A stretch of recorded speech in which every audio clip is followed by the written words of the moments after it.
One Piece Books presents The Rising of the Shield Hero, Volume 7, by Aneko Usagi. Performed by Matthew Bridges. Prologue. The Search. Philo pulled our carriage across a ravaged land as I looked for the other heroes. How long had I been searching for them? Ren, Itsuki, Motoyasu, time to face reality, guys. Come on out. Mr. Naofumi, can't you try to sound a little nicer? I can't help it. We've been at this for days. In order to explain why we were frantically searching for the other heroes, I'll have to go back a bit and start from the beginning. My name is Naofumi Iwatani. I'm 20 years old. Back in modern Japan, I was a college student with otaku tendencies. I was bored one day, so I went to the neighborhood library and started reading a book called The Records of the Four Holy Weapons. Before I knew what was happening, I found myself summoned to another world. The book had been going on about the deeds of four heroes, and I had been summoned to serve as one of them, the Shield Hero. The new world was under the threat of a horrible destructive force called the Waves, and it was my job to help defend the world against the existential threat it faced. At first, I was thrilled. The world was like a dream, and I had been summoned to save it. But things didn't go quite so smoothly. I was falsely accused of rape, arrested, and thrown out into the streets, penniless and alone. To make matters worse, the Shield Hero wasn't capable of actually dealing any damage to enemies. The trade-off, however, granted me incredible defensive capabilities. So, that's how my life in the new world began, framed for a crime I didn't commit, completely without friends or connections, and without the ability to fight on my own, which meant I couldn't gain experience or level up. That brings me to my next point. The world was a strange one indeed. Like an RPG, the people had levels that could be raised by defeating monsters in battle. Whenever your level increased, so did your abilities. It was a world that directly rewarded effort. On the other hand, it also meant that as long as your level was high, you wouldn't have to exert much effort at all. Getting back to the story, I saved a little money and bought myself a slave.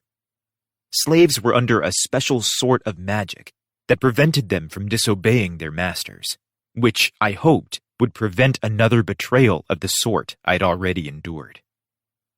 Because all I could do in battle was defend, I needed someone on my side that could take care of the offense. So I added the slave to my party and forced her to fight monsters on my behalf. It was the only way I could gain the experience necessary for leveling up. I know it sounds a little unethical, but it was the only option I had. But this leaves a bad aftertaste, doesn't it? Something about this doesn't seem right. I know what you mean. It all feels unfinished. There's no sense of accomplishment. The girl I was talking to was that very slave, the demi-human girl, Raphtalia. Demi-humans were a race of people that didn't exist back in modern Japan. They were basically humans that also shared features with different animals, usually their ears or tails. Raphtalia was a raccoon type, so she had tanuki ears and a tanuki tail. If you just looked at her, you'd think she was 18 or so. With her clear, bright skin and composed, gentle face, she was a classic beauty. I don't think anyone would disagree with that. Whenever a breeze caught her red hair and it streamed out over her shoulders, she looked like she just stepped out of a painting. Demi-humans had another notable characteristic. When they leveled up, their apparent age changed along with their battle abilities. So, when I first bought Raphtalia as a slave, she looked like a 10-year-old girl. But as we both leveled up, she grew into an adult before my eyes. Her hometown was destroyed in the first wave of destruction. A horde of monsters overran the village and killed nearly everyone there. After the monsters left, the slave hunters came. Then I bought her from the slave traders, and we've been battling together since. Then came a time when Raphtalia got the opportunity to free herself from the slave magic. She had grown to trust me, though, and so she decided to remain a slave, in hopes that she might earn my trust in return. I told her that she didn't need to remain a slave, but she insisted. Anyway, now she's my most trusted partner. She had also become unbelievably strong. She had recently defeated a very powerful monster, the spirit tortoise. She was my Raphtalia. I watched over her like a surrogate parent.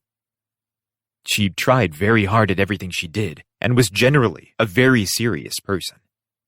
Whenever I stepped over the line, which I often did, she was always ready to put me back in my place with a stern word or two. If anything happened, I'd be there to protect her from it. I had to. She was like my daughter.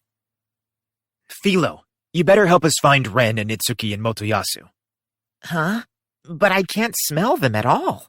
The monster pulling our carriage yelled back to me. She was a giant bird-like monster called a Philolial. Her name was Philo. She wasn't like normal Philolials, though. Philo could transform into a little human girl with wings on her back. When she did, she looked just like an angel. Philolials liked to pull carriages. It was instinctual for them. But whenever a hero raised a Philolial, it grew into a Philolial queen or king, which was different from other Philolials by virtue of its rank and ability.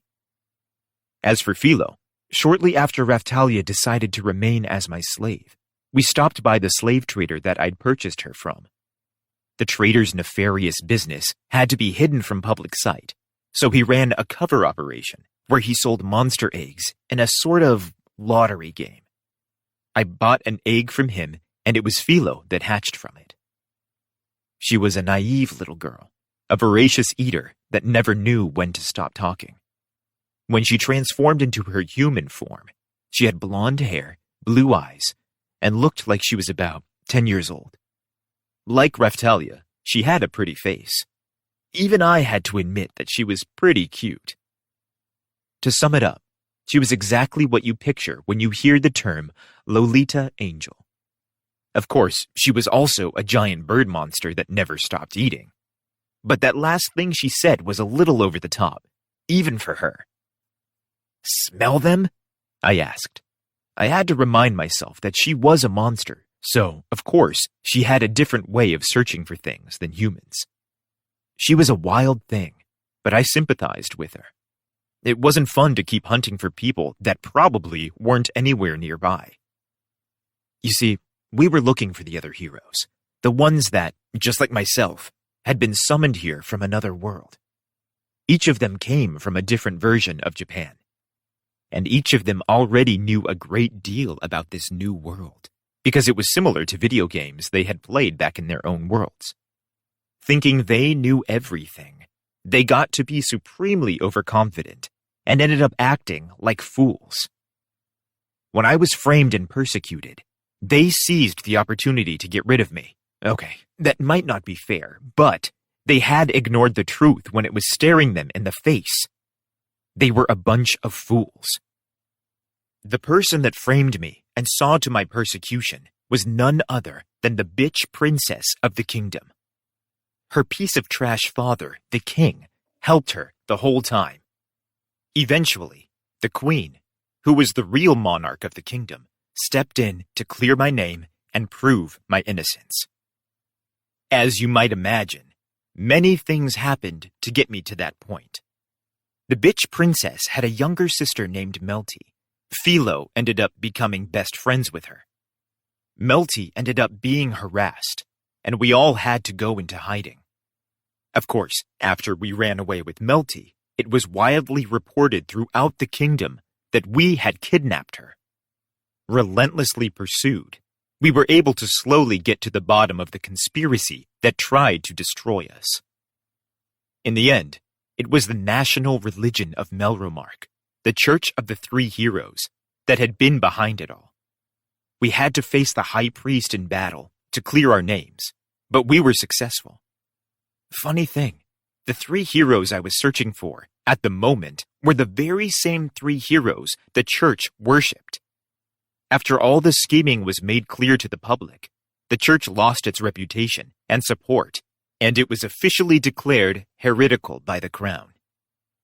If they're not here, we're just going to have to widen our search. You're right, and a lot of these suffering people are still not safe. Once my name was finally cleared, the kingdom started to support me in my efforts to protect it from the waves of destruction. The queen arranged to have me sent to the Kalmyra Islands, which were in the middle of an activation event at the time. That basically meant that we could earn double the experience for any battles we fought there. We went to the islands to continue our training, and we were able to level up very quickly. Before we left for the islands, all 4 heroes had a meeting to share what we knew about how to power up our legendary weapons. I learned a lot from that meeting, and I was able to put my new powered-up weapon to the test while we trained in the islands. I guess I should probably explain a bit more about the other 3 heroes we were looking for. I'll start with their names and personalities. I'll start with the sword hero, Ren Amaki. I think he was 16 years old. He was younger than me, and shorter, too. He had a cool, kind of androgynous face that was framed with glossy black hair. He liked to wear black clothes, so most of his equipment was black, too. Maybe it had something to do with his age. A lot of teenagers go through that sort of phase. As for his personality, he was cool and standoffish, a loner for sure. He was a terrible communicator, which caused me no shortage of strife. Back in the world he came from, they had games called VRMMO, which basically let players completely immerse themselves in online worlds. The game he'd played that was similar to this place was called Brave Star Online. The spear hero is next, Kitamura Motoyasu. He was 22 years old, so he was a little older than me. He was tall and the most handsome of the heroes. His hair was long and streaked with brown, and, I hate to say it, he really was actually pretty handsome.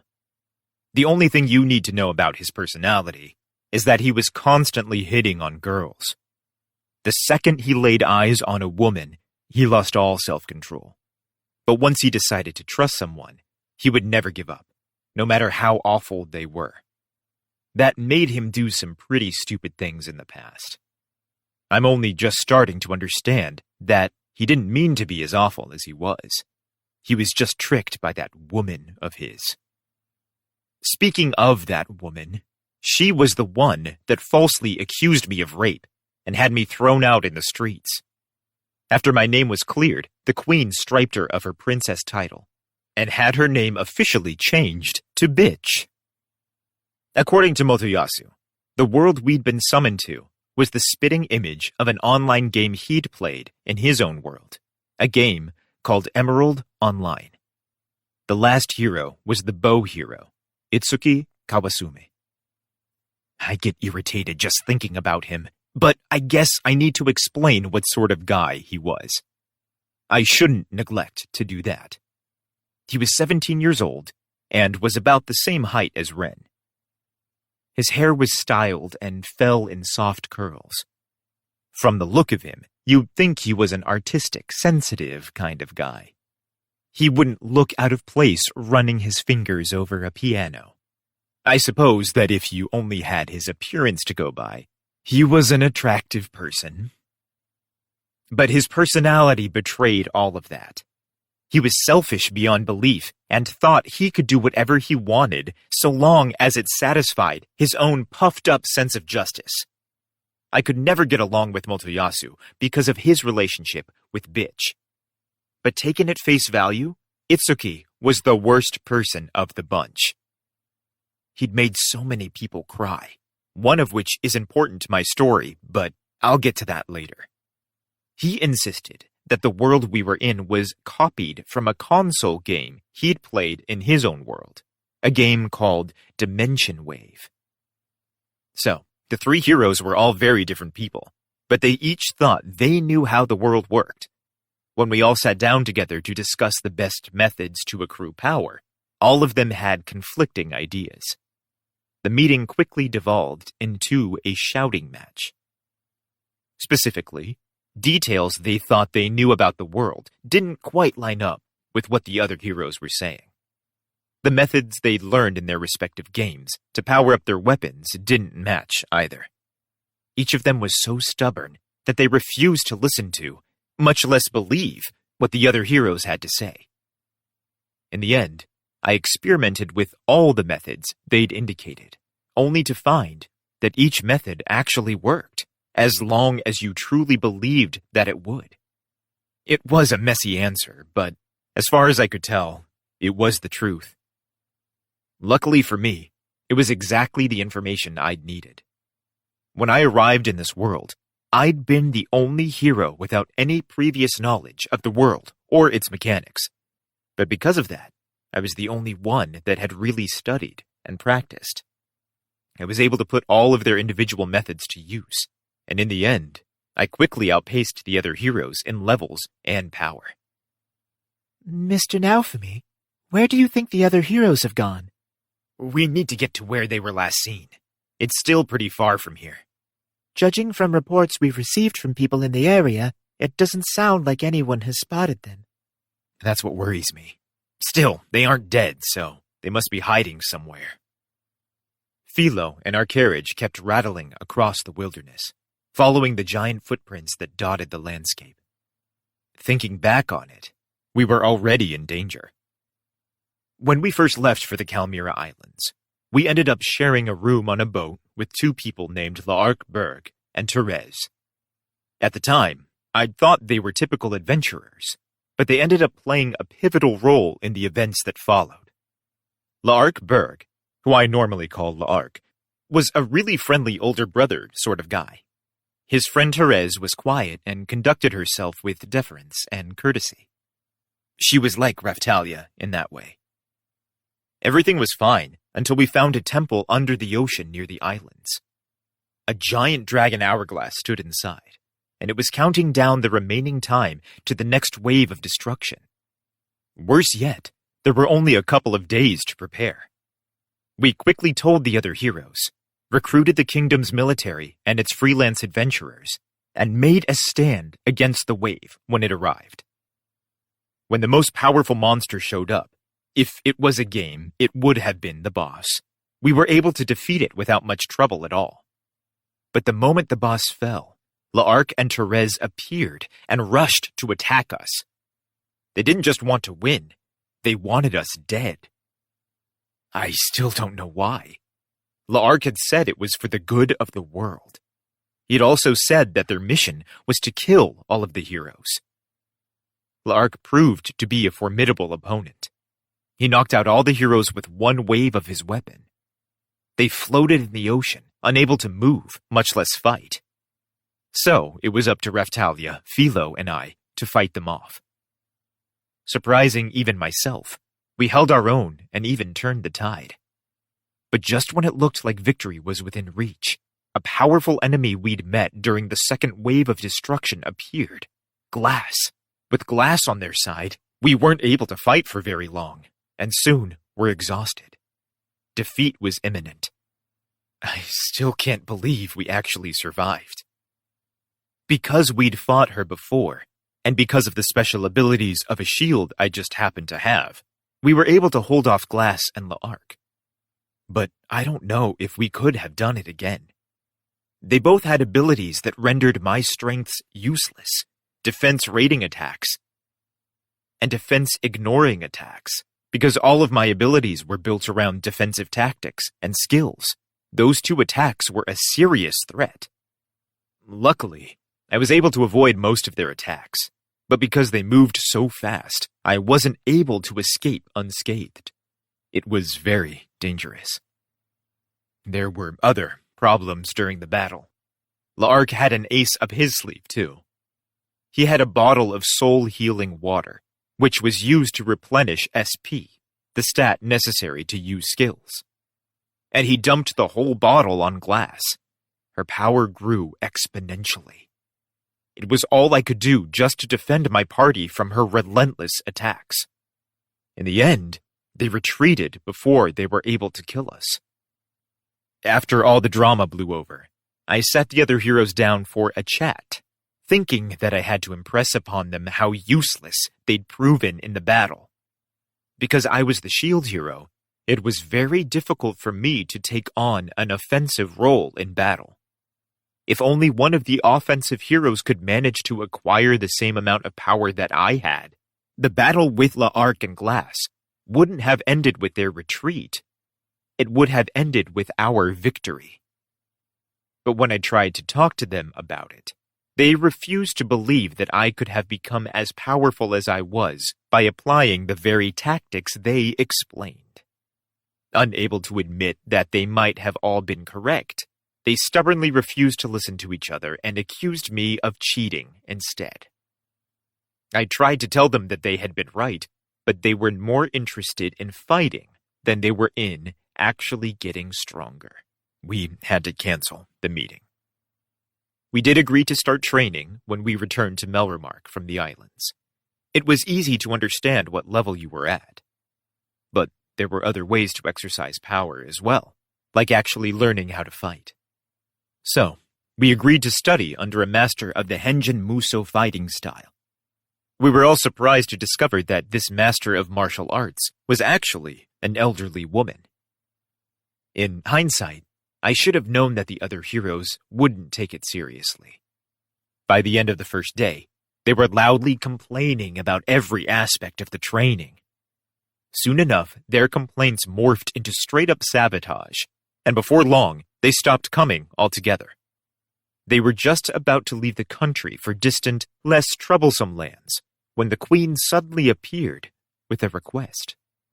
If the heroes were able to accomplish the task set before them, then she would permit them to pass through her country's borders and leave the kingdom for good. That was enough to convince them to accept the mission. I suppose I don't need to tell you that this simple mission turned out to be the start of an incredible sequence of events. The mission sounded simple enough. Mysterious monsters were appearing throughout the country. No, the world. We needed to get rid of them. It turned out that these monsters were really all servants of something much larger called the Spirit Tortoise, though no one knew that at first, because we weren't able to read the full names of the monsters like we normally could in battle. The first monsters we came across were giant bats that had tortoise-like shells on their backs. I shared all the information I had about them with the Queen and the other heroes, but the other heroes kept their own information to themselves. They acted on their own, in secret. I suppose it doesn't matter now. We found out the truth anyway. Because the monsters were servants, they had to be serving something. That something turned out to be a monster called the Spirit Tortoise. The other heroes went after the Spirit Tortoise without telling anyone, and the Spirit Tortoise started to advance and invade country after country, possibly in response. The Spirit Tortoise was so enormous it defied belief. It was larger than a mountain itself, and actually had a mountain range covering its back. The other heroes had attempted to attack the monster from the front, but that was the last report we received about them before they went missing. The good news was that with Raftalia, my other friends, and the support of the Coalition army behind us, we were able to defeat the monster. And yet, the blue hourglass that appeared in my field of view when the tortoise first awoke never disappeared when we defeated it. So, I felt like we might not be out of trouble. Looks like we aren't going to find the heroes until we get to the place where the Spirit Tortoise was first sealed away. Master! I was muttering to myself when Philo shouted and took off running, dragging the carriage behind her at a breakneck speed. What is it? I can hear someone screaming off in the distance. Take us there.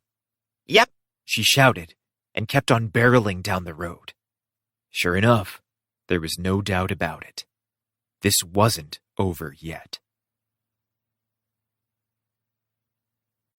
Chapter 1. Helping Others. Ah! Philo carried us to the source of the screams.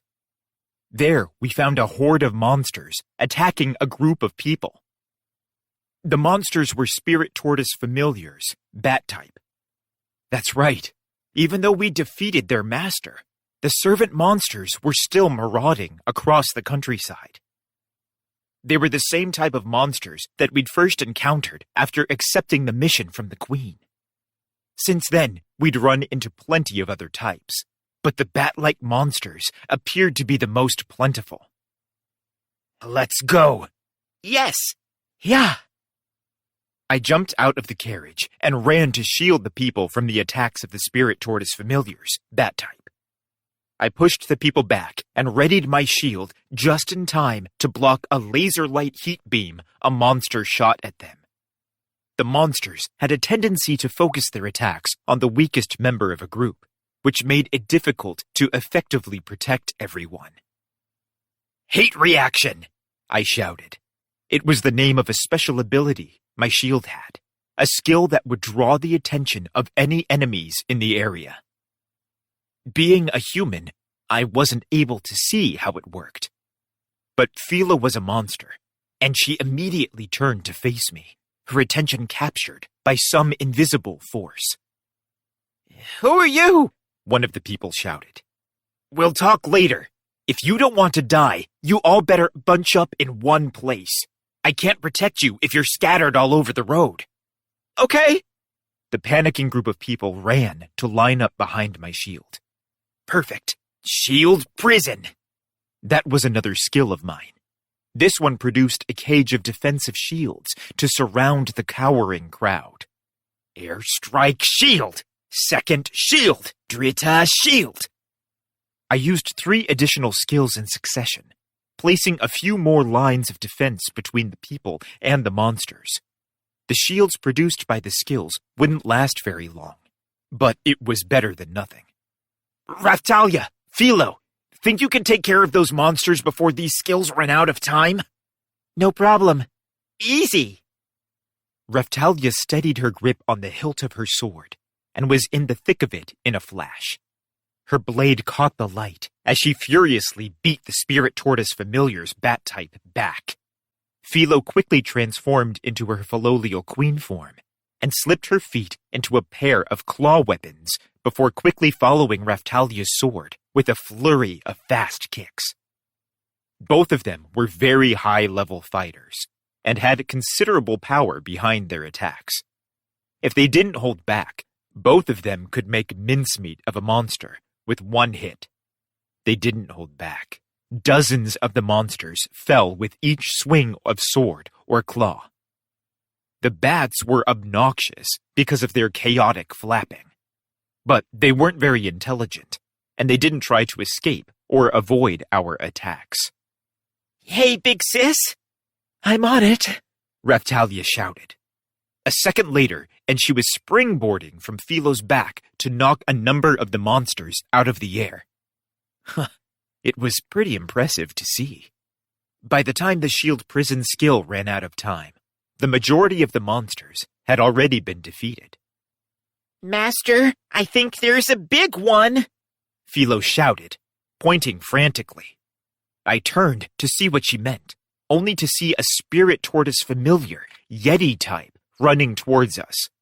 It was another one of the spirit tortoise's underlings, but this kind was much larger and more powerful. It was a giant Yeti-like creature, but its back was covered with a large tortoise shell. It stood at least as tall as Philo in her Philolial queen form, and its considerable strength was evident by its prominent, bulging muscles. The bat-like creatures were weak enough that an average adventurer would be able to handle a couple of them without too much trouble. But these larger Yeti types were a powerful enemy to face. I'd seen very strong adventurers fail to defeat them many times. Anyone at level 25 or so could have handled the bat types, but I don't think anyone under level 55 would survive a fight with one of those Yetis. Although, come to think of it, the bats always attacked in large groups. Anyone at level 25 would be in real trouble facing down a crowd of them. That reminds me of another thing I've learned since I was summoned to this world. Normal adventurers were only able to get to level 40 here, unless they performed some specific task. If you wanted to level up past 40, you had to procure the permission and support of the crown. Once you had those things, you could participate in a class-up ceremony, which utilized the dragon hourglasses to raise your level limit to 100. So, basically, to survive a one-on-one encounter with a Yeti type, you would have to have already been through the class-up ceremony, a relatively rare thing, accessible to only the most experienced adventurers. Still, weaker soldiers and adventurers might be able to defeat one if they had an organized formation and a solid battle plan, but it would take a long time. Think you can take him? Leave it to me. All right.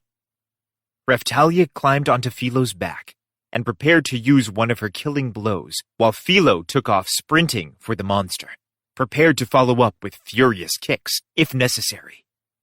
Yin-yang sword! Yeah! Raphtalia's sword cleaved the beast in two, and Philo's follow-up attack blasted the monster's remains far into the distance. Phew. That should just about do it, right? Raphtalia said, as she jumped down from Philo, slid her sword into its sheath, and began to survey the damage.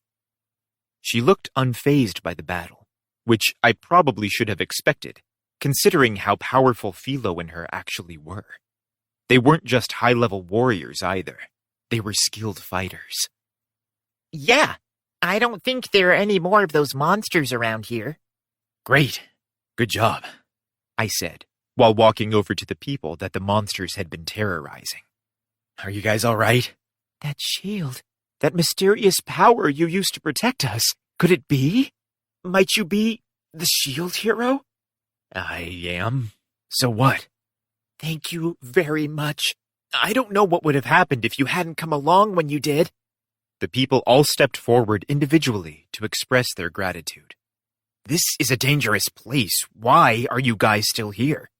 Actually, we were starting a new village here. I get it. We were looking for the other heroes, but in doing so, we were retracing the path the spirit tortoise had taken on its rampage. Naturally, we ended up meeting a lot of distressed people along the way, so we'd been taking the time to stop and help whenever we could. But to tell the truth, and this is pretty common after natural disasters, I couldn't bring myself to really trust the people we'd been running into. With all the chaos enveloping the countryside, there were definitely robbers and highwaymen out there to make a killing while they had the chance. Many of the ruined towns contained abandoned treasures that attracted thieves and other nefarious types. I have to check, just in case. You all, lay out all of your belongings before me. What? The group of people suddenly looked less happy to see me. But I had to be sure. Since I arrived in this world, I'd found myself surrounded by some of the worst, most despicable people I'd ever met. And I didn't have the time to waste helping a ragtag team of bandits plunder the countryside. We found all of these things ourselves. I sighed. I should have expected as much. It was a good thing I decided to act on my suspicions. I mean, who knows what would have happened if I'd turned my back on them? It was a common tactic that these types liked to use. You'd get them out of danger and take them somewhere safe, only to realize they were waiting for a chance to put a knife in you and escape with all your valuables. It's easy to imagine that a new fantasy world would be amazing and chock full of dreams. But this wasn't that kind of place. It was a rough dog-eat-dog kind of place. Anyone arriving from modern Japan would have a hard time protecting themselves from all the real dangers out there. Maybe it was the only way that these people had to survive. Even in the modern world I came from, there were countries and places where citizens really had to look out for themselves. I guess I couldn't blame them.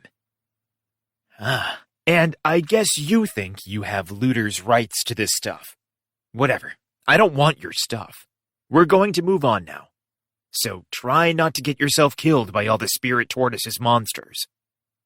One by one, the people unsheathed their weapons and leveled them at me. I summoned all my apathy and turned to leave. The whole region had been thrown into chaos recently. What good did it do us to try and save people if those people all turned out to be lawless bandits? Wait! You're just going to leave us here? Who said anything about that? Didn't I just save you from those monsters? I'm just saying that I'm not going to do any more for you. Damn. The crowd all turned to look at the person who seemed to be their leader. I guess we better try to make it to safety before the sun goes down. There were still a lot of wild monsters roaming in the area. It looked safe for the moment, but they would be back, which reminds me of something I forgot to mention. A really nasty characteristic of these Spirit Tortoise familiars. When they died, their bodies would eventually spawn a lot more of whatever monster had fallen. When the Spirit Tortoise awoke and rampaged across the world, it destroyed a lot of towns and villages along the way. All the dead things left in its path, including all the people, spawned vast numbers of more familiars. The Coalition Army was doing all it could to deal with the remaining monsters, but it would be a while before it was able to get the monster numbers under control. If anyone were to try and say that some pathetically weak crowd of looters could trek off into a dangerous region like this and get out alive, I'd have to shake my head. No one would say that if they had actually seen the conditions out here. And there was nothing to be gained by death. Even worse, there was the risk that they might end up as a seedbed for new monsters while they were still alive. That had almost happened to a friend of mine named Keel. Actually, he was from the same village as Raphtalia. While he was alive, he had been infected by one of the Spirit Tortoise familiars. Luckily, we were able to save him from death, but he was seriously hurt by the whole incident and was still convalescing. Aren't you supposed to be a hero? You really aren't going to help us? I never claimed to be a religious scholar. Besides, I don't think anyone will mind if I don't go out of my way to save a bunch of thieves. Raphtalia looked a little upset by my answer. Still, she understood that they were wrong, so she didn't attempt to contradict me. Philo was just staring up at the sky, completely oblivious. The very fact that I wasn't impressed or moved by all the extraordinary things happening around me spoke to how accustomed I was becoming to this world. Sure, it sounds good to call it rough and tumble, but the truth was that this world was a stinking pile of garbage. You leave us here to die? You murderer! Whatever. I'm out of here. Philo, time to get going. Wait! And they took the bait. I smiled. What? We'll give you this, so please, take us to safety. Each of the looters held out a valuable to me. I think I'll take everything you've stolen. Oh, very well. Raphtalia, we better frisk them, just to be sure. Understood. You know, I knew it would end up this way. Raphtalia said softly, as she patted down the looters to make sure they weren't hiding anything else from us. But of course they were. Lots of stuff. Damn, we risked our lives for that stuff, just to end up with nothing. If you're complaining, you must be alive, right? Here, climb on up. We'll take you to safety, I said, climbing up into the carriage. We left for the nearest village with fortified defenses. Have you guys run into any of the other 4 holy heroes? I asked the crowd of looters in the back of the rattling carriage. Sure haven't. That was the typical response. Sometimes we found someone who claimed to have seen them, but it always turned out to be a false rumor or a case of mistaken identity. Actually, I saw someone dressed all in black. He looked like the sword hero. I saw him running to attack the spirit tortoise," one of the looters muttered. Are you serious? "I was focused on escaping at the time, so I can't say for sure, but That's fine. Just tell me what you saw. the guy I saw, and I think there was only one, was running at the spirit tortoise and swinging a sword. I saw him shouting and charging at the giant monster. I didn't see anything after that because I was focused on trying to run away." Where was this? I asked, unrolling a map. "Here," He said, pointing to a town. It was very close to the last location where Ren had been seen. The looter's story sounded reliable. The other heroes had all gone missing in different places, so it wouldn't be unexpected to have sightings scattered all over the map. Unfortunately, that was exactly what made it difficult to tease out the rumors from the truth. This story, on the other hand, sounded like it might contain a kernel of truth. You didn't see anyone else with him? I remember the spirit tortoise stomping everything, and then... No, I don't remember. I was so focused on trying to get away. I had heard a similar story before.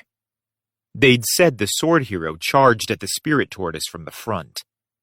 He was bold, or so they said. They hadn't really been sure, because no one had been able to stop and get a good look at what was happening. Every time I heard a story like this, the circumstances were always the same. Each witness had been caught up in the chaos and running for their lives when they caught the briefest glimpse of the hero. People mentioned that they had felt a glimmer of hope, a hope that was inevitably proven mistaken when the spirit tortoise marched on, undeterred, to destroy their towns and villages. That's just like him, to get people's hopes up and then not follow through. We had to make a small diversion from our course to accommodate them, but we visited a town that had been unaffected by the disaster. The looters climbed down from the carriage, wearing strange expressions of disappointment. Ever since we started our search, we'd had to devote so much of our time to helping groups of helpless fools. It was starting to feel like we were never going to make headway on our actual mission. The 7-star heroes had been sent to investigate the lands where the spirit tortoise had originally been imprisoned. I'd been waiting for a chance to finally meet them, but it was going to be a while until that could happen. "Have you noticed that the signs around here use a different writing system than Melromark does?" Raphtalia asked, pointing to a nearby shop sign. You're right. The shield had the wonderful ability to translate speech for me, but it didn't do anything to make reading and writing any easier. So, even though we were still in the same world, there were other languages we had to worry about too. What a pain. I wanted to yell at them to hurry up and agree on a standard. Though, come to think of it, my own world hadn't been able to do that either. Oh well, at least my shield made it possible to communicate. Let's leave the carriage at the nearest Adventurers Guild and head back to the castle for the night. "All right." We had a number of transport options available to us, including a teleportation skill called Portal. The skill was only available to heroes like myself, and it enabled teleportation to any place that we had already been. However, the skill did have certain limitations. You could only teleport to a place you had already been, and it had to be a place that you remembered well. Furthermore, the number of places that you could choose from at any given time was limited. Finally, it was impossible to bring any large objects along, like our carriage. We stopped by the Adventurers Guild and flashed an official-looking document that bore the Queen's signature. When the staff saw it, they agreed to store our carriage without charge. Portal Shield! A portal to Melromark Castle opened, and Philo, Raphtalia, and the others followed me through it. We're back! The unfamiliar town around us vanished and was instantly replaced by a scene we were well accustomed to, the courtyard grounds of Melromark Castle. Philo shouted excitedly as she jumped through the portal. Then she quickly took off running into the castle interior. She must have been off to see her best friend, Melty. Whenever she had a second to spare, she spent it playing with Melty. Welcome back now for me. How's it looking? Any updates? Eclair and Rishia came walking over from the training grounds. Rishia's full name was Rishia Ivyred, I think. Yeah, that was it. She used to be a member of Itsuki's Justice Squad, but the team ended up betraying her and framing her for a crime. It was just like what had happened to me. They did it to kick her off the team. The reason she had joined his team in the first place was interesting, too. She was the oldest daughter of a ruined noble family. Itsuki swept in to save her from a particularly thorny situation. So, even though they treated her badly in the end, she didn't blame Itsuki or look down on him. If anything, she still admired him, maybe even worshipped him. She was a strange girl.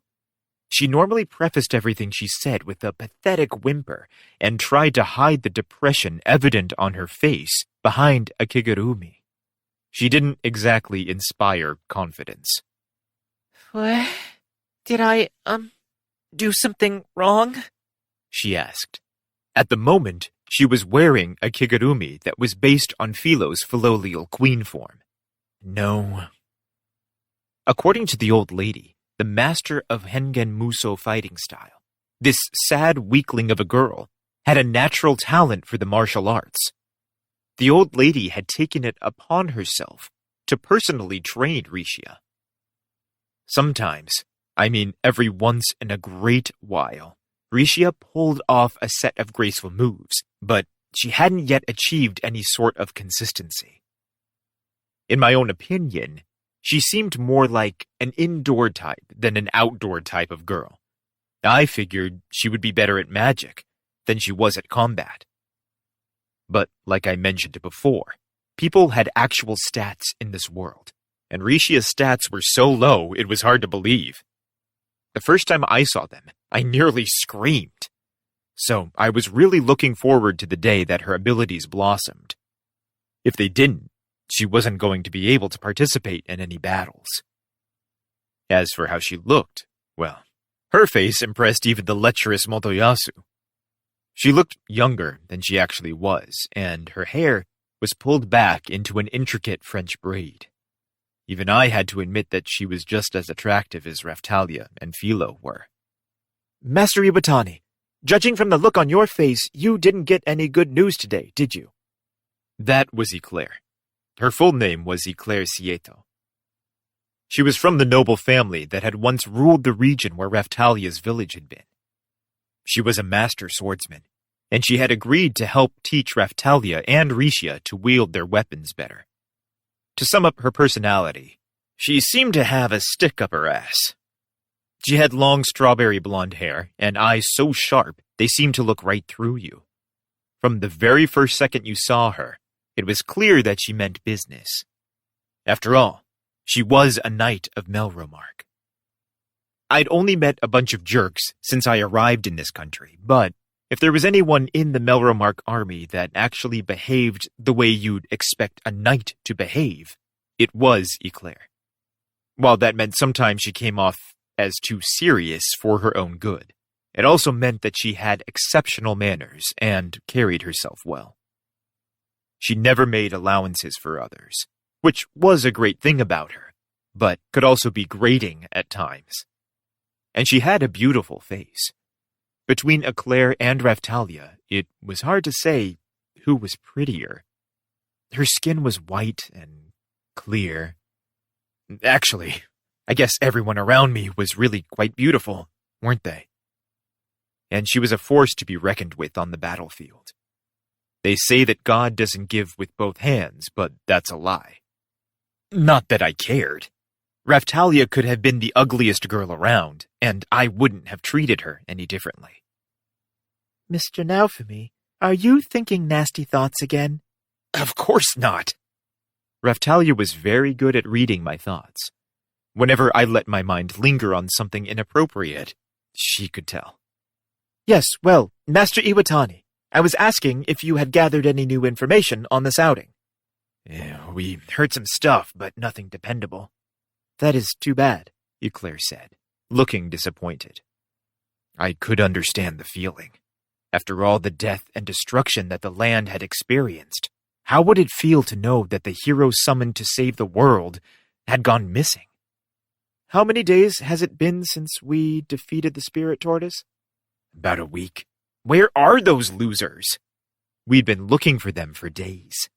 I could understand the difficulty if the spirit tortoise was still out there, but we've already taken care of that. I expected to know something about their whereabouts by now. Were they hiding in the mountains or something? We've widened our search area, but at the same time, we've increased the number of looters and refugees we meet and have to assist. It doesn't feel like we are making much headway. I understand. If there is anything we can do, Rishia and I are ready to assist you. Just let us know. Yeah, I know. Thanks. But I think it would be better if you helped the old lady train Rishia for now. Keel will be back on his feet pretty soon, and I'll need your help getting him up to our level, too. Very well. Though I must mention that, as the Queen's guardian, I often have to accompany her out to the Spirit Tortoise Mountain. I already explained this, but the Queen she referenced was the Queen of the country that originally summoned me to this world, Melromark. She was married to the piece of trash king who'd relentlessly persecuted me since my arrival, and she was the mother of the wretched bitch of a princess who framed me. But the Queen genuinely wanted to cooperate with me on behalf of the country and for the future of the world. She was very knowledgeable about legends and folklore, and she was fascinated by the waves of destruction. Whenever the waves came, she did all that she could to support me in my battles against them. She'd saved me from certain death more than once, so I tended to leave the strategizing up to her. She looked like she was only in her late 20s and was exceptionally beautiful. She had a habit of covering her mouth with a folding fan. From the look of her, you would never think it was possible for her to have already had 2 children. Both her husband and one of her daughters were the very definition of stupidity. Of the royal family, only the Queen and Melty were decent human beings. Well, whenever you head out with the Queen, leave Rishia with the Hengen Muso lady. What?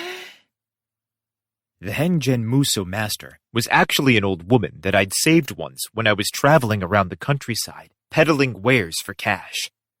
Her son was nursing her back from the brink of death, but the medicine he had wasn't effective enough to save her. I used one of my shield's abilities to make the medicine better, and she was cured. But when she was back on her feet, she was more energetic than I could handle. I started calling her Old Lady back then, and, as far as I know, it's the only name she's got. She seemed to know everyone in some way, and had apparently participated in many illustrious battles in the past. The fighting style she employed, Hengen Muso, was thought to have been lost years ago. It was a very wide-ranging set of tactics and skills that could be applied to a diverse set of circumstances. She insisted that Rishia had an innate talent to learn how to use those tactics and skills, so Rishia had been training with the old lady out in the mountains. Sounds good to me. I really think that Rishia has been improving lately. Really? Rishia asked, looking encouraged. Of course, you still have a lot to learn, but if you continue to make a sincere effort, I think you will do very well for yourself. Thank you. I will. Yeah, keep it up, I said, disinterested. I made for the nearest doorway so that I could go pay my respects to the Queen. I'm gonna go speak with the Queen, Raftalia. Stick with the others and help them practice their fighting and magic. Understood. A whole week had passed since we defeated the spirit tortoise, but we still hadn't found the other heroes. Each evening, after we concluded our search for the day, we teleported back to the castle so I could make my report to the Queen. In return, she filled me in on all the reports of the lingering troubles posed by the spirit tortoise familiars. From the way things sounded, we still had a long way to go before those troubles were put to rest. So that's how things stood. At the time, I had no way of knowing that the very next day would bring enormous changes. Even if I had known, I wouldn't have looked forward to it. Chapter 2. Spirit Tortoise Familiar, Human Type. I expected the next day to be just like the last one. We'd spend all day looking for the heroes, but we wouldn't end up with anything tangible. But after we finished our breakfast at the castle and teleported back to the town we'd visited the day before, it was immediately obvious that we'd arrived right in the middle of something significant. The streets teemed with a chaotic mass of screaming people. Ah! Help!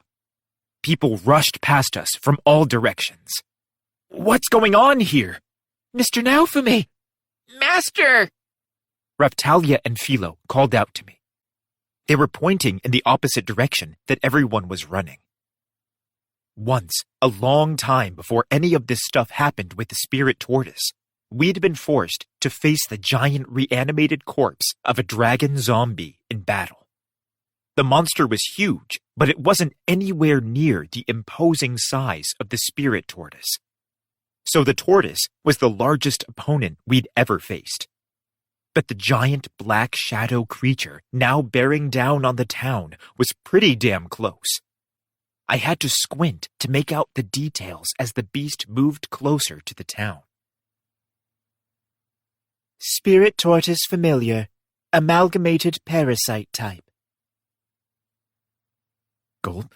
It was one of the spirit tortoise's servant creatures. What did amalgamated parasite type mean? The monster stood about 8 meters tall, an imposing figure. Judging from the way it looked, it must have been a giant reptile of some kind, something like the dragons you see in fantasy games. It had the muscular, scaled body of a dragon, but the head of a lion and scythe-like arms that reminded me of a praying mantis. And it was heading straight for us. Chimera. That was the word for it. A traditional chimera had the body of a lion with the head of a goat and a dragon stuck onto it. I'd fought one or two before, and those chimeras had snakes for tails. But this new monster was different. It had the body of a dragon, the head of a lion, and the scythe-like arms of a praying mantis. As it approached, I saw that it had another head, the head of dragon, and that a giant tortoise-like shell covered its back. That shell had been the only consistent characteristic that the various servants of the spirit tortoise shared. But what the hell was it? Just a second now. The monster seemed to be dragging something heavy behind it. I tried to make it out, but it was still too far away. We're stopping that thing now. Yes, let's go. Raphtalia and Philo shouted their agreement, and we took off running straight for the monster. Philo transformed into the Philolial queen form and led the charge. Be careful! I will. Between Philo, Raphtalia, and I, Philo was by far the fastest on her feet. She also had the strongest attacks. I put my life in her hands, but she wasn't the most cautious person. She was rushing straight for the mysterious monster. We didn't even know what sort of attacks it would use against us. But she was on the beast in a flash, and before I could even blink, she had reared back and delivered a crushing kick to the monster's dragon-like head.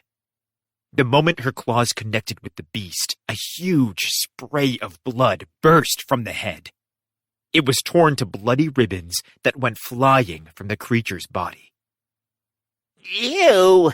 Master, this thing is rotten. The spirit tortoise could infect dead bodies and use their abilities, which meant it must have been controlling this corpse. We were facing a chimera zombie. But, something's weird about it. What is it? Philo cocked her head to the side and thought, sidestepping a strike from the monster's scythe-like arms. It was a good strike. The monster was fast on its feet. Air strike shield!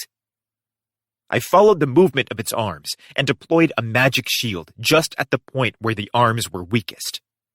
The joint of the scythe slammed against the airstrike shield with a clang, and soft chunks of flesh flew into the air where the bone tore from the arm.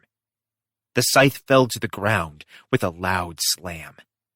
Ew. Raphtalia clapped her hands over her mouth. She looked sick. I couldn't blame her. It was a really disgusting sight. Oh, hey, I got it! Master! Philo shouted, turning to face me. This little guy isn't rotten. He's all patched together. What? As if it were trying to put my confusion to rest, string-like tendons appeared from the fallen scythe and head. With a crunching sound, the tendons stretched out to the body they'd been torn from, pulled themselves back up, and reattached themselves to the creature. What the hell was going on? This monster, I feel like it's more than one thing. Like there's more than one? I don't think it's a good idea to keep attacking it. What do you mean by that? Raphtalia shouted. She charged up for a powerful attack, swung her sword down hard, and cleaved the arm of the monster from its body. At the moment, Raphtalia and Philo were both in the upper 70s, level-wise, so you can bet that their attacks carried considerable weight. After participating in the class-up ceremony, the highest level limit was moved to 100. It was easy to see how much more powerful they'd become recently. The arm hit the ground with a heavy thud, and then quickly started to wiggle and writhe in the dirt. Raphtalia dashed forward and sliced through the string-like tendon. I would have been thrilled if that were enough to stop the monster's strange regeneration, but Philo's outburst had me suspecting it wouldn't be that easy. You know, when you, bam, crash him, there's, more? Can you please do a better job explaining yourself? Philo was unbelievably bad at explaining things to humans. When her friend Melty wasn't around to translate Philo's ramblings, it was nearly impossible to make heads or tails of the things she said. Any attempt to parse Philo's intentions from her mishmash of words required enormous stores of understanding, trust, and energy. Mr. Naofumi! Raphtalia shouted, pointing at the severed arm. I was confused for a second, but then it all became clear. The arm wiggled and twitched, and then a tangled crowd of spirit tortoise familiars, that type, burst from the severed end of it. Damn! Any attempt that we made to cut this monster down to size only resulted in making more and more of the familiars? The monster's name suddenly made perfect sense. It was a parasite amalgamation because the monsters had infected a giant corpse and were controlling it, even as future monsters festered inside. A week had passed since we defeated the spirit tortoise. The original dragon-like monster might have died during the spirit tortoise's original rampage, but would the whole corpse have rotted through in a week? If the temperature and all the conditions were right, then it was possible. But that didn't explain where it would have accrued these other body parts. It had the head of a lion. Was that part one of the spirit tortoise's familiars too? Philo, Raphtalia, if we aren't careful with the way we approach this, we're just going to end up with more enemies to fight. But that doesn't mean we are totally helpless. I had a hunch that a powerful fire-based attack would be effective against this sort of monster. To put that in modern terms, maybe a bomb or a missile would do the trick. But I wasn't in Japan. The closest we could get in this world would be some kind of magic. There was ceremonial magic, powerful spells that had to be cast by groups of people all working together. If we couldn't attack it with powerful magic, then we'd have to tear the thing apart and focus on killing each and every monster that emerged. That sounded nearly impossible to me. There was probably some sort of core that we could attack. If we could hit it there, then it might self-destruct. Yes, that was our best option. We had to go after whatever looked like its weak point. Focus your attacks on that moving part there, where it looks like a lion. Understood, Raphtalia said, and began to focus her magic power into her sword. Got it! Philo shouted, crossing her arms in front of her and preparing to use her special move. Both of them had mastered a couple of very powerful attacks, and I could really depend on them when push came to shove. As for myself, what was I supposed to do? Shooting Star Shield! I used a skill that formed a protective force field with myself at the center. It was large enough to protect Raphtalia and Philo as well. That was the first step. I looked around quickly to make sure the townspeople had evacuated the area. They had. The skies were filling with clouds of furiously flapping spirit tortoise familiars, bat types, but we couldn't do anything about them until we dealt with the enormous monster before us. That settled it. We had to take down the big guy. But how? We slowly approached the monster, keeping our eye on all the enemies, and made sure that we got within range of my skills. Mr. Naofumi, I'm ready. Me too. Right. Air Strike Shield. Second shield. I used my shield skills to produce 2 magical shields in the air, one at the monster's torso, one at its feet, to make it hard for the monster to maneuver around the battlefield. I had the ability to make one last shield if I needed to, but I decided to wait and see how the monster reacted. The monster slammed into a shield with its torso and let out a pained cry before it tottered back slowly, thrown off balance. Now! Right. Yin-Yang Sword! Spiral Strike! Raphtalia and Philo unleashed their attacks on the monster's restrained lion head. After the strike of Raphtalia's sword, the beast's head was nearly torn free of its neck. Philo's follow-up attack sent the head flying with a spray of blood. The monster lurched and swayed, its giant body suddenly unstable on its feet. Yeah! If that had knocked the massive thing down, that would be enough. Tons of bat-type familiars would come pouring out of the corpse. But we just crossed that bridge when we got to it. At the exact moment my heart leapt at victory, I heard a woman's voice behind me. I truly hate to bear this news, but the monster still stands. See for yourself. Whoever was behind me pointed to the object the spirit tortoise familiar was dragging. That is where it replenishes itself. Watch. Just like the voice said, to replenish the missing head, the back portion of the monster twitched, and then a giant eyeball grew out of its body. Gross. That thing in the back is not really the monster's true form.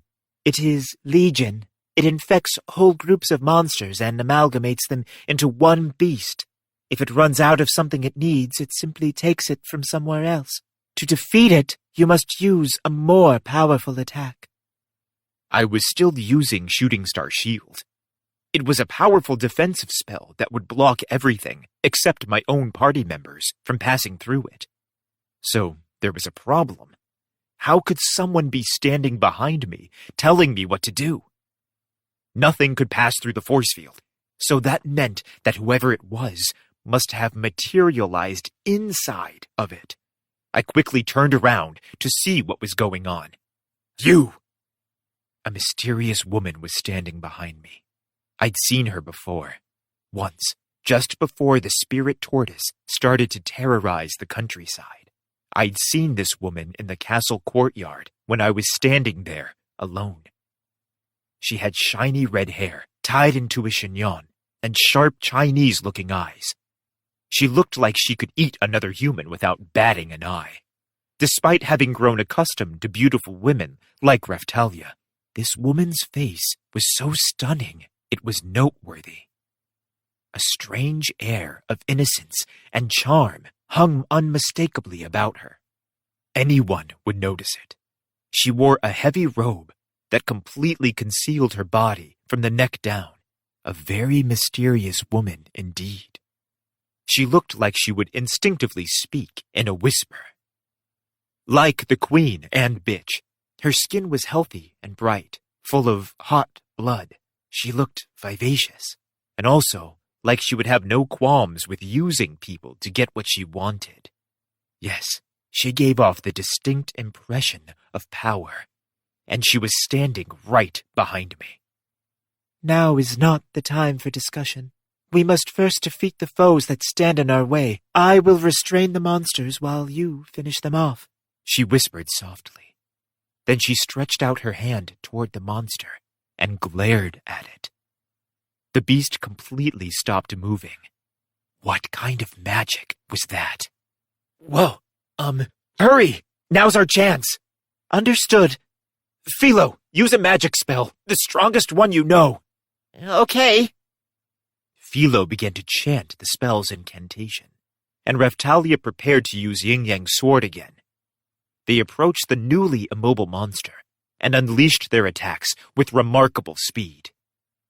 The monster was slashed to shreds.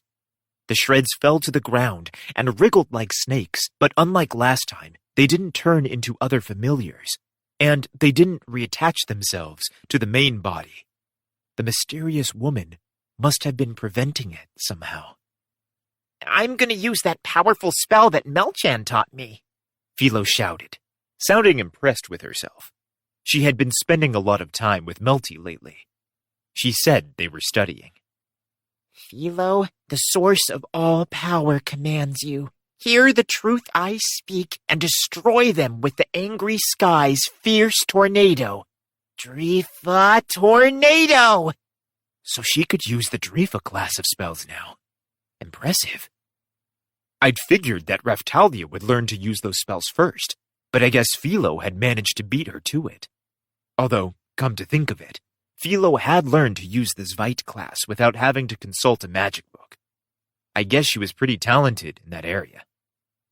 The sky filled with roiling clouds, and they spiraled together to form a massive tornado directly over the monster. The howling funnel of wind slowly touched down, sending all the houses in the area soaring through the air. The debris caught up in the swirling wind, ripped and tore at the monster's flesh.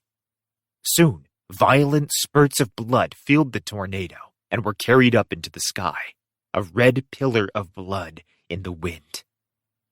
But when the wind subsided, the monster still stood, and the bulk of its mass was still holding together. This is one tough monster, Master. Damn, I guess I don't have a choice then. I looked back to see if the woman understood what I was saying. Then I slowly stepped forward. I only had one option for a powerful attack that worked over an area. It was my last resort, a special shield that I tried to avoid using as much as possible. Raphtalia, Philo, you should get back. You're not going to. Are you sure?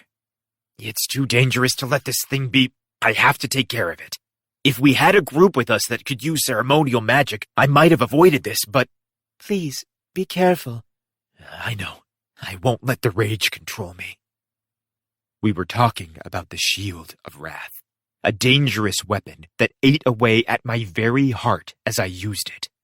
The last time I used the shield's most powerful skill, I was so badly hurt that I nearly died, and when I was finally able to get out of bed, I discovered that all of my stats had fallen by 2/3 due to a curse the shield had put on me.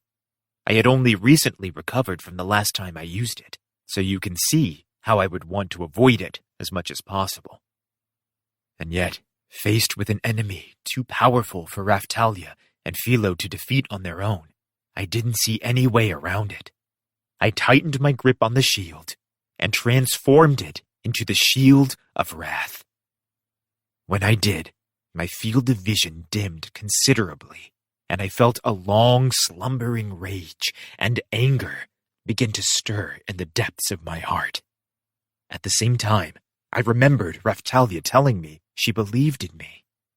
I remembered her saying that she knew I didn't commit any of the crimes I was accused of. I felt a tender warmth at that recollection, and I used it to contain the howling rage that was beginning to surface. The warmth was winning, for now, I saw Philo out of the corner of my eye. Her legs and claws were engulfed in black flames. She shared a connection with the Shield of Wrath, and when the rage grew powerful, it affected her as well. But thanks to Raphtalia and Philo, I'd learned to control my anger. They'd taught me to stay in control. I took another step toward the monster, then another. With each step, my feet felt like they were burning. Soon, I was very close to the beast. I turned to shoot an accusatory glare at the woman. She nodded and slowly lowered her hands. As she did, the power she'd been using to stop the monster's movement faded, and it lunged at me, swiping with its scythe arms. I raised an arm and easily blocked its attack with my shield. The moment the scythe connected with my shield, the shield erupted in tongues of black flame. You see, the Shield of Wrath had a special counterattack called Dark Curse Burning S, and the monster had just activated it by attacking me. The flames used my own internal rage for fuel, and they leapt from the shield to burn the whole area.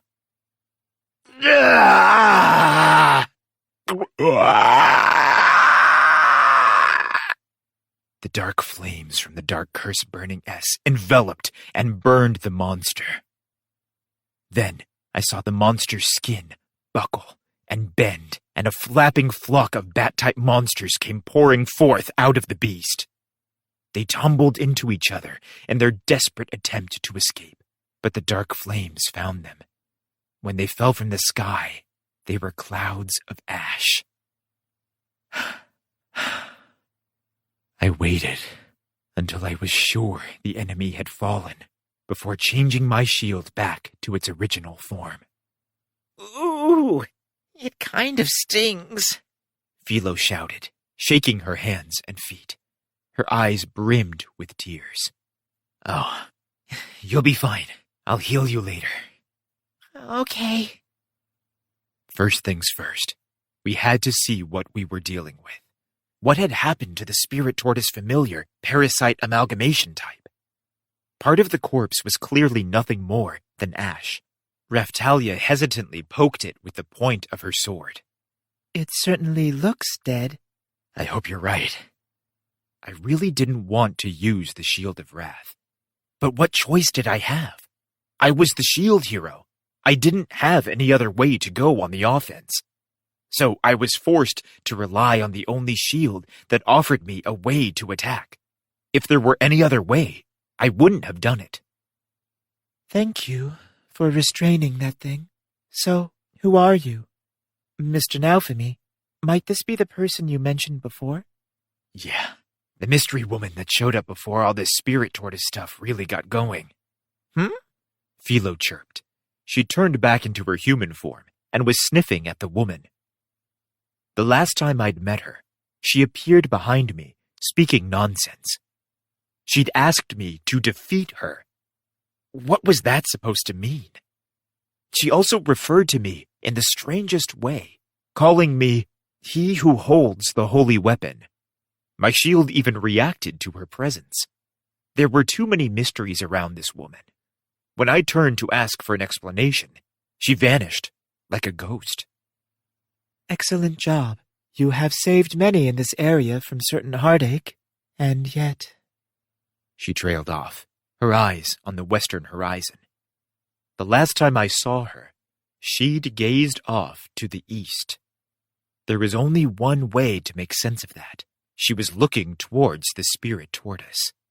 You still haven't defeated me. You, who hold the holy weapon, you must defeat me soon. Already, I cannot fulfill my role, so you must defeat me quickly.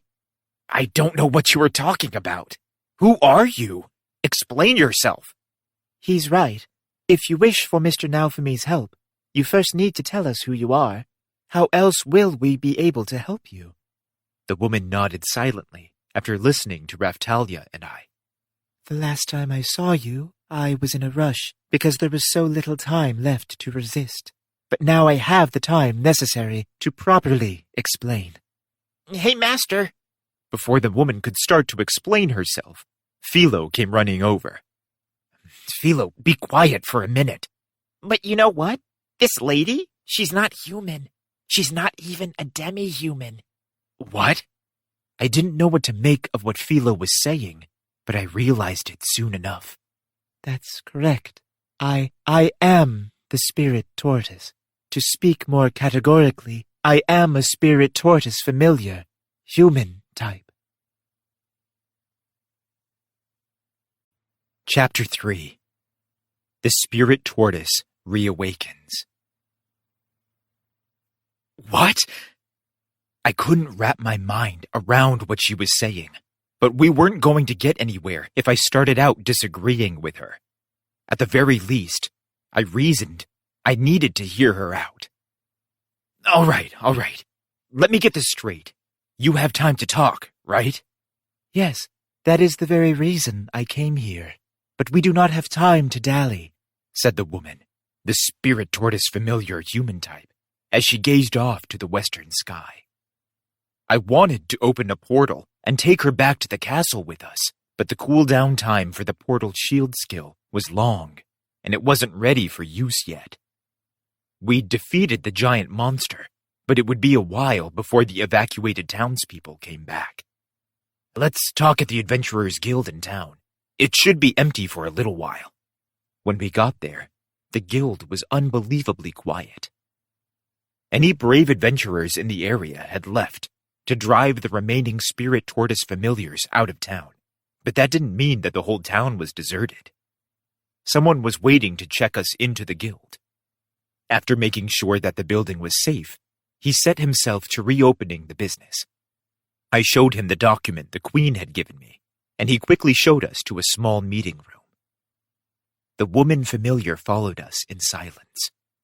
We entered the room, chose a quiet place where we could speak for a while, and sat down.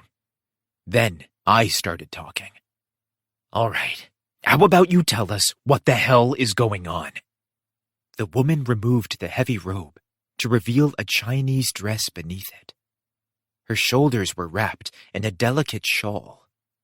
Once again, I got the feeling I was looking at a fairy from Chinese mythology. Her devilish eyes only made that feeling grow stronger. I half expected her to turn into a fox. Very well.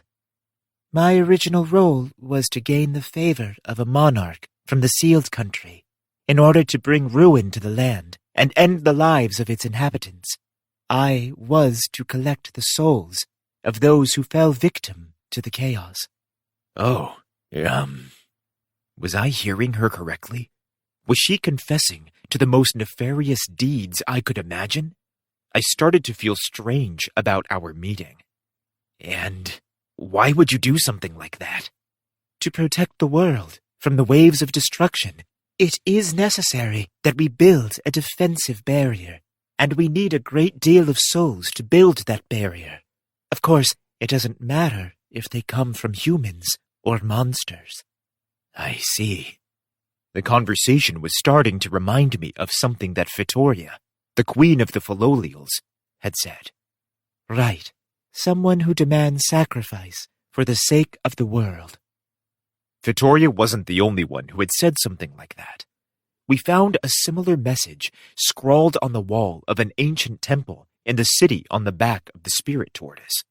An ancient hero had written it there. It all pointed to one thing.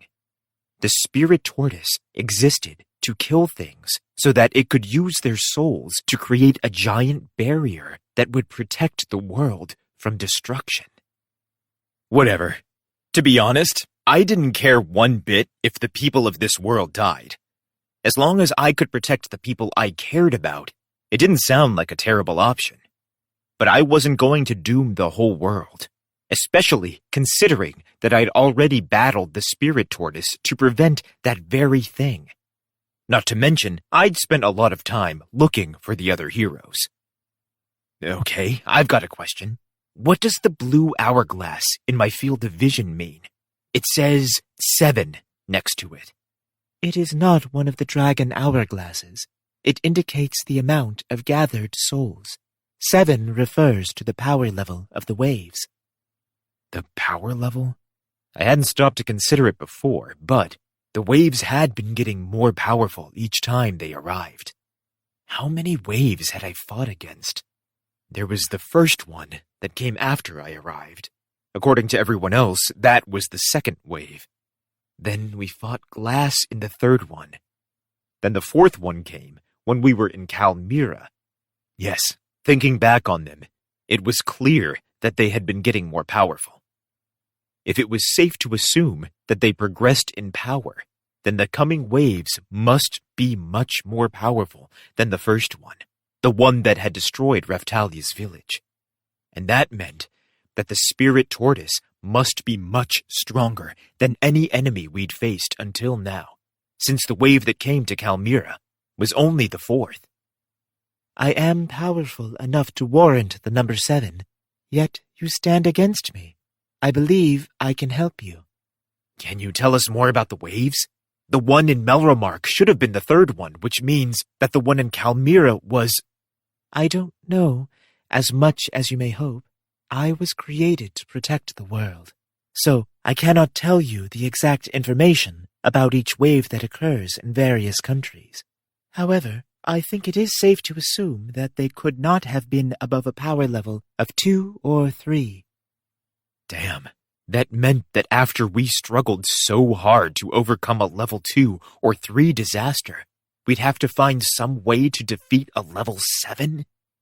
Some very powerful people came out of the waves and said their mission was to kill the heroes of this world.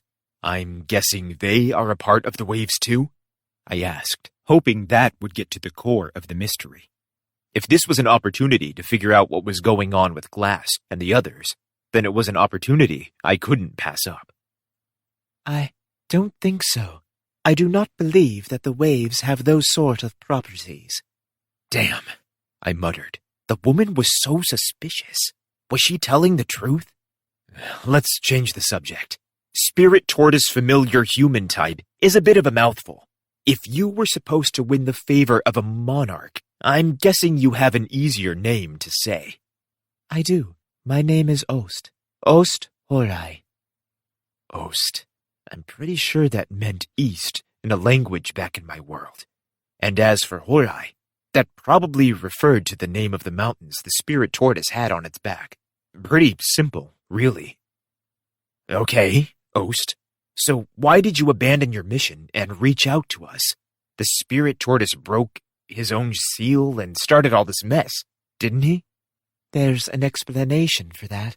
My true body is the spirit tortoise itself, though the situation has become so bad that the spirit tortoise is no longer able to fulfill his role in the plan.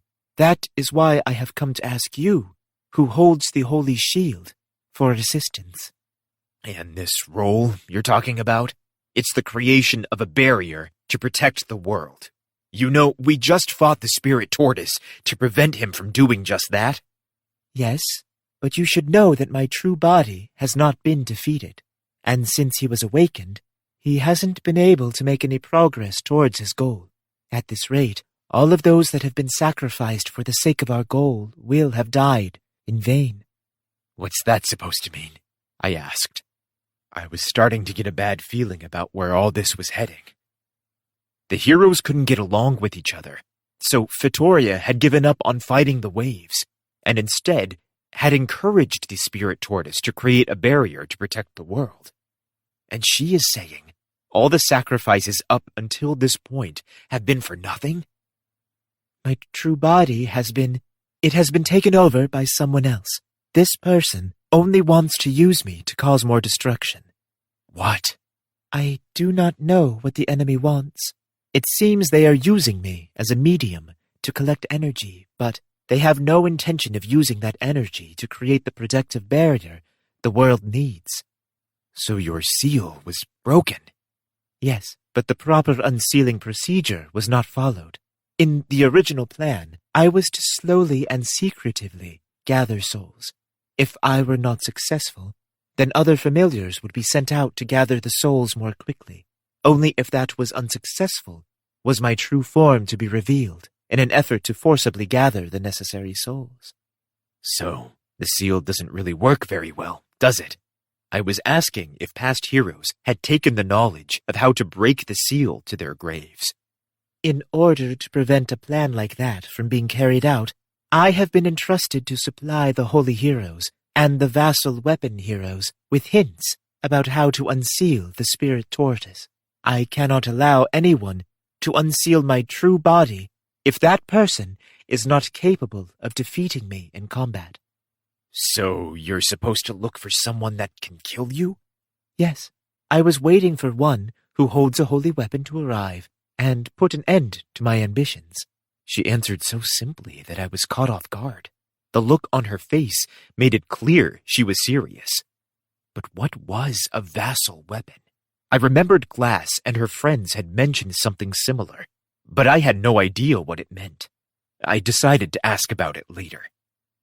So the order of events is all messed up, and someone else was able to take control of the spirit tortoise. Is that even possible? It should have been impossible. I don't know what power they used to do it, but it has happened. Someone has taken control of my true body. But we ripped the spirit tortoise's head clean off. That is not enough to kill the spirit tortoise's true body. Unless it is killed properly, you will not be able to stop it. That reminds me, Mr. Naofumi, didn't you read something that the ancient heroes had written on a temple wall? Yeah, well, there were parts I couldn't read, so most of it is still a mystery. Ost regarded me in silence. She was pretty, and she spoke so sincerely that I wanted to take the conversation seriously, but I couldn't ignore the possibility that she was lying to us. And I'm guessing that you know the proper way to kill it. Actually, that is a mystery, even to myself. Useless? Was she trying to get us killed by giving us an impossible mission? And besides, the spirit tortoise had stopped moving a week ago. We were deep in conversation when someone knocked on the door. Excuse me, the manager of the Adventurers Guild said, ducking into the room. His face was pale. What is it? I have an urgent report for the Shield Hero. It had been bothering me for a while, so at one point I asked about the system used to convey messages in this world. It was very rare and limited to only approved organizations, but there was a magic system that made it possible to talk to people who were very far away. It was something like a telephone. But because of the magic and technology involved, it was only possible to leave messages and not have whole conversations. Back in Japan, we probably would have called it a telegraph. Still, if you could only leave messages, then it didn't have much advantage over just using traditional letters. And? The spirit tortoise has reawakened. Your immediate presence is requested. Damn it. Ost had been telling the truth. You must defeat my true body quickly. I will do all I can to assist you. Can you keep the spirit tortoise from moving the way you did with that familiar we just fought? Unfortunately, no. That would be impossible. Not only am I unable to halt the motion of my true body, but I may not be able to stop any familiars in his immediate vicinity. Then what can you do? I snapped, irritated. Had she just shown up to make demands of us? I wondered if she might actually be behind all the trouble. I can support you with magic, and I can also interfere with the other familiars, perhaps stalling them or dulling their movement. Hero of the Holy Shield, please help destroy me, Ost said, bowing deeply. Well, we were certainly going to need all the help we could get. In truth, my party was sorely in need of someone who could really handle support magic. I wished that I could have my pick of helpers, but her offer was better than nothing. It's going to be tough, but I don't think we have a choice. I sent Ost an invite to join my party's battle formation ranks, and she quickly accepted. So, what sort of magic are you good with? Earth magic and support magic, mainly. Furthermore, I can use magic that was long ago forgotten by humans. Forgotten magic? This world really was like a game. You always ran into long-forgotten spells in RPGs. Great, but just so you know, don't think this means I trust you. I understand, but I will do all I can to assist you, the holder of the Holy Shield, in the coming battle, she said, and casually cast a spell on me. When the spell took effect, I was suddenly able to see all of Ost's important stats displayed in my field of vision. I was surprised to see how impressive they were. They might have even been better than Raphtalia's. They were a little lower than Philo's stats, but they were balanced very well. In general, her stats seemed slightly balanced towards defensive capabilities. That was probably because she was a Spirit Tortoise familiar. I finished reading through the numbers displayed in the air, only to realize that her current level wasn't indicated anywhere. We should introduce ourselves. I'll start. I'm Naofumi Iwatani. And I am Raphtalia. Very pleased to meet you. And my name's Philo. Nice you meet ya, turtle lady. So there you have it. By the way, I know we're only going to be fighting together for a little while, but please stop calling me he who holds the Holy Shield. It's too long and dramatic. Just call me the Shield Hero, I said. That's what I was used to being called, so I would respond instinctively in the middle of battle. Yes, very well. I suppose I will only be with you a short while, but I'm glad to have met you all. Shield Hero, Miss Raphtalia, Miss Philo. A short while. Just until we defeated the Spirit Tortoise, right? That's what Ost was after. So I guess we would part ways once that happened. But she was a Spirit Tortoise familiar too. So if we defeated the tortoise, then... I still didn't completely believe everything she was saying, but I knew that we were about to head into another thorny situation. I sighed and checked through my party inventory, which now included the Spirit Tortoise familiar, human type, who called herself Ost. Hey, I've got another question. What is it? You've been calling me the holder of the Holy Shield, is that right? Yes, that is what it was called by the older versions of what are now known as the 4 Holy Heroes. That was exactly the answer I was expecting. But then what was the vassal weapon? And what's a vassal weapon? It is the title of someone who holds the power to assist the holy weapons. The power to assist? I'd never heard of anyone like that. The only thing I knew of that was even remotely similar was the 7-star heroes. Are you talking about the people called the 7-star heroes? Perhaps. Maybe she was just using an ancient name for them. But if that were true, was that the connection between the 4 holy and the 7-star legends? Regardless, I confess, I'm not an expert on the topic. Sure, right. Anyway, that's enough talking for now. I'm going to open a portal to the place where we defeated the Spirit Tortoise. I concentrated on the shield in my hand and used Portal Shield. I could actually activate the skill without saying anything out loud. When the spell activated, a list of saved locations appeared, floating in the air before me. The skill was capable of storing 3 different locations. If you wanted to add new places to the list, you would have to delete the old locations, starting from the oldest on the list. Managing the list of locations was a bit of a pain, but I had no choice but to keep on top of it. Anyway, I was about to choose the location of the fallen Spirit Tortoise from the list when a sandstorm appeared in my vision, obscuring that option. What the hell? I yelped. What is it? When I tried to choose the last location of the Spirit Tortoise, a cloud of dust. Before I could finish explaining, a message appeared over the swirling dust. Unable to teleport. The words flashed on and off. Damn. You were attempting to use a teleportation spell, yes? There is a good chance that my true body is exerting a powerful influence on that location, thereby rendering teleportation there impossible. I supposed I should have expected something like that. Of course we weren't able to teleport back the Spirit Tortoise. That would be too easy.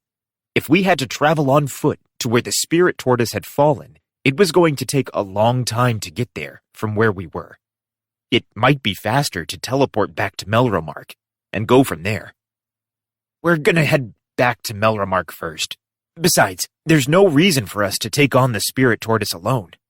Understood. This way we can ask the castle soldiers, Risha and Miss Eclair for their assistance. I concur. Ost nodded. She had a strange way of speaking. She was certainly polite, but she had such an evil look in her eyes. I was never sure how best to respond to her.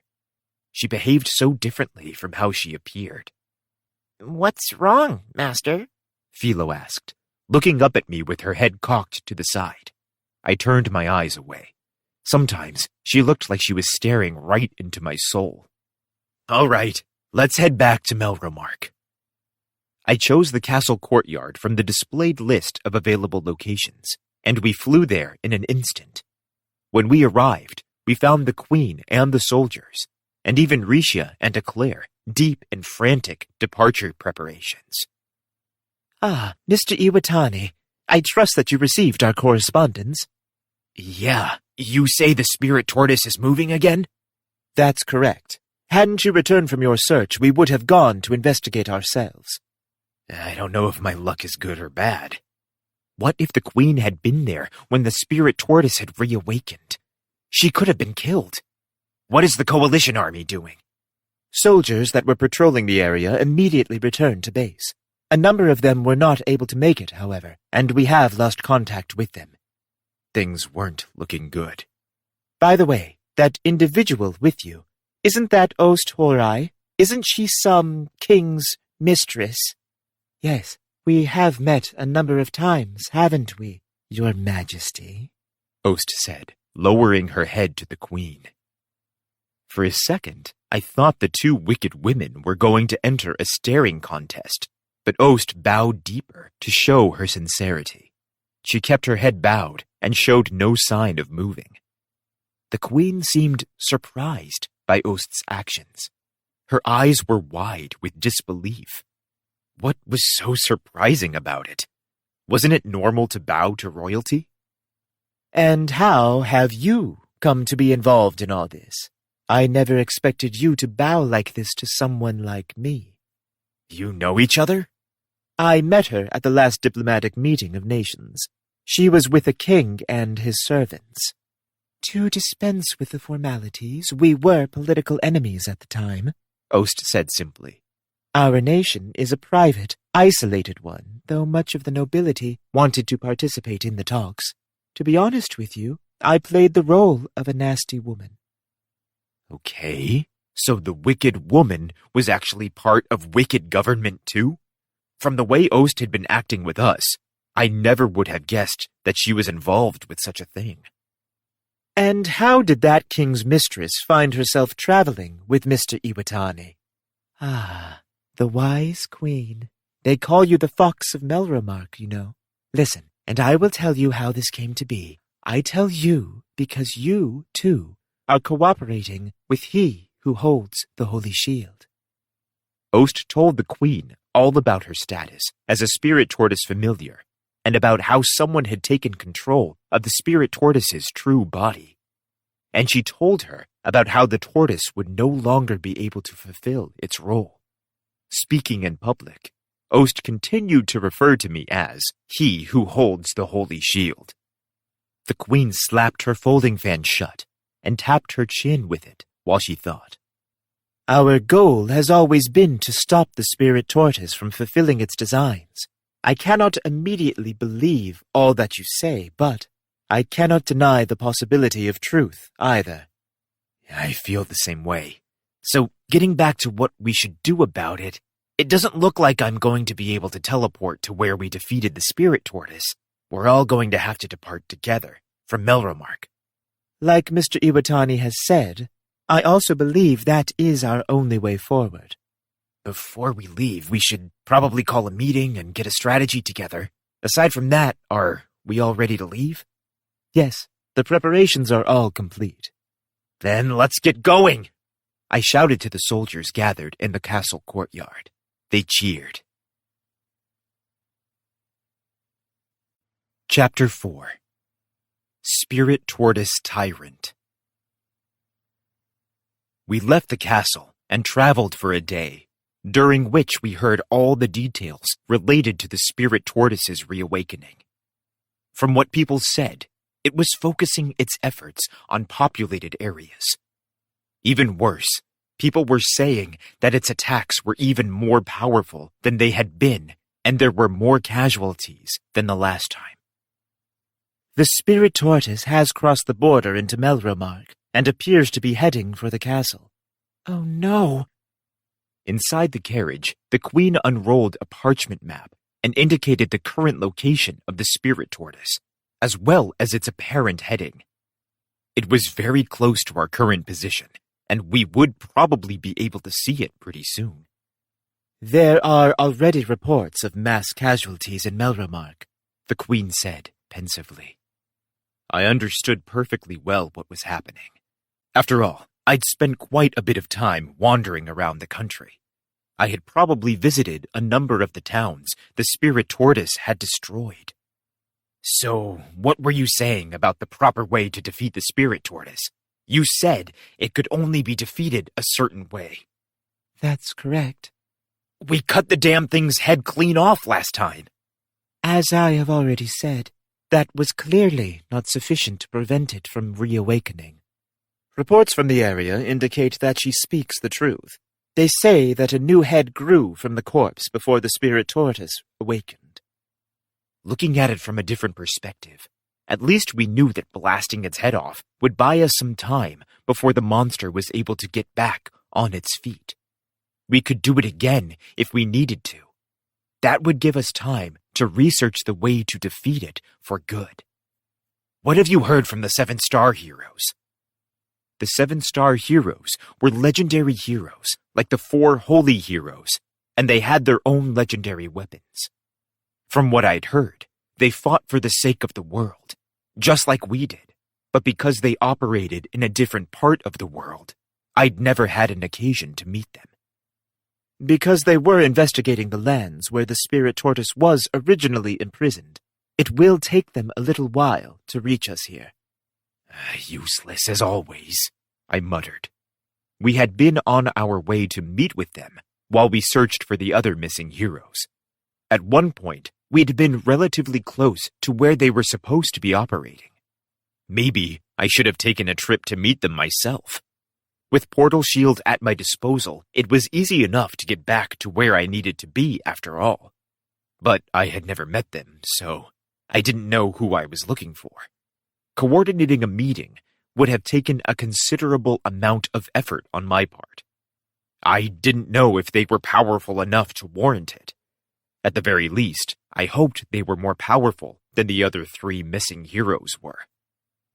Hey, Queen? Yes, what is it? How strong are the 7-star heroes? I asked. The Queen frowned and fell into deep thought. I didn't think I was asking such a difficult question.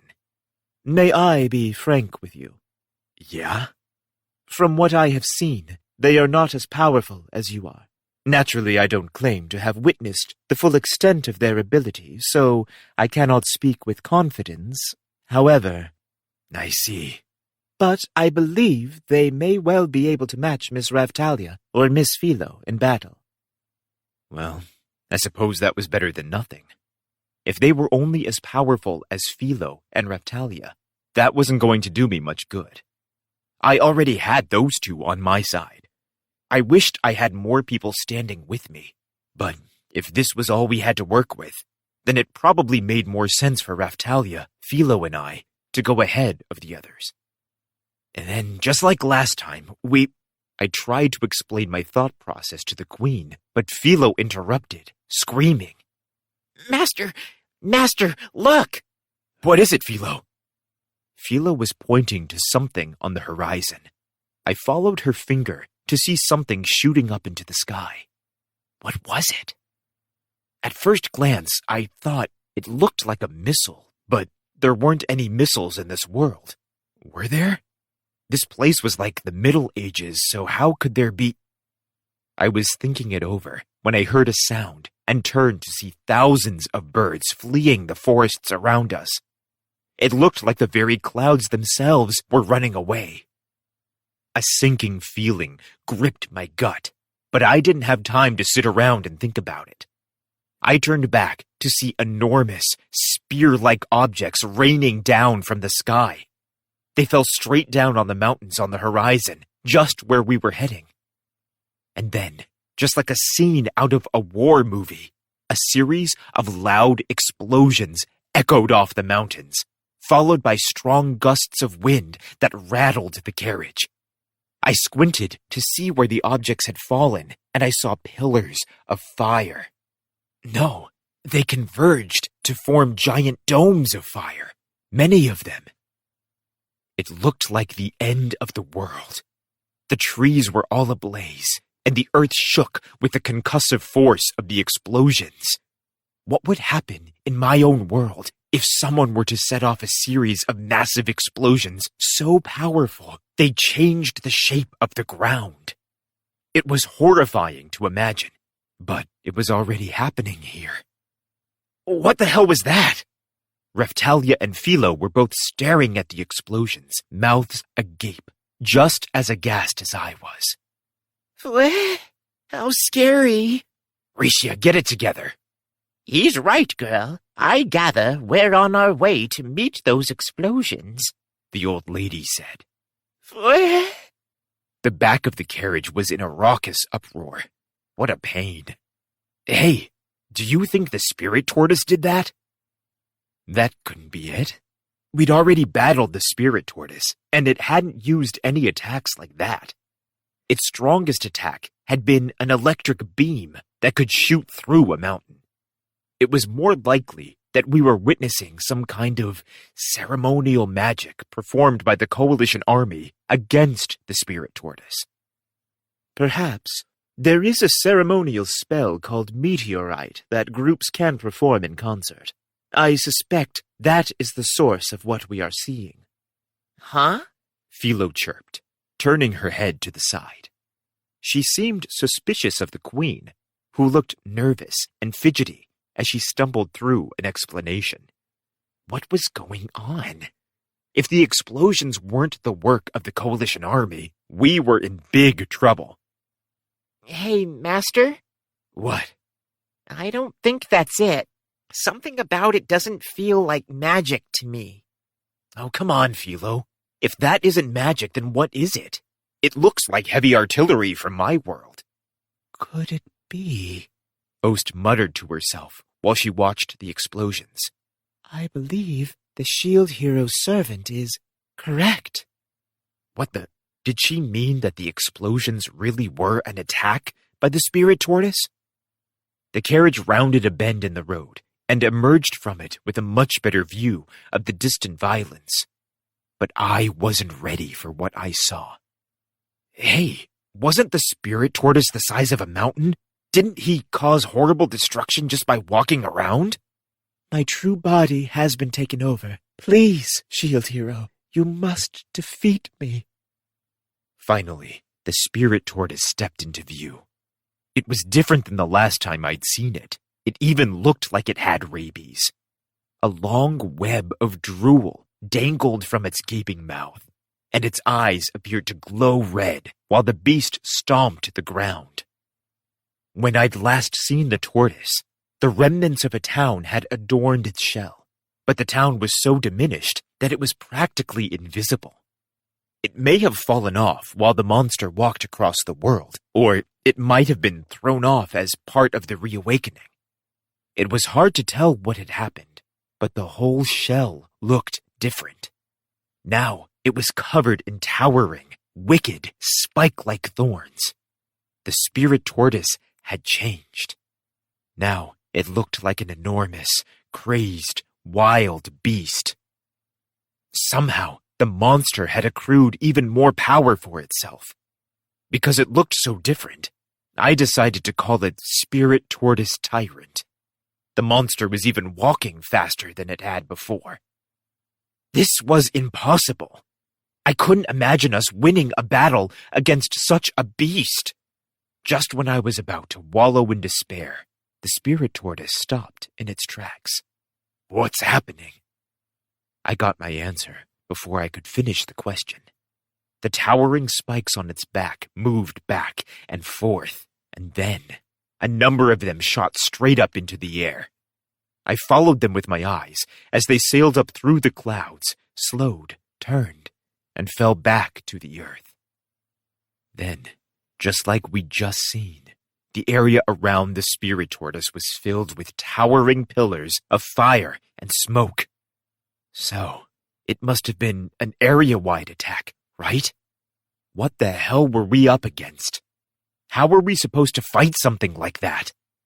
A nearby town had been completely obliterated. There was nothing left. I'd seen an attack like that in a game I played once, a long time ago. In the game, the attack destroyed the whole world. And we were supposed to fight this thing? If this were a game, the spirit tortoise would definitely be the final boss. But this wasn't a game. This was a real world. It wouldn't end, even if we won the battle. If what Vittoria said could be trusted, then the waves would stop coming and the spirit tortoise would go back to sleep. That is, if we let it do what it wanted. But if what Ost said was true, and someone else had taken control of the spirit tortoise, then we had to defeat it to make it stop.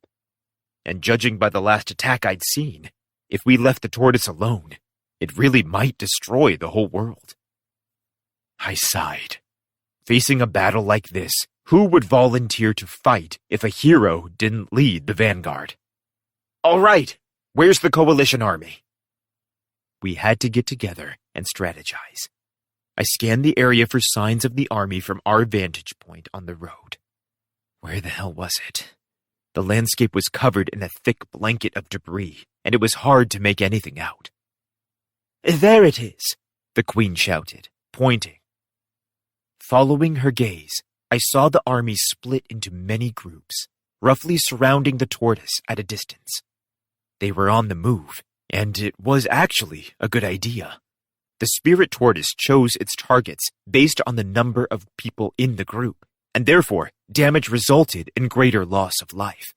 If the army split up and kept moving, the tortoise would have a hard time focusing on anyone in particular. We have to get down there and meet up with them. Come on, Philo. Yeah.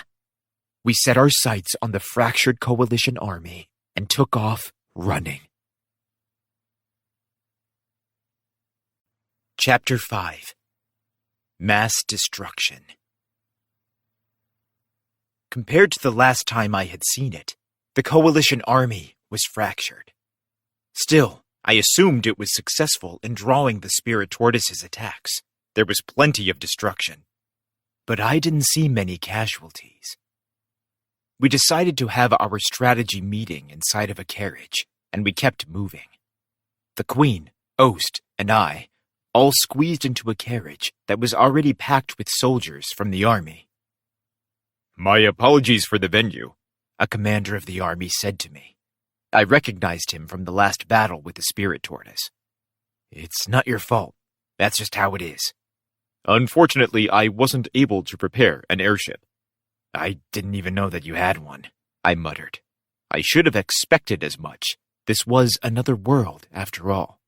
Fabry has an airship that it has agreed to lend us. Unfortunately, it did not arrive in time. Considering how suddenly this had all happened, it probably hadn't even made it to Melromark yet. I wondered if the 7-star heroes were on it. Waiting for something that may never come will do us no good. What the hell is going on out there? When the spirit tortoise reawakened, it had already taken on this new form. I suppose you were not able to make anything out from here, but the town on its shell is still there. Oh, the spikes must have obscured it from view. This is the information our research division was able to obtain, the man said, as he passed me a thick, substantial stack of papers. I flipped through it and quickly found the report that detailed the rediscovery of the town on the beast's shell. But we didn't have time to flip through reports. I'd have to delegate the reading to a smart person. Read through it and report back to me. I'll give a copy of this to Risha as well. It might be the best way for her to contribute to the battle efforts. Understood. Pardon my intrusion, Shield Hero, but who is this woman behind you?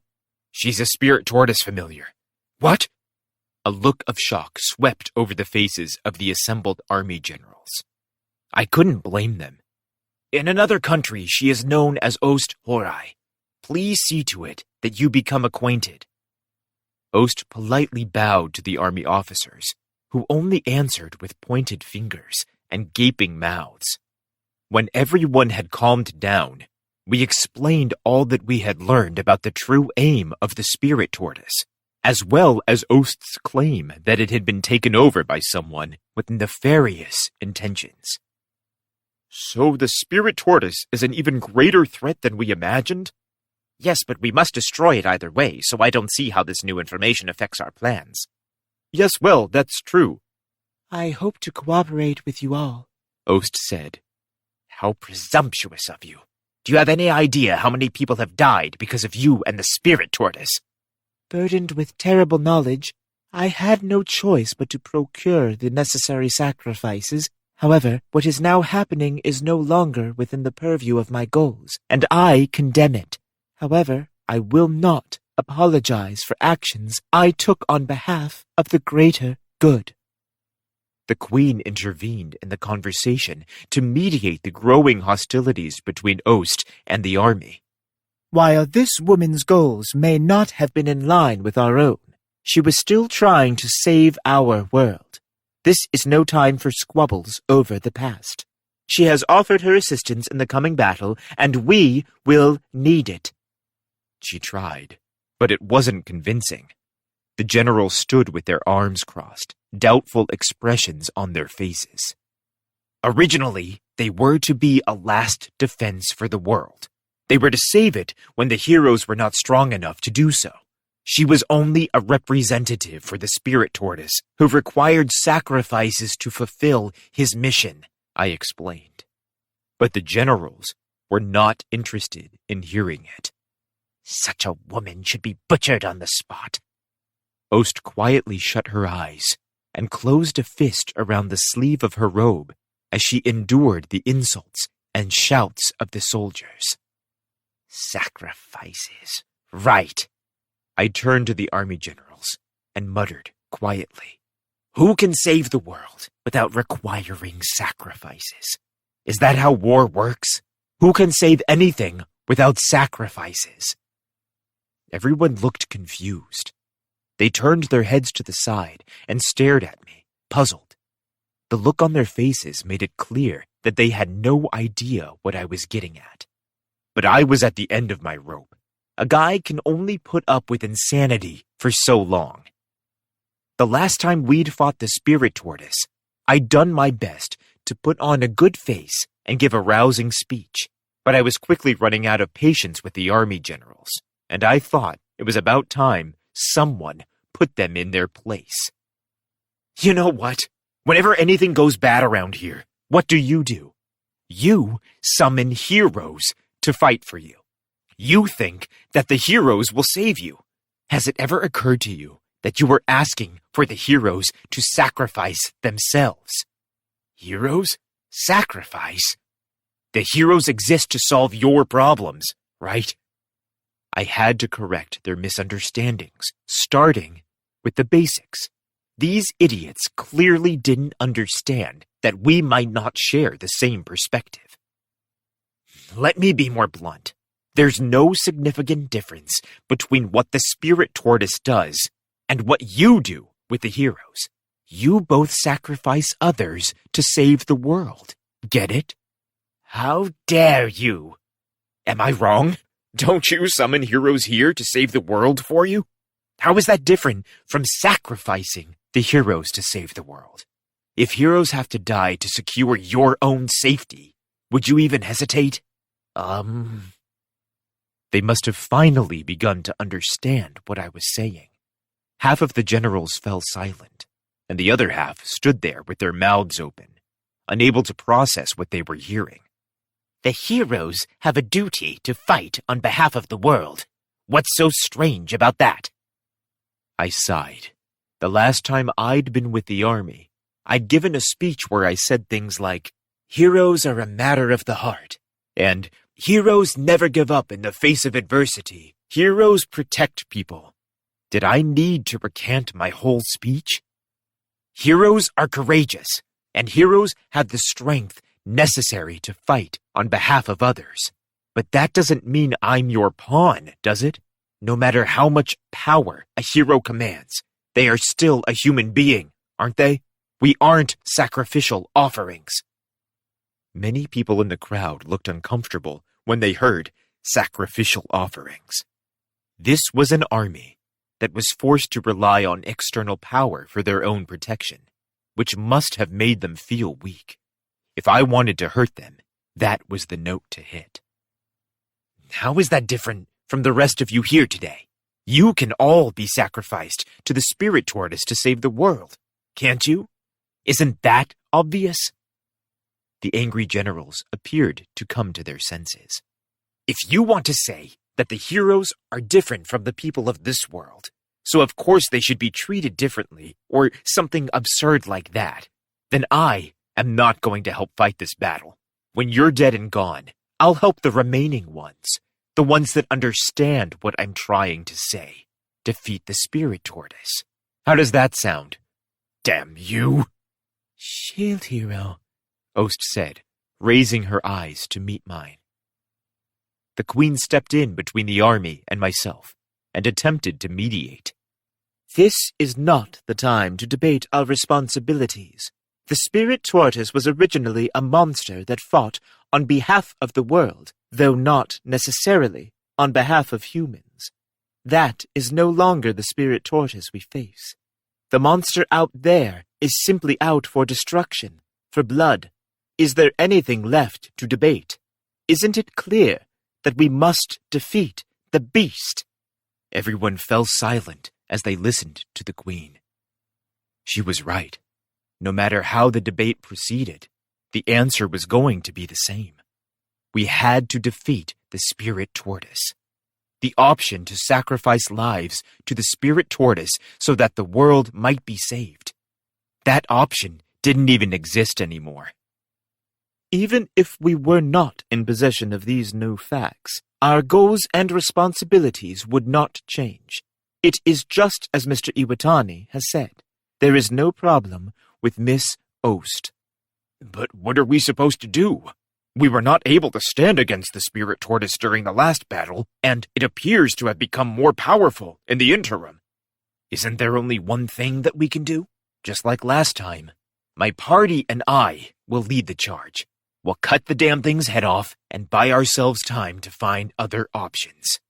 But I could understand their hesitation. During the last battle, I had barely managed to protect everyone from the monster's powerful attacks, and those attacks had grown much more powerful now. What if I wasn't able to withstand them anymore? Ost, you said that you don't know how to defeat the Spirit Tortoise, right? Correct. My role was simply to pave the way for the Spirit Tortoise's awakening. I was simply to supply the heroes with hints regarding the method to break the seal on the Spirit Tortoise's imprisonment. She wasn't going to be much help, but I suppose it was better than not having her on our side at all.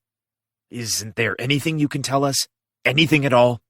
When I was ingratiating myself with the royal family, I did learn about the Spirit Tortoise legends. Great.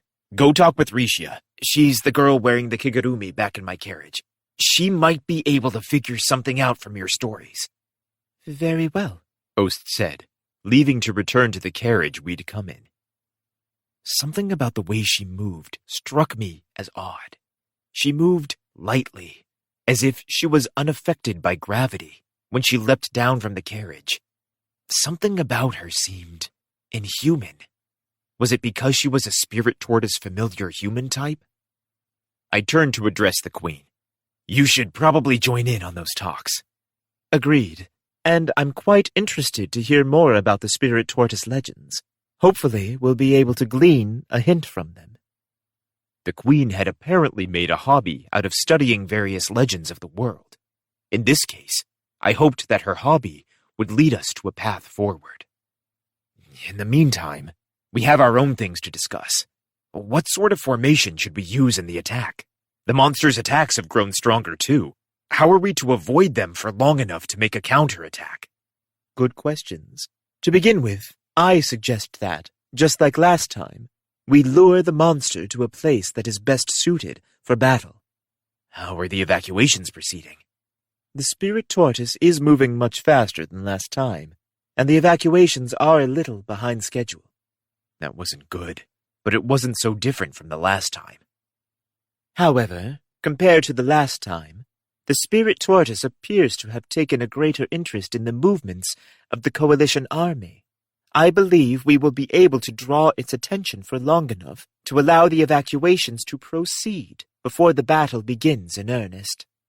That would be ideal.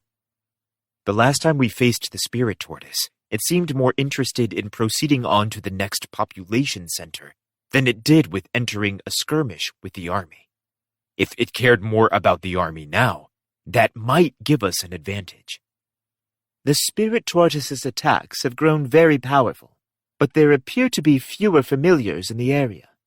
The tortoise also stops from time to time, so I believe we are having a fair amount of success in drawing its attention. At the moment, the beast has yet to use the sort of powerful attacks it deployed against the shield hero in the last battle. We can only hope. True. We'll be in trouble when the tortoise starts to use those attacks again.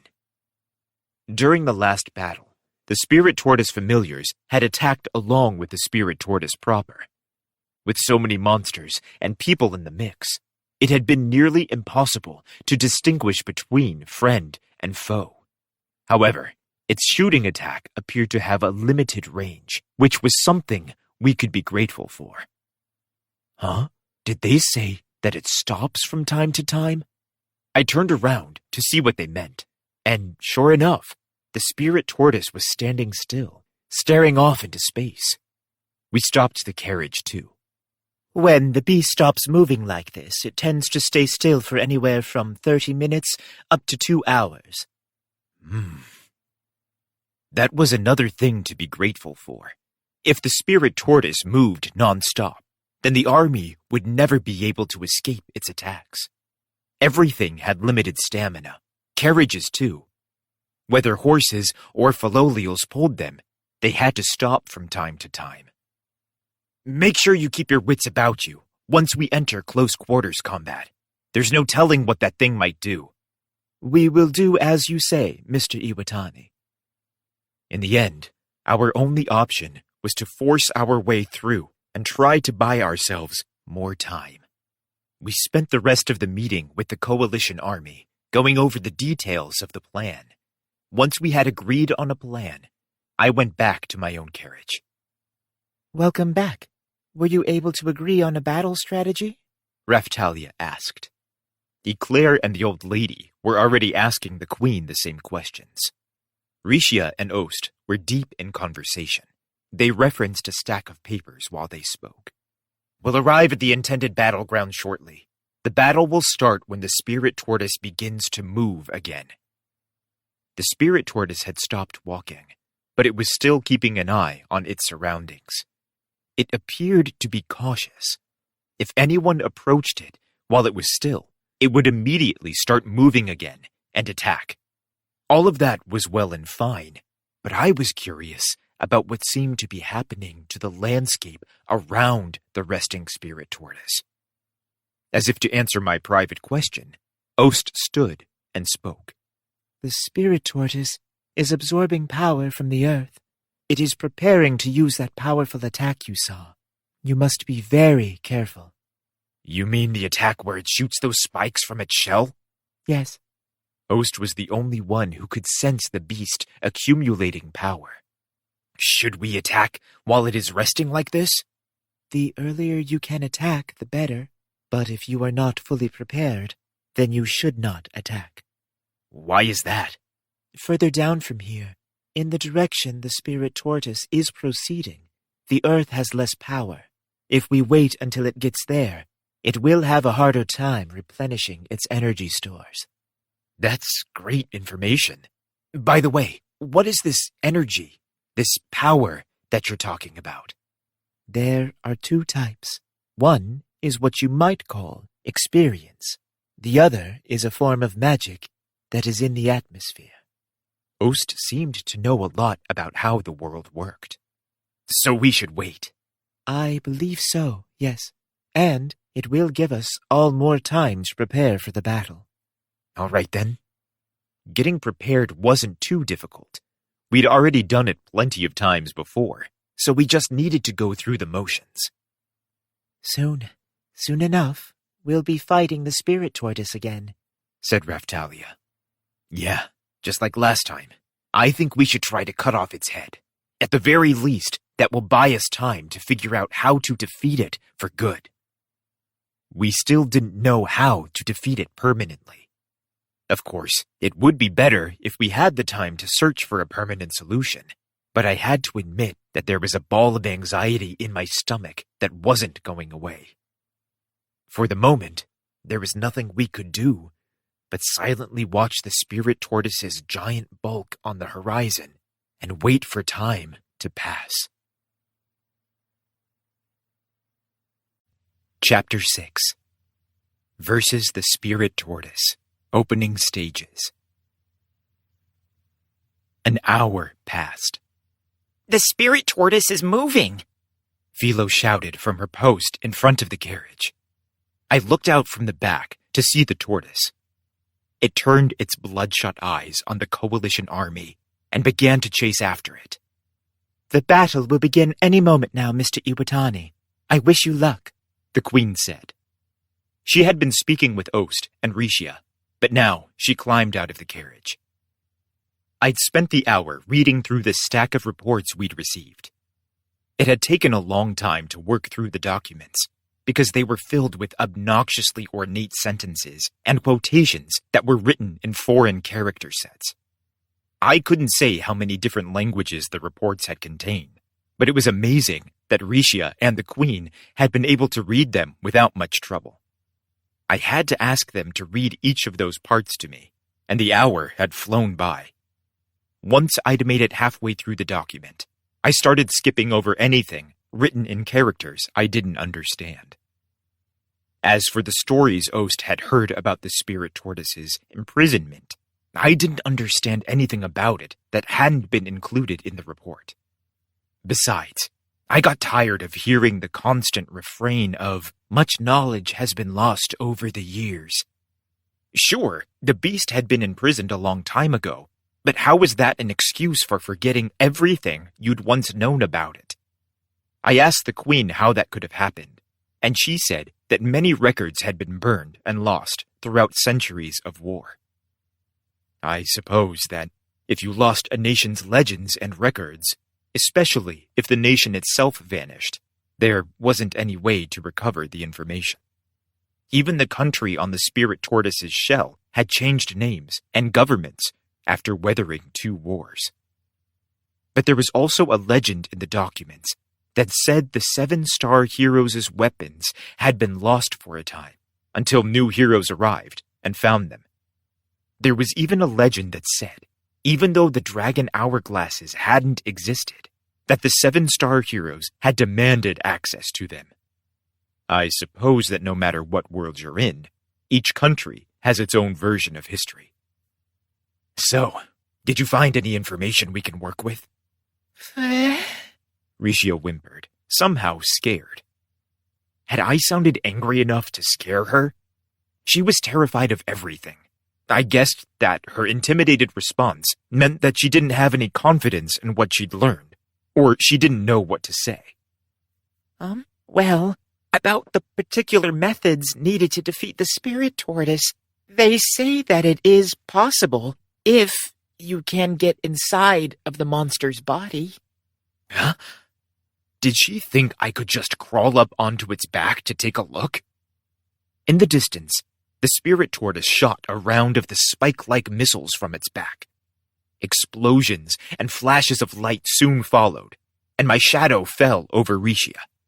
That was all that had happened, But for some reason, Rishia thought that I was angry with her, and she started to twitch in fear. And they say that there was information left behind by ancient heroes, inscribed in stone. Inscribed in stone? That must have been the message I'd found from the old heroes. The messages were often written in Japanese, and there was no one else around that could read it. But all the heroes came from different worlds, and while those worlds all had a version of Japan in them, they were still different. That meant the grammar and vocabulary could be different too. I wasn't so sure I was able to fully understand what was written. We'd found another one of these messages in a temple on the spirit tortoise's back, and fortunately, I'd understood a lot of it. Ost, can you read it? Unfortunately, no. Did the documents include reproductions or a sketch of the message? Well, the stones were probably so old and crumbled that any message on them would be illegible by now. I could understand how someone would have trouble making out what was written. I wished they'd finished their research before the damned spirit tortoise started moving again.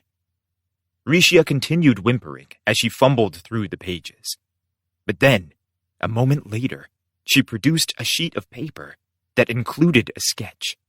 I guess she had done her best to look into it. Luckily, I could understand some of it. The rest of the sentence was impossible to make out, as the stone it had been written on was too old and crumbled, but... Goal is waves, world, prevent. World prevent. What were they preventing? Destruction? Extinction? Didn't the tortoise make a magic barrier to protect the world? Ost, you said the spirit tortoise exists to protect the world with a magic force field, right? Yes, as far as I know. But the inscription could have meant something else. What were the waves? I still had no idea what they actually were. The more we looked into the mystery of the spirit tortoise, the more we were confronted with a continuing mystery. Couldn't it be saying that it's trying to prevent something that results from the waves?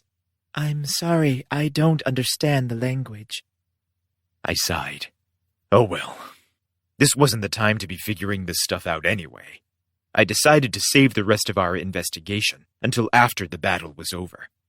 At the very least, it seemed likely that the rest of the heroes' message was somewhere up on the tortoise's back.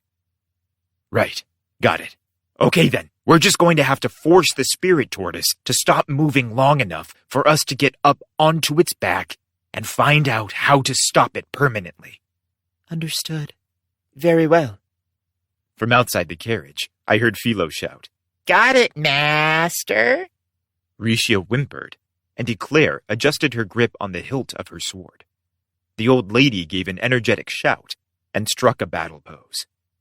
Let's do this. Philo, take us to the spirit tortoise. Don't stop until we are right up under its eyes. And don't let it hit you. We took off running at full speed, straight for the crazed spirit tortoise. You all better get inside my force field. Shooting star shield! A transparent protective barrier appeared around me. It was very powerful, so I hoped it could stop most of the spirit tortoise's attacks. When the beast noticed our carriage barreling straight for it, it lowered its head to meet us. During the last battle, it had fired energy beams from its mouth, and that had been its most powerful attack. At the moment, it didn't seem like it was preparing to do anything like that. A shrieking sound filled the air, and the spikes on the beast's shell shot into the sky. Damn! Philo turned her eyes to the sky and deftly dodged left and right to avoid the falling spikes. The scenery in my peripheral vision flew by in a flash. We must have been moving very quickly. The wheels of the carriage clattered angrily over the pebbles and rocks in the path. We were borrowing it from the army, so I didn't care if it broke. The sense of the massive spirit tortoise was slowly growing to fill more and more of my vision as we approached. It was a novel thing. It was something you would never see in Japan. If you were to drive on a straight road directly towards the mountains, it might have felt similar. The carriage shook violently as we ran. I turned back to see Eclair and Raftalia desperately struggling to hold on. Ost regarded the scene in silence and then stretched out her hands. She appeared to be concentrating, and then she began to chant a magical incantation.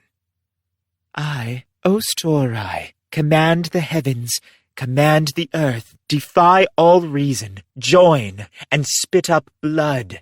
O great strength, I command you, loosen the hold of gravity on them. Gravity reversal, float. Raftalia and the others lightly lifted off from the carriage floor and floated in the air. Floating in the air, they were able to compose themselves without being knocked around by the violent shaking. Wow, I've never seen such magic. While there are still monsters that can use it, humans lost the knowledge of this spell long ago. We are about to enter battle, so I have used my power to levitate your comrades. How convenient. I wondered if the spell's use was somehow restricted. Would Philo be able to learn it? She liked to run carriages ragged, much to the dismay of our passengers. A levitation spell would come in handy, for sure. This spell uses my own power to produce its effects. The effects vary depending on the medium who casts the spell. Oh, yeah? Yes, I am capable of manipulating the gravity fields around myself, so this spell is simply an extension of that ability. So that explained why she had looked so strange when she jumped out of the carriage. She really wasn't human. If we ever have the time to talk at our leisure, I would certainly teach you how to use it, Shield Hero. You think I can use it? We will need luck on our side, but I believe I can teach you. That sounded like a good deal to me. I wondered if she would be able to teach me some offensive magic spells as well. As things stood at the moment, I could only use support and restorative magic. Still, the method must be different. If you were to attempt to use your own power the way I've used mine, you could kill yourself. Human magic is quite a bit more powerful than my own. Really? Yes. My magic normally relies on drawing the latent power of the earth, the water, ores, and so on. It has a different effect depending on the medium. Listening to Ost, I was reminded of the magic system in a game I'd played once, a long time ago. Though, actually, come to think of it, it sounded a lot like the sort of magic Therese had used.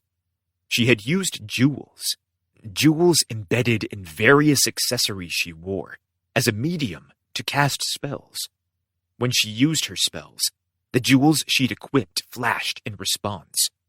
It must have been the same thing that Ost was talking about. Can you do the same thing with jewels or gemstones? Yes, they are a very suitable medium for casting spells. One of the easier mediums, actually. Well, that explained it.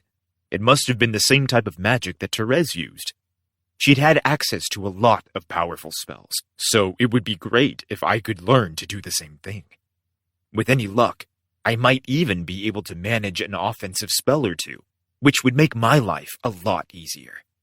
If the root of the power was the medium and not myself, then it shouldn't matter that my natural aptitude was only for supportive and restorative magic. Great! I can't wait to learn. If we have the time, that is. Yes. I suppose we should thank you for the unsolicited lecture on magic, Eclair said quietly. Ost is the only reason we have made it as far as we have. Please keep your grumblings to yourself, Raftalia said, giving Eclair a warning. Philo kept running as fast as she could, turning quickly to the left, then the right, bouncing and bounding with incredible speed towards the spirit tortoise. From time to time, one of the explosions or missiles would rock the carriage, but luckily, my shooting star shield force field was strong enough to protect us from any real damage. Still, it was a bumpy ride. You wouldn't want an arm or a leg to stick out from the barrier. That much was sure. Were it not for Ost's magic, we would all be nauseous and throwing up by the time we got within striking distance of the beast. Right. We brought the conversation to close just in time to see the massive head of the spirit tortoise lower down to our level and blink its bloodshot eyes at us. Raftalia, Philo, finish it in one hit. Start preparing now. Eclair, Old Lady, you two, focus on counterattacks. Risha, Ost, you're on support duty. They all nodded and began to prepare for battle.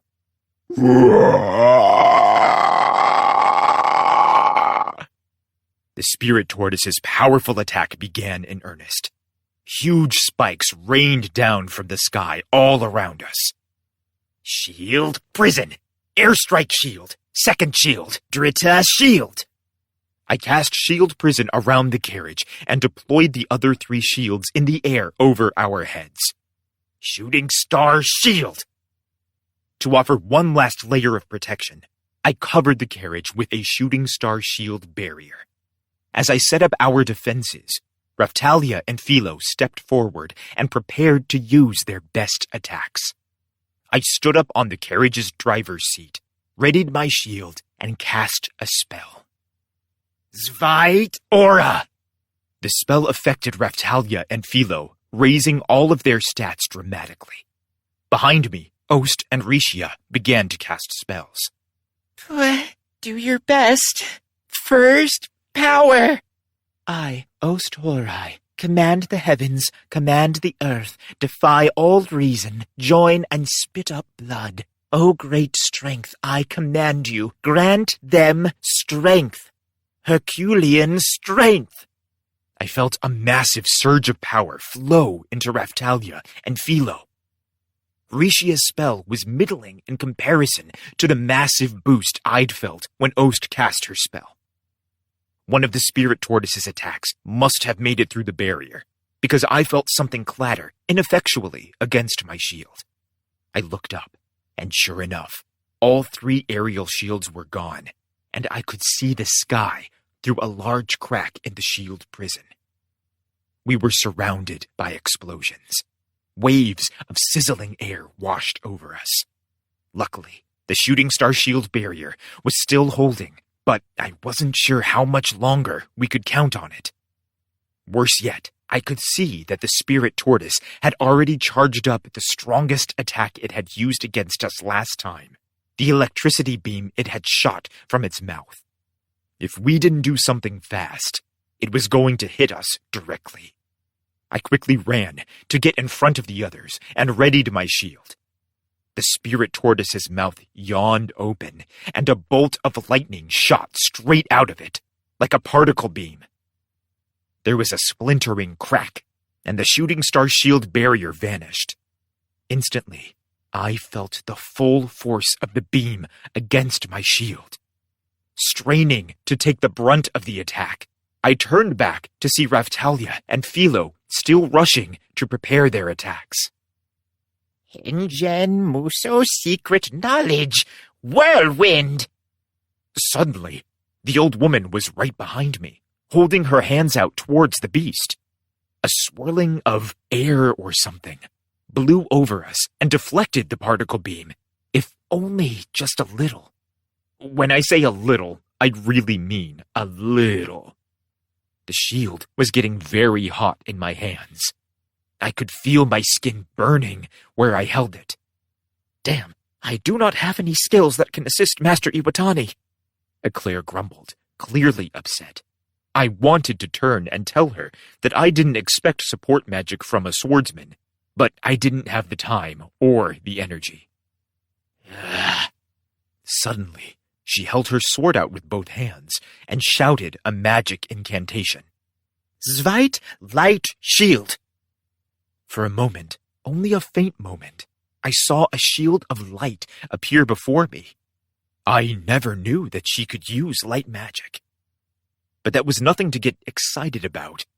The shield disappeared as soon as it had formed. It hadn't helped at all. I am reasonably proficient with light and supportive magic, although it's only defensive light magic and agility-enhancing magic, Eclair said. She sounded like she was cursing herself for not being more useful. Your magic will prove very useful. Now Ost was behind me as well. She slipped her hands over my own and gripped the top of my shield. "What are you—" Before I could even finish my sentence, Ost was already casting a spell. I, Ost Horai, command the heavens, command the earth, defy all reason, join and spit up blood. O great strength, I command you, grant power to the holy shield before me. The gemstone set in the center of my shield flashed, and the area the shield was capable of defending pulsed and expanded.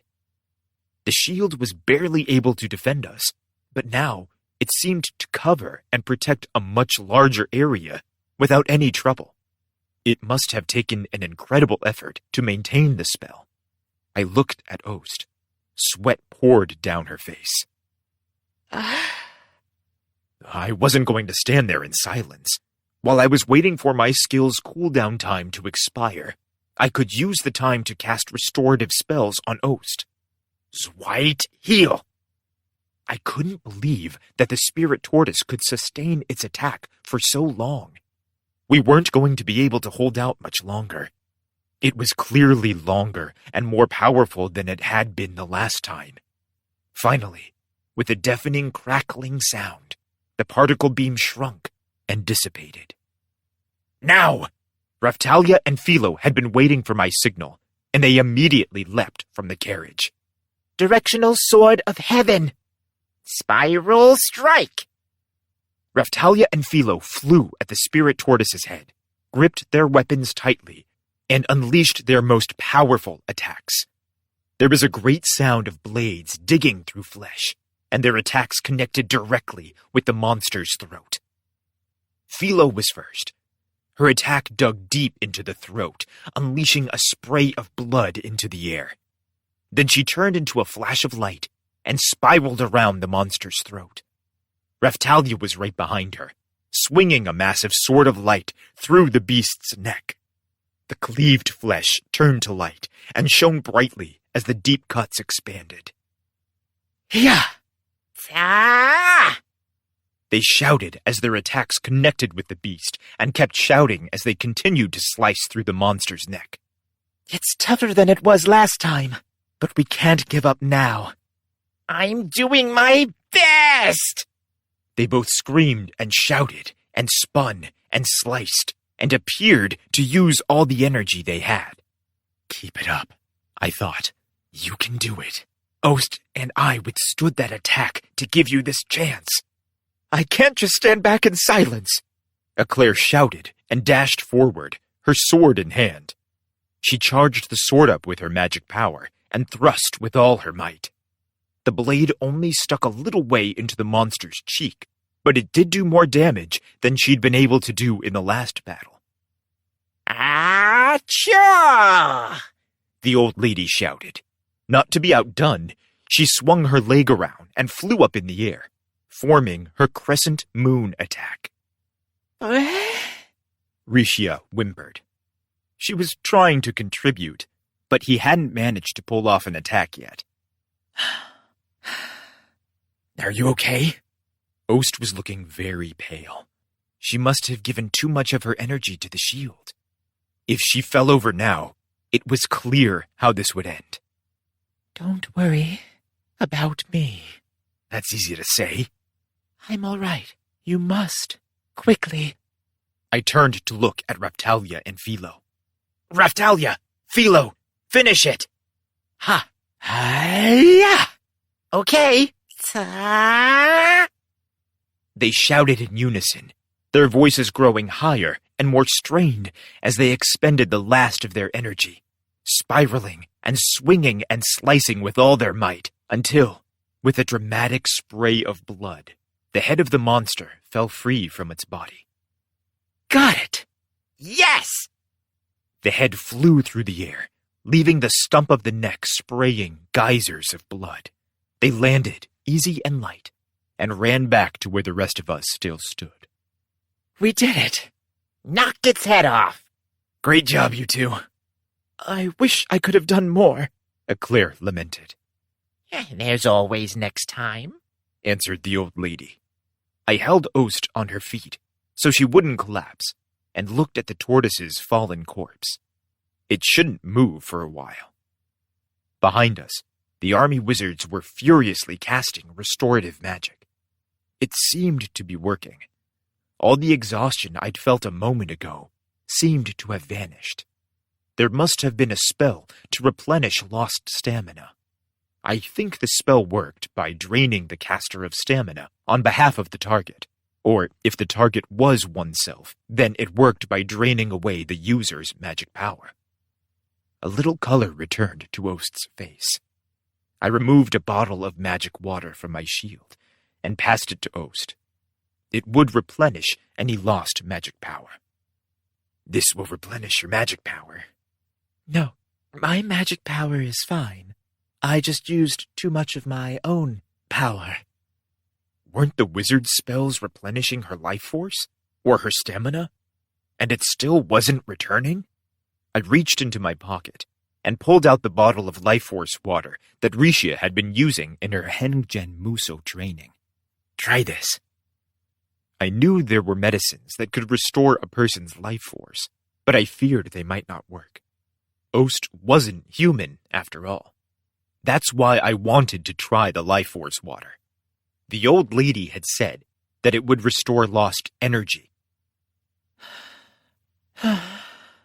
Ost slowly raised the bottle to her lips and drank its contents. When she finished the bottle, her face slowly started to look healthier and brighter. That seems to have helped. A little. Thank you very much. Don't worry about it. Protecting people was my job. Part of that meant I had to physically protect them, but it also meant that I had to make sure people were capable of protecting themselves. I had to keep an eye on Raftalia, Philo, and the others. I even needed to keep an eye on Rishia's condition. The Queen had to do the same thing for her people. Even though we were only cooperating for the time being, I still felt that it was my responsibility to watch out for Ost. Besides, after seeing how she'd filled my shield with an amazing amount of power, she wasn't someone that I could just ignore. If she hadn't been there, we might have taken heavy damage. Raftalia and Philo had done the bulk of the physical work, but Ost had done so much for us that her role in the battle was at least as important as theirs.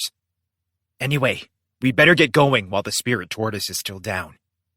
We were just about to move on to the next stage of our plan when the disturbing sound of something large and wriggling came from the direction of the fallen spirit tortoise.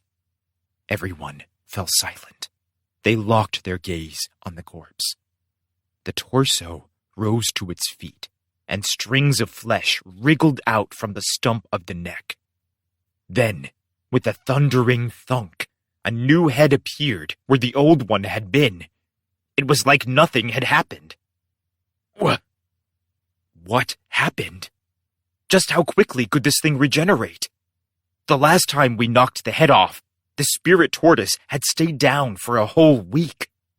I knew that the tortoise had impressive regenerative abilities, but I never thought it could grow a new head in a matter of minutes. What was this thing? A hydra? The ancient heroes had stopped the spirit tortoise by sealing its heart. Was that because of its regenerative abilities too?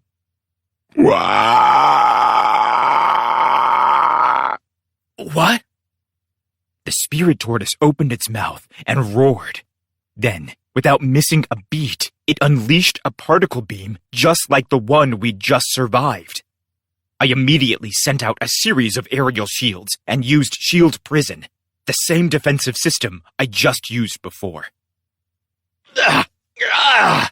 Mr. Now for me! Oh no!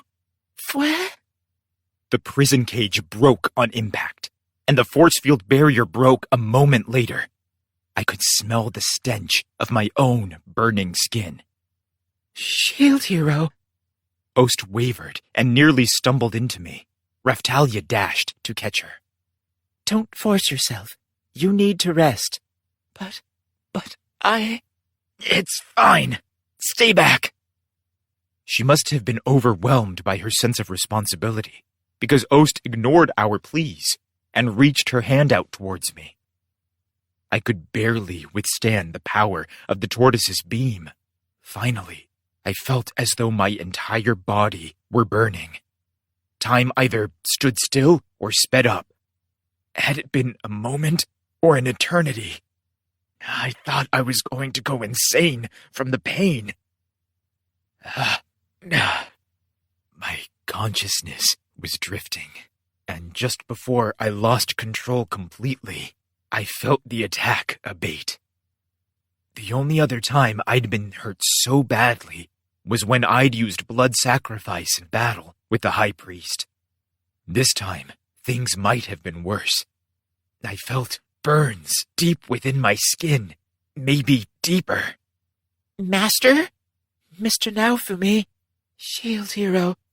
Damn, I wanted to cast a healing spell on myself, but I couldn't focus enough to pull it off.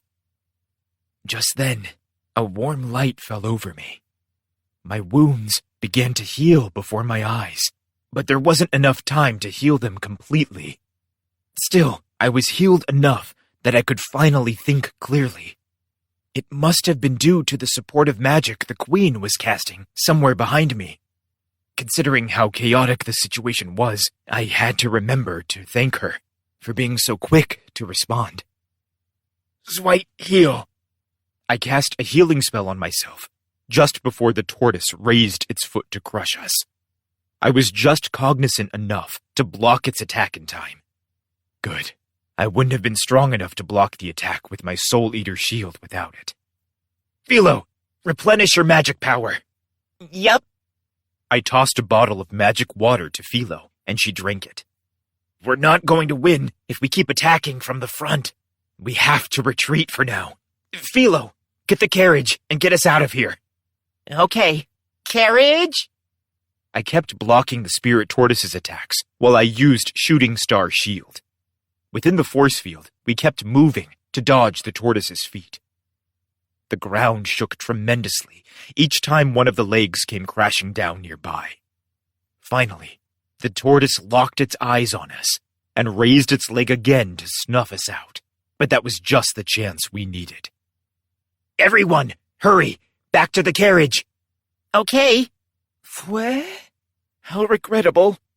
Everyone jumped into the carriage, their faces downcast. Ost, hurry! The spirit tortoise had its eyes on her now, and it moved to cut her off from the rest of us. Your true body is a little overpowered, don't you think? I'm truly sorry. When the beast got serious, it could really move. The damn thing had ruined our plans. Hike, hike, hike, hike. Philo took off at breakneck speed, putting distance between us and the tortoise. How were we supposed to fight something that was so powerful I couldn't block its attacks? How were we supposed to defeat something that could regenerate any lost body parts, even its head, within seconds of losing them? It was impossible. Orthodox methods were not going to work, so we'd have to think of something else. Unfortunately, nothing was coming to mind. We needed to retreat for the moment and sit down with the Queen and Rishia. Even if we couldn't figure out how to decisively defeat the monster, those two might be able to find a way that we could at least hold our ground. At the very least, we'd have better luck if we put our heads together. We're retreating! Philo, get us out of here. Okay. Philo sped off across the field, pulling our carriage away from the towering spirit tortoise. Chapter 7. Buying Time. We arrived at the camp, and I made for the carriage where the coalition army was having its strategy meeting. I stepped inside to find all the generals sitting around, their faces pale and sour. It was a pretty desperate situation. We had seen the monster demonstrate some of its regenerative abilities from a distance, but I never would have imagined it was capable of what we just saw, the Queen said, her forehead knit with concern. I must apologize, Ost said, bowing deeply. We didn't have the time to sit around feeling sad. I know. I thought we could at least buy ourselves some time. What options do we have left? If we can't defeat it, we'll have to imprison the spirit tortoise, like the ancient heroes did, I said. But considering how violent and powerful the monster was, how were we supposed to get to the ruins on its back, much less get inside of its body? We have discovered some information related to the imprisonment method, the Queen said, as she looked over at Ost. Is it something we can pull off? I believe so. According to the investigation, it should be possible. Does it involve magic we can use? Well, the Queen sighed. Things weren't looking good. We were going to need luck. Oh. The spell is very demanding. If we are lucky, the wizards of the Coalition Army may be able to perform it if they all work together. I am not sure it will truly fix our problem. It is only intended as a stopgap measure until the proper time for imprisonment arrives. But the seal wasn't broken correctly, was it? So maybe the spell will be more effective than it would be otherwise, right? I asked.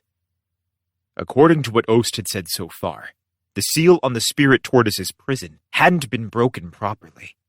I had no idea what method had been used, but there was a good chance that the seal itself was still intact, or still held a considerable power over the tortoise.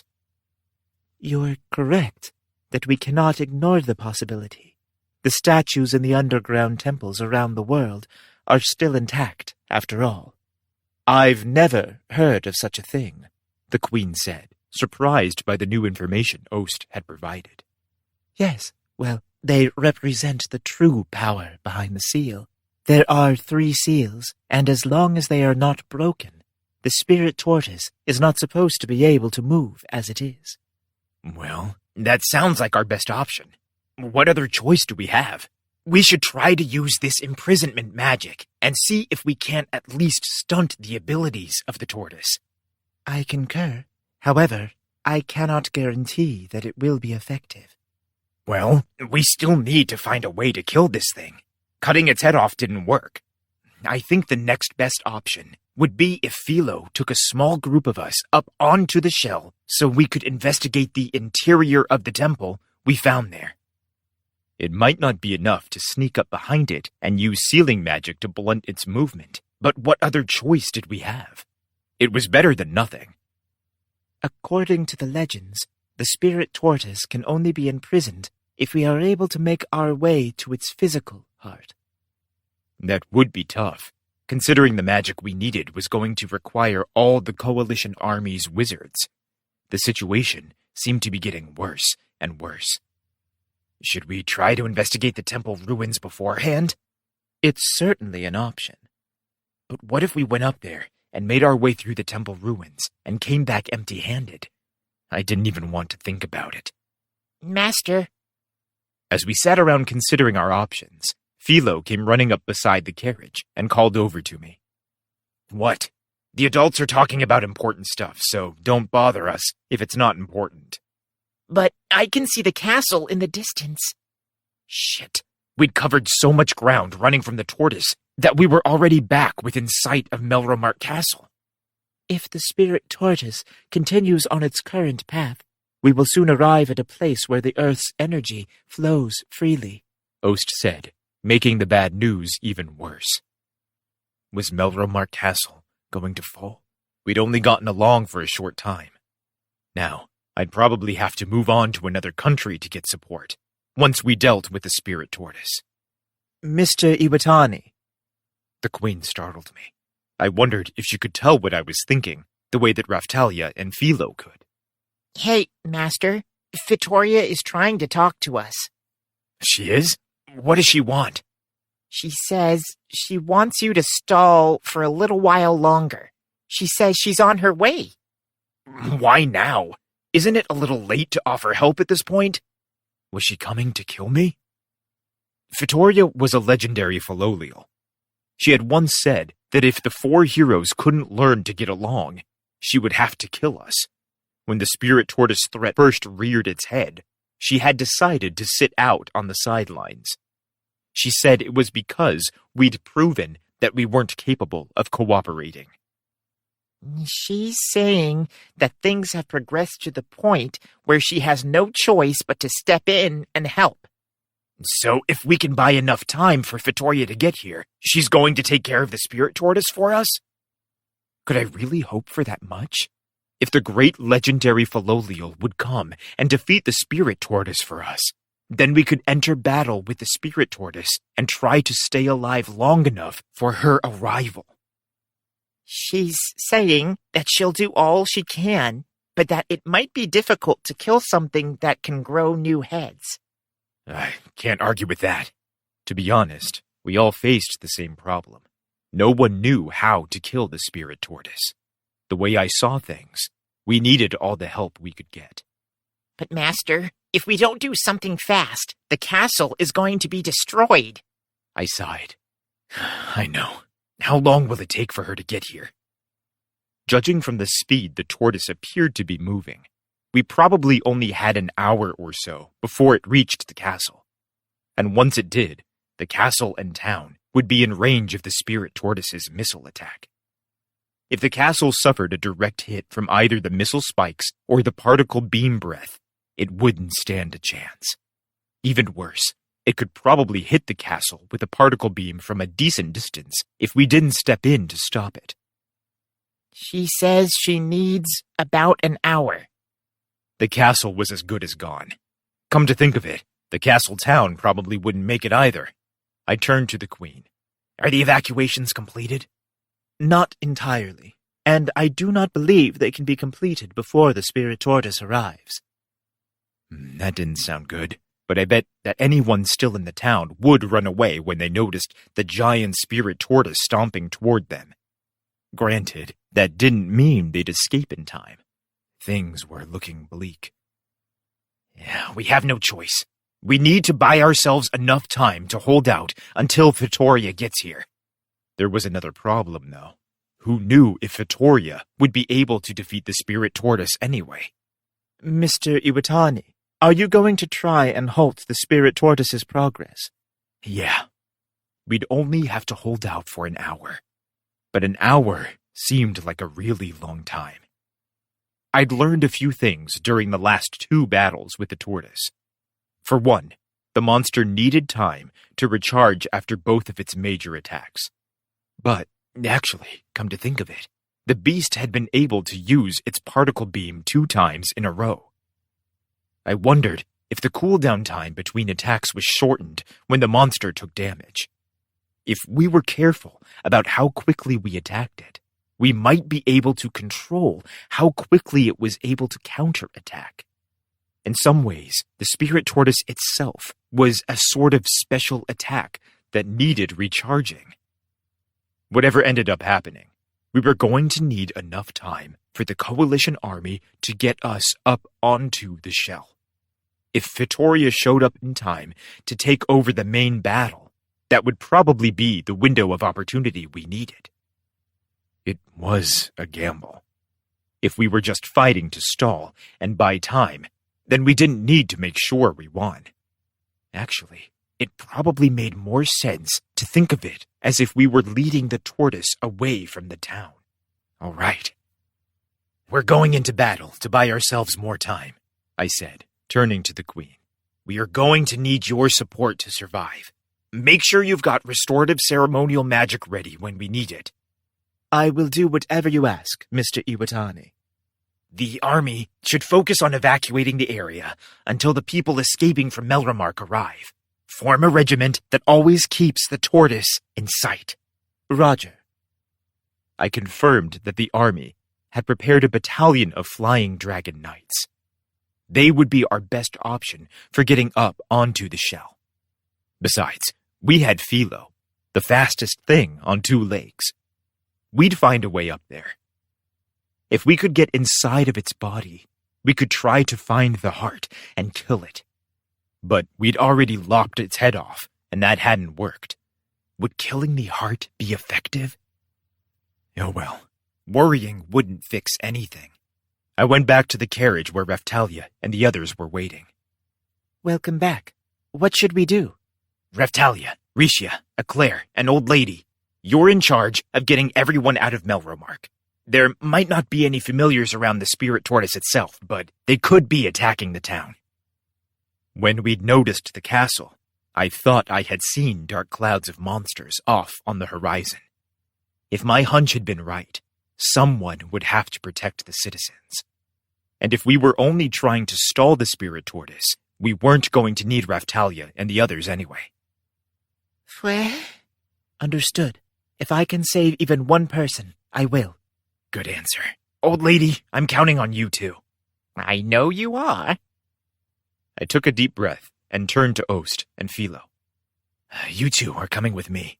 Philo, if things look bad, you're in charge of cutting its head off and getting us out of attack range. Okay. Ost, I'll need your support, just like last time. If she could dramatically increase the defensive capabilities of my shield, then she was an essential part of our strategy. But do me a favor, and keep an eye on your stamina. I'll try to stay on top of keeping myself healed. This is going to be a long fight. We need to do all we can to save our strength. Very well. I will do my best to pace myself. I looked back and forth between the castle and the Spirit Tortoise and realized that I was about to step into the longest hour of my life. Mr. Naofumi, I realize that I may not be of much use. However, Raphtalia said, when she noticed me watching the tortoise. Can't I help you directly in this battle? We're just trying to survive its attacks. You all have more important jobs to do. But I appreciate the concern, but Raphtalia understood that I wasn't going to change my mind, and she laid her hand over her heart and closed her eyes. I could tell that she was worried about me. The truth is that I didn't want to fight the Spirit Tortoise either. The last thing I wanted to do was stand there and suffer through an endless series of the beast's attacks. Because they'd never really learned how to power up their weapons and stats, the other heroes hadn't been nearly as powerful as I was. Had the Spirit Tortoise vaporized them instantaneously? If we were in modern Japan, the battle was like humans fighting Godzilla with their bare hands. But this was a tortoise, so it was really more like Gamera, wasn't it?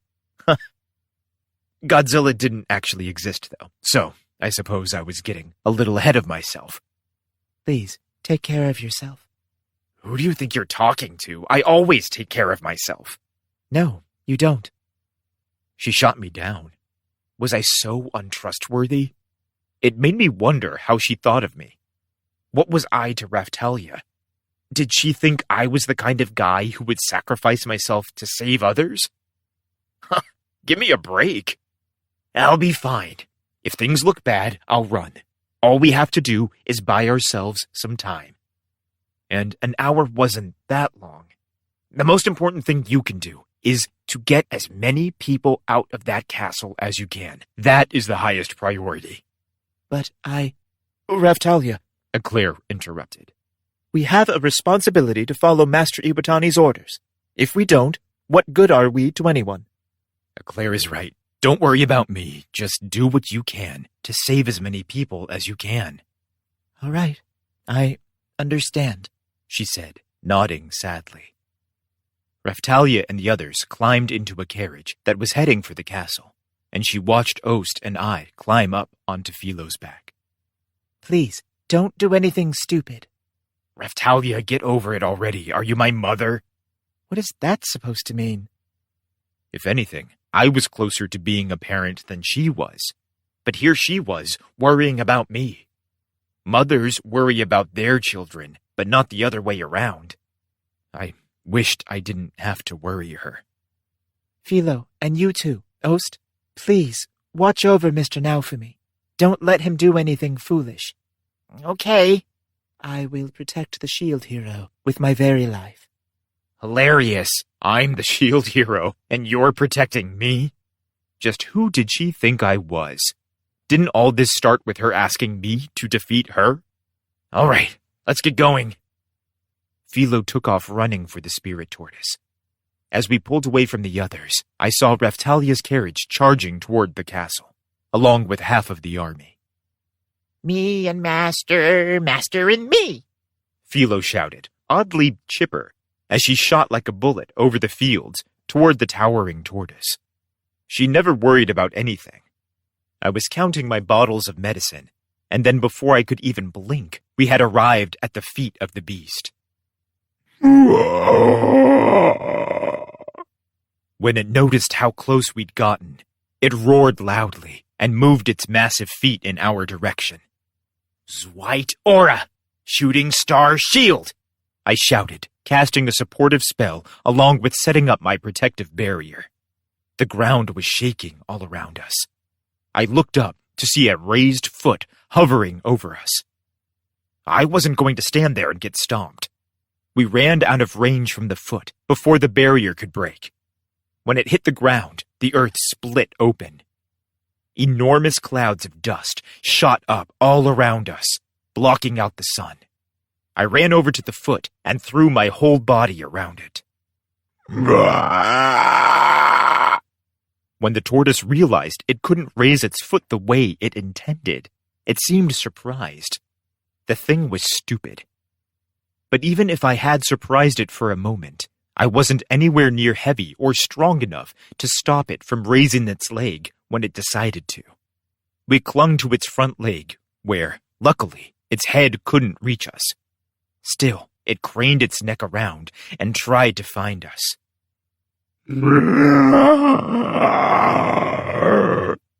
Suddenly, a massive spike fell down in front of us, and a monster's name appeared before my eyes. Spirit Tortoise Familiar, Spike type. Legs shot out from the spike, and it came dashing straight at us. If that's all it's got. Ha! Ost shouted, stretching out her hands towards the charging spike. The familiar's legs stopped moving.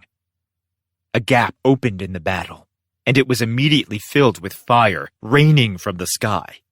It was the queen and her wizards casting magic from a distance.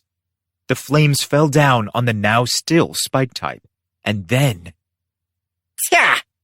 Philo shot into view like a bullet and kicked the monster away from me. The spike type flipped through the air and stuck into the ground where it fell, unable to move. Excellent, Ost shouted, then immediately began to chant a spell. What was she doing? I, Ost Horai, command the heavens, command the earth, defy all reason. Join and spit up blood. O great strength, I command you. Grant he who stands before me strength. Herculean strength. She used the immobile spike type as a medium to cast support magic on me? These monsters utilize the same type of energy as myself. If I can steal it from them, I can produce powerful magic effects without depleting my own energy. Was she connected to them because she was also one of the spirit tortoise's familiars? Can you steal the energy of the main body? Sadly, no. I think it is impossible. I think I understood her strategy. She could keep the familiar monsters immobile and use them as a source of magic. That way, she'd be able to support us in battle without running out of energy herself. I was impressed, but there was no time for that.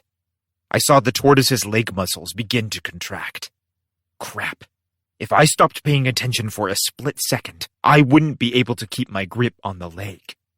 Still, Ost's support had definitely made it easier. The spirit tortoise was confused as to why its leg wouldn't rise like it normally did, and it began to rage. It spent its energy on me, trying to shake me off. Perfect. It had forgotten about the castle. Yes. Then I felt a vibrating energy building in the body of the tortoise, which could only mean one thing. It was about to use its special attack. Philo! Yep. Philo ran around to get behind me. I've taken a lot of power from the familiar. We should not have much trouble this time, Ost said, coming to place a hand on my shield. The The spike type was writhing across the field, but before it could get back on its feet, Ost absorbed more energy from it, and it immediately stopped moving. The spirit tortoise opened its mouth and was about to shoot a powerful particle beam at its own legs. I was pretty sure that I'd be able to defend against the attack, but I didn't want to take any unnecessary risks. I switched to the Shield of Wrath. Instantly, I felt a flame of rage flicker in the back of my mind. Master, Philo's arms and legs were wrapped in black flames. I could still hold out. I could hold out because Raphtalia and Philo believed in me. Wanting more of a defense, I quickly used a series of shield skills, putting a few more layers between us and the spirit tortoise.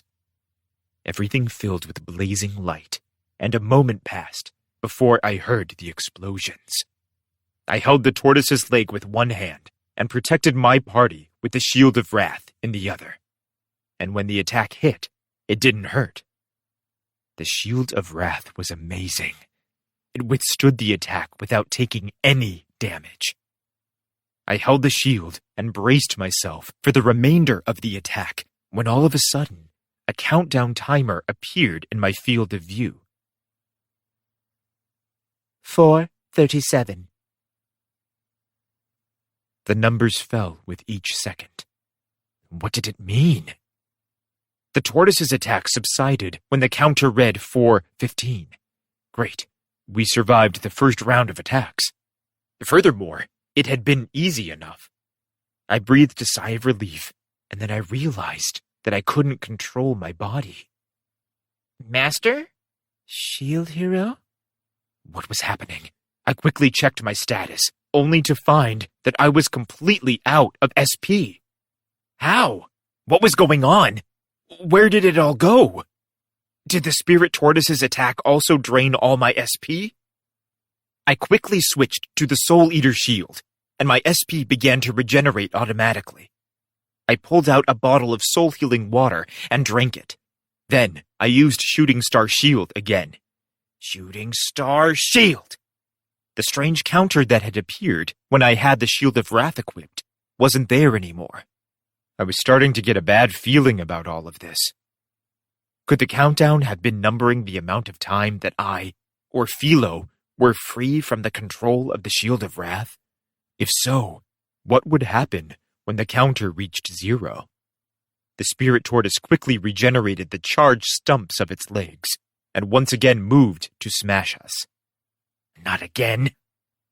Just like last time, I rushed over to get a grip on one of the feet to stop it. If I had used the Shield of Wrath when I grabbed the foot, then Dark Curse Burning S would activate and hurt Ost and Philo. I had to wait until the very last second if I was going to try and use it. Immediately, as if the spirit tortoise had been waiting for the chance, it lowered its head and prepared to use its particle beam attack. How could it be? How could it use the attack again so quickly?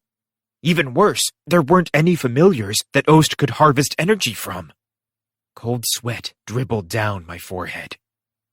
If the attack also drained its victims of their SP, then this second attack would use the tortoise's recovered SP as well as all the SP it had drained away from me. The Shield of Wrath hadn't been damaged in the attack, but I'd lost all of my SP. If I stuck with the Soul Eater shield, then I would certainly be hurt in the attack. But the SP draining effect would be nullified, which would mean that the tortoise would need time to replenish its SP stores before it could use another attack like that. Is that how it worked? Damn it! Shield prison! I used a skill to form a cage of shields around the tortoise's head, but it shattered the second it materialized. I should have expected as much. How could any cage form around something so large? Taking that logic one step further, if I couldn't use Shield Prison on it, then Iron Maiden probably wasn't going to work either. I'd have to switch to the Shield of Wrath to survive the next particle beam attack. But if I did, I'd lose all of my SP. I could switch back to the Soul Eater shield to counter, and... Master, are you okay? Ugh. Should I jump on Philo and try to escape? The tortoise's attack was nothing to laugh at. If it hit the army, none of them would survive. Ost, Philo, we have to ride this one out. Okay. Both of them ducked behind me, and I used all my defensive skills like before, surrounding the three of us with layers and layers of protection. What? The light that filled the spirit tortoise's throat was much brighter than it had been. Shield Hero, the density is... I know! Crackling lightning sizzled and snapped over the entire body of the spirit tortoise, even its shell. When the whole mass of the monster was crackling with electric energy, it opened its mouth and unleashed its attack. Ah! The lightning shot at us, around us, through us, for 45 seconds. The burning was far greater than the attack we'd just survived. Ost was using her magic to increase the power of my shield, but I could tell I was taking an enormous amount of damage. The pain was unlike anything I'd ever experienced back in Japan. It was like being burned and electrocuted at the same time. For a second, I think I lost consciousness. Once I realized what was happening, I cast restorative magic on myself. At the same moment, the troops in the distance cast supportive magic on us. My wounds were healed, but the deep exhaustion remained.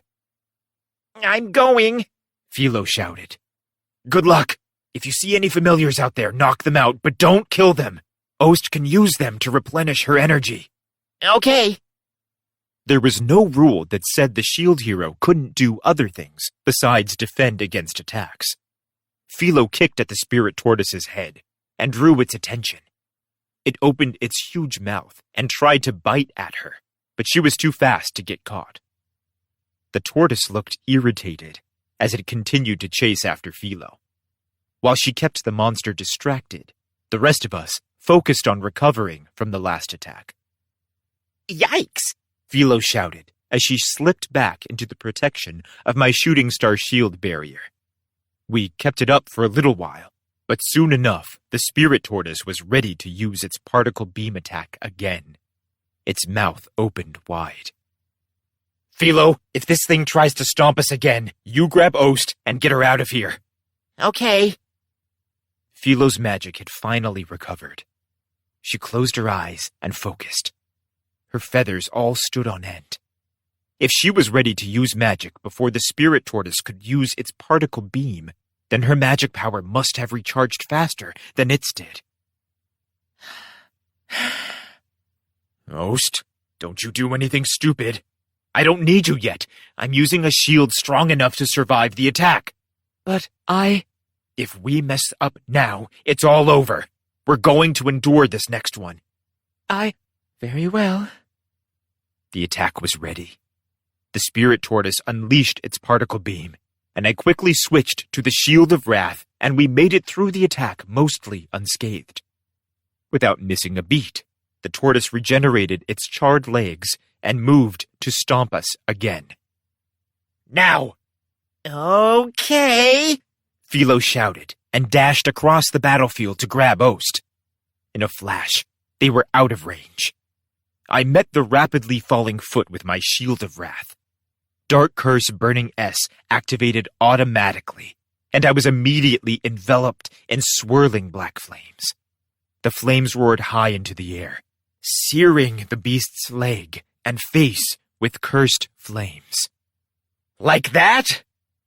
The cursed flames that came from the shield took a very long time to heal, so I was hoping that they might help counteract the spirit tortoise's regenerative abilities. If it worked, it would be easier to stall for Vittoria. The face and legs were so burned they were turning to ash, but then they regenerated as if nothing had happened. The spirit tortoise's life force was unbelievable. Master. Yeah, I know. I switched back to the Soul Eater shield to save time. The battle was feeling longer and longer. The air was filled with electric crackling energy. A new set of spikes grew from the beast's back and launched into the air before raining down around us. Spirit Tortoise Familiar, Electric Spike Type. I'm going again. Wait a second! She had already shot across the field to kick the familiar. I tried to stop her, but she was too fast. Her claws swung through the air and hit the monster. Yowee! Philo was shocked, literally. Electricity crackled through her feathers. That hurt! She yelled, burping up a cloud of smoke as she ran back to me. Why did you do that? I didn't really need to ask. I was pretty sure that if she hadn't stopped it, it would have attacked us. The spirit tortoise must have been irritated that I was down there, constantly holding its feet in place. I turned to see Ost with her hands outstretched. She had just finished replenishing her energy stores by stealing it from the electric spike type. A short while later, we had survived another one of the particle beam's attacks. I turned to Philo. Philo, when you see a chance to get away, go to the Queen and find out how things are looking. This battle is harder than I thought. Make sure they get the town and castle evacuated. If we're not lucky, the spirit tortoise is going to make it to the castle before Fitoria can get here. But what about you, Master? Philo shouted, on the verge of tears. I'm okay. Thanks to Ost, I think I can hold out a little longer. Leave it to me, Shield Hero. I realize this is a difficult request, but if you can protect a familiar from the Spirit Tortoise's attacks, it would help. That was a good idea. If we kept a familiar alive, then Ost could use it to power our defense. Got it. If we keep one around, we'll have an easier time surviving the attacks. Get it, Philo? So, don't worry about me. Okay. The spirit tortoise above us seemed to sigh with disappointment. I was using the Soul Eater shield, so it hadn't been able to drain off any of my SP. With any luck, we'd make it out of the next attack alive. Philo turned her back on the spirit tortoise and took off running. Kai, kai, kai, kai! She shouted, and she shot off like a bullet. I, Ost Horai, command the heavens, command the earth, defy all reason, join and spit up blood. O great strength, I command you, heal his soul. Soul light. Ost stretched her hands out to me while she cast the spell, and I could feel my SP replenishing. As it came back, I felt more alert than I had.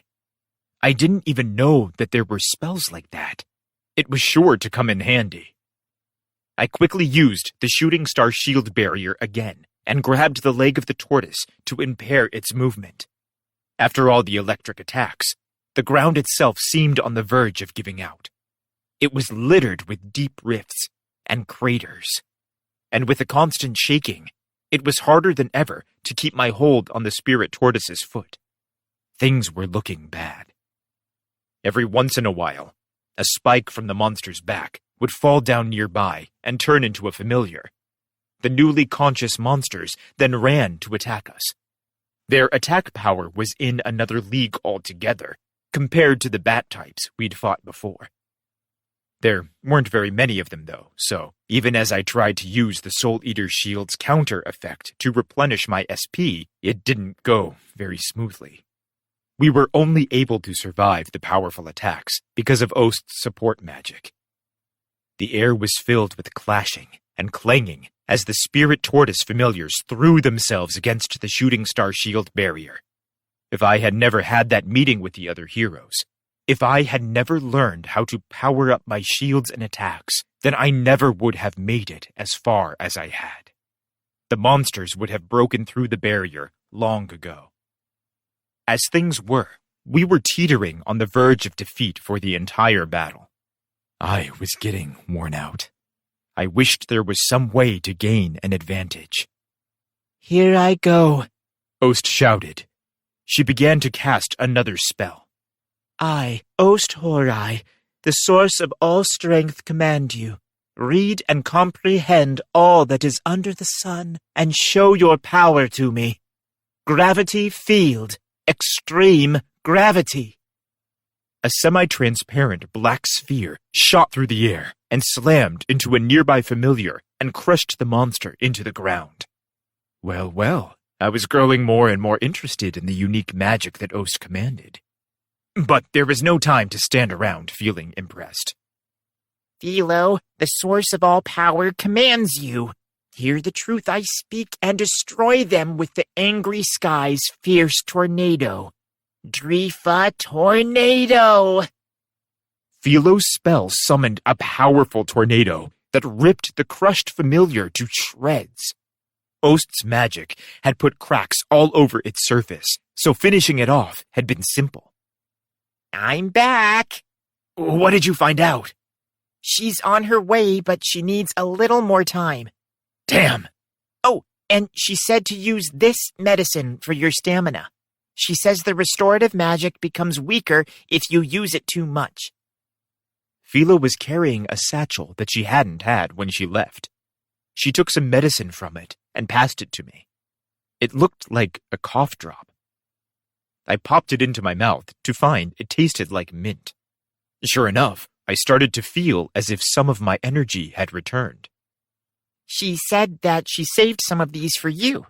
What is it? It was Rucolu fruit. It was like super concentrated alcohol, but for some reason, alcohol never affected me. Instead of making me drunk, the Rucolu restored my magic power and SP. Great, just great, I said, popping one in my mouth. It felt like it worked better than the medicine. I checked my status to make sure and found that my SP and magic power had been completely restored. I turned to Ost and said, "We got some great restorative medicine, so you don't have to worry about my SP anymore.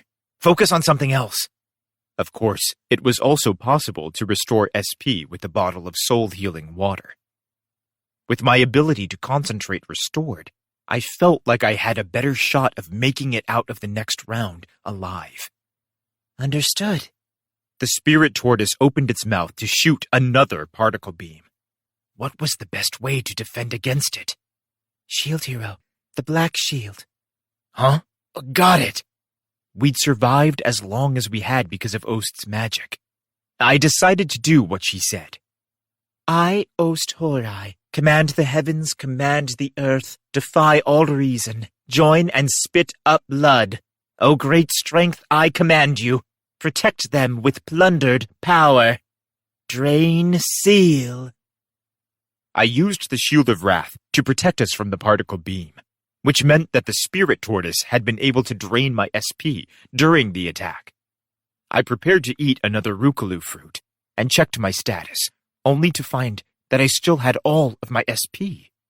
Ost's spell must have done something to affect it. I have cast a protective spell on you, Shield Hero. I believe this will prevent the spirit tortoise from draining your SP with its attack. What do you think? There was a spell that could prevent something like that? The spirit tortoise's throat was filled with crackling electricity, but it wasn't charged enough to use its attack, which must have been because it wasn't able to use my SP anymore. The battle with the spirit tortoise continued in this vein for a long while, and for the entire time, I hoped I would never have to do anything like this again. I took turns defending with the Shield of Wrath and the Soul Eater Shield. The barbarian armor I wore had seen better days. It restored itself automatically, but it wasn't fast enough to keep up with the incessant onslaught.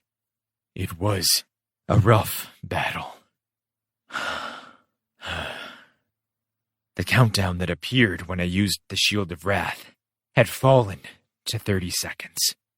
When I switched to the shield, Philo looked like she was doing all she could to control a pestering something in her head. At the same time, the festering rage and hate in the back of my mind was growing stronger. Master, I can't control it. Philo and I were both on the verge of losing ourselves to raging insanity. I wasn't sure how much longer we could hold out. I realized I wasn't going to be able to use the Shield of Wrath anymore. I know how you feel. I'll stop using the shield. We're going to be all right. Please, wait a moment, Ost said. She softly shut her eyes and focused her mind. Then she reached out and touched my shield. Black flames erupted from the shield and scorched her hand. What are you? I, Ost Horai, command the heavens, command the earth, defy all reason, join and spit up blood. O strength of this raging shield, rid us of the beasts that best us. Black dragon flame! Roaring flames burst from Ost's palms and covered the face of the spirit tortoise, turning it into a blazing inferno. The insane, rabid spirit tortoise suddenly looked confused. Its face distorted into an expression of agony, barely visible through the wall of searing black flames. The spell had a cost, though. Ost's hands were covered in horrible burns. Worse, they seemed to be cursed. They were stained black. I used the hatred in the shield. I believe I may have bought us a little time. You...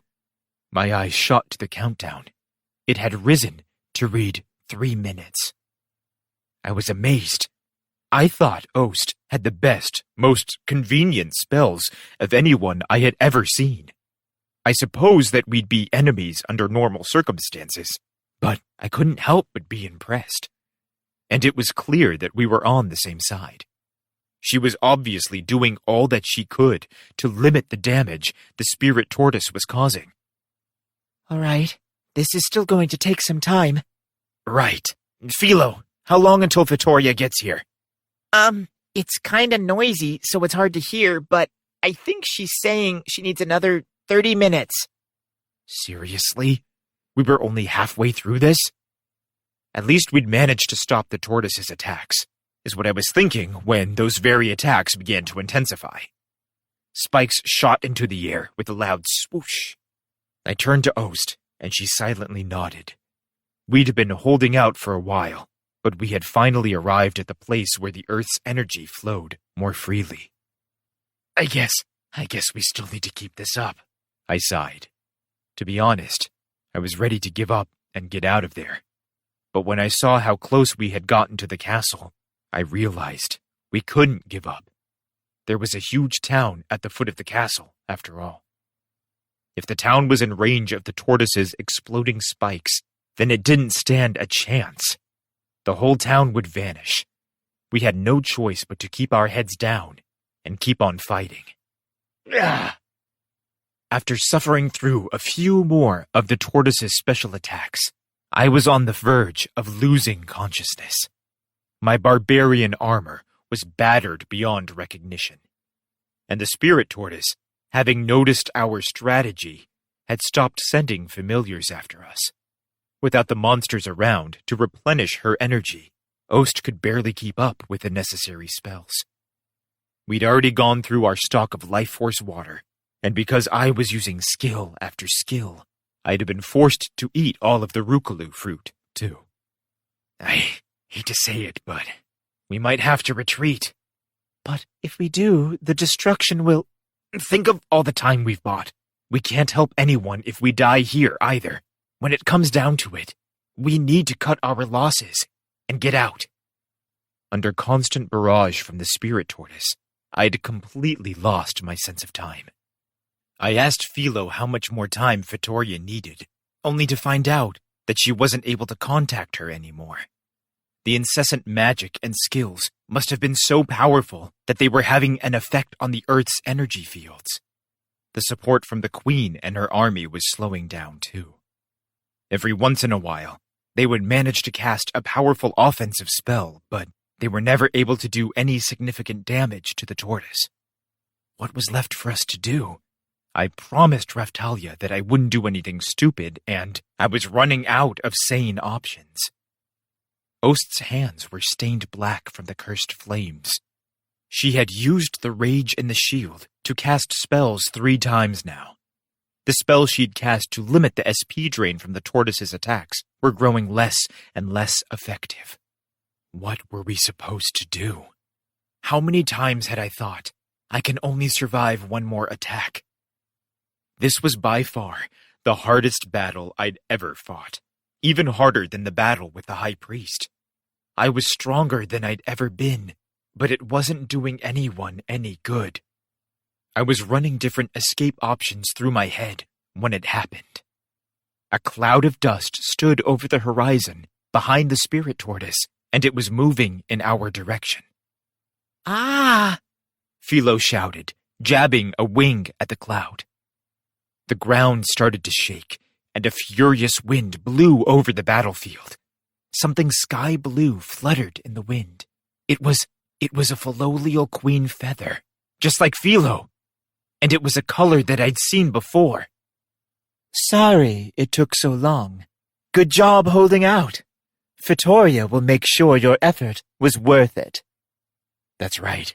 It was Fitoria, and she was running full speed for the tortoise. As if it could sense the gravity of the situation, the spirit tortoise immediately ignored us and turned to face the approaching threat. Fitoria crossed her wings in front of her, and then, twitch, poof, her whole body started to grow. A moment later, and she was large enough to look the spirit tortoise in the eye. Of course, the spirit tortoise was still much larger, as it walked on 4 legs. Hiya! Fitoria shouted. She leapt high into the air and brought her claws down with force on the beast's head. With a sickening crunch, she smashed the head beneath her foot. Yeah, I was amazed by the show of power. Maybe she really could win. But then, the head popped back into place with ease. Then it opened its mouth and shot its particle beam straight at Fitoria. It wasn't fast enough. Fitoria twisted out of the way and let the centrifugal force carry her around for another swift kick that sent the spirit tortoise's head flying. But the head never tore free of the neck. Instead, the whole neck stretched along with the head, then snapped back into place. It was the second monster battle I'd seen, and it wasn't going to disappoint. Last time, it was a dinosaur. This time, it was a tortoise. I felt like I was watching a kaiju movie. But I couldn't afford to forget where I was. If we didn't get out of the way, we'd end up trampled. Philo, Fitoria made it, so let's get out of here. Retreat! If we don't, we'll get pulled into the battle. The support has finally arrived, Ost said, wavering. I grabbed her before she could completely collapse, and we climbed up onto Philo's back. Let's go! Okay. Hi, kai. Philo's swift legs carried us off like a shot, back to Army that had supported us during the fight. Chapter 8. The Search. The legendary Philolial. She really does exist. Fitoria and the spirit tortoise continued their titanic battle in the distance. We had safely made it back to the coalition army line, and let me be blunt, we were looking very worse for the wear. My armor was barely holding together. It was littered with dents and holes. Let's hope she can put an end to all this. Fitoria unleashed an amazing series of attacks, one after the other, with impressive speed. The spike-like missiles on the spirit tortoise's shell shot high into the air, and Fitoria followed them with her eyes. Jumping back to get some distance, she deftly dodged each careening spike and its ensuing explosion. Again, I was impressed. Crash charge! Fitoria shouted as she opened one of her wings. Then the carriage that she had been pulling grew to an enormous size and began to transform. The carriage became a chariot. Fitoria ran full speed, the chariot in tow, and slammed into the spirit tortoise. Then she bounded up over the stunned monster and delivered a crushing blow to its head and front legs. Wah! She strained against its shell, but wasn't able to push it back any further. Pulling back to get her bearings, the chariot morphed back into a carriage. The moment that it was free from her attack, the spirit tortoise regenerated its lost limbs and head, and it immediately opened its mouth to shoot another particle beam. Master, I have a message from Fitoria. What is it? She says that she can't break the shell. She says that she'll keep it busy, but that we need to find a way to kill it.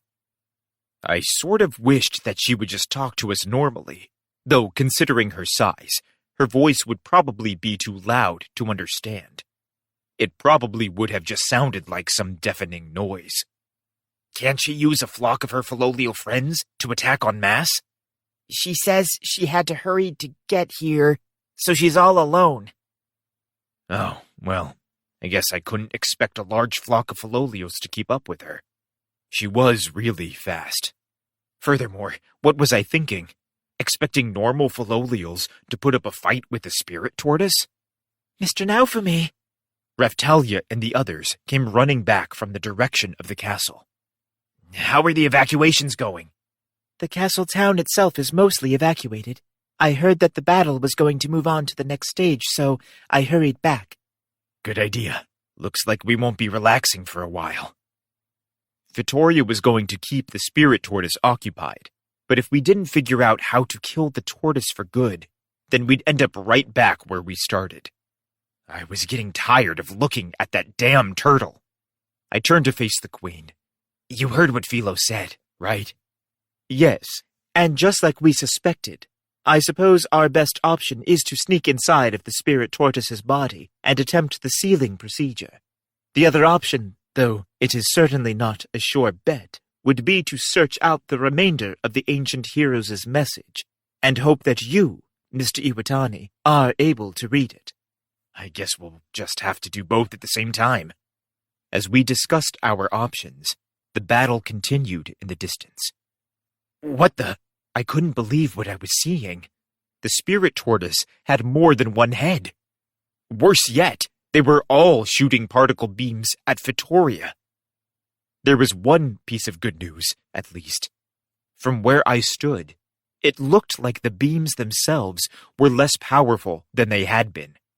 Perhaps it was because they were now shooting more than one at the same time. We better get going. Ost climbed down from Philo and stood on wobbly legs. She stared at the spirit tortoise in disbelief.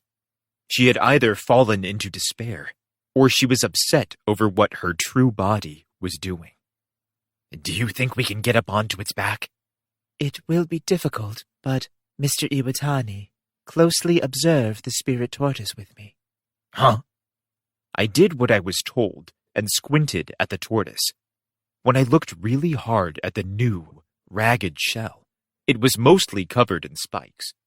But I could just make out the remains of mountains still covering the shell, down where the spikes extended from the hard surface.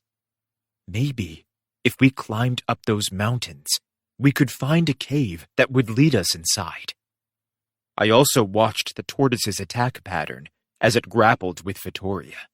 It attacked with its head, its legs, and with the spikes on its back. From what I could tell, it didn't have any attacks that would hurt a human-sized enemy on its back. Would it be able to hurt us if we got onto its back? We'd be in trouble if it suddenly stood up on its hind legs, or if it spun around, or if it flipped over onto its shell. If Fitoria kept up her attacks, to the point where the spirit tortoise would try anything, then we might end up getting crushed in the battle. Because the spirit tortoise is currently distracted by its battle with the legendary Filolial, I believe we may be able to get onto its back, if we approach from behind. It'll be dangerous, but I guess we don't have a choice. I turned to Philo. Did you hear that, Fitoria? We're going to try and climb up onto the shell. We're going to look for its heart, or whatever it is. Can you keep it busy while we're up there? She says she'll do what she can, but you better hurry. Then there was no time to waste. If possible, I wanted to make sure that the battle didn't get too intense while we were on the shell, but there was no point in mentioning it. All right, everyone, we're going to climb onto the shell while the tortoise is moving and head for its heart. All of you, stick with me. Everyone, for the sake of the world, let us all do as the shield hero, Mr. Iwatani, says. The crowd cheered. Everyone, you have seen Mr. Iwatani defend us from countless attacks. Did it not rouse your soul to action? Now is our time. I had one question for the Queen. Just checking, but are you coming with us? I had thought that I might be needed to distract the spirit tortoise, but the current situation no longer calls for it. While the legendary Philolial occupies him, I will accompany you in this endeavor. Great, I said, turning to check on Raphtalia and the others. They were clearly exhausted. Of course they would be. I was exhausted myself, and I wanted to get a few days' worth of sleep, but there was no time for that. Master Itsuki.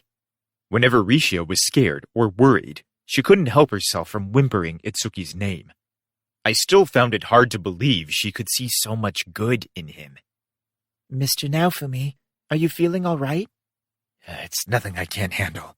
But when all this is over, I'm going to need to get my armor worked on. It was still holding together, but just barely. If the battle went on for much longer, I'd have to think about changing into something else. Not that I wanted to wear one of those kigurumi. Actually, I doubt the kigurumi I had would help much considering the enemy. Maybe it would make more sense to steal the philo kigurumi that Rishia was wearing. Rishia jumped, somehow intuiting my thoughts, and pulled the kigurumi tighter across her body. Then she held her hand out to Ost, who was still wobbling on unsteady feet. It's all right. We all share the same goal. The battle's end draws near. Right. If we are climbing up onto the spirit tortoise, perhaps the time has come where I can be of assistance, Eclair said, gazing at the monster battle that raged on the horizon. Her eyes were wide. The spirit tortoise has changed considerably since the last time we fought it. There's a chance that the mountain caves leading to the inside of its body have changed, too. Good point. And there's no telling what sort of spirit tortoise familiars we are going to find in those tunnels.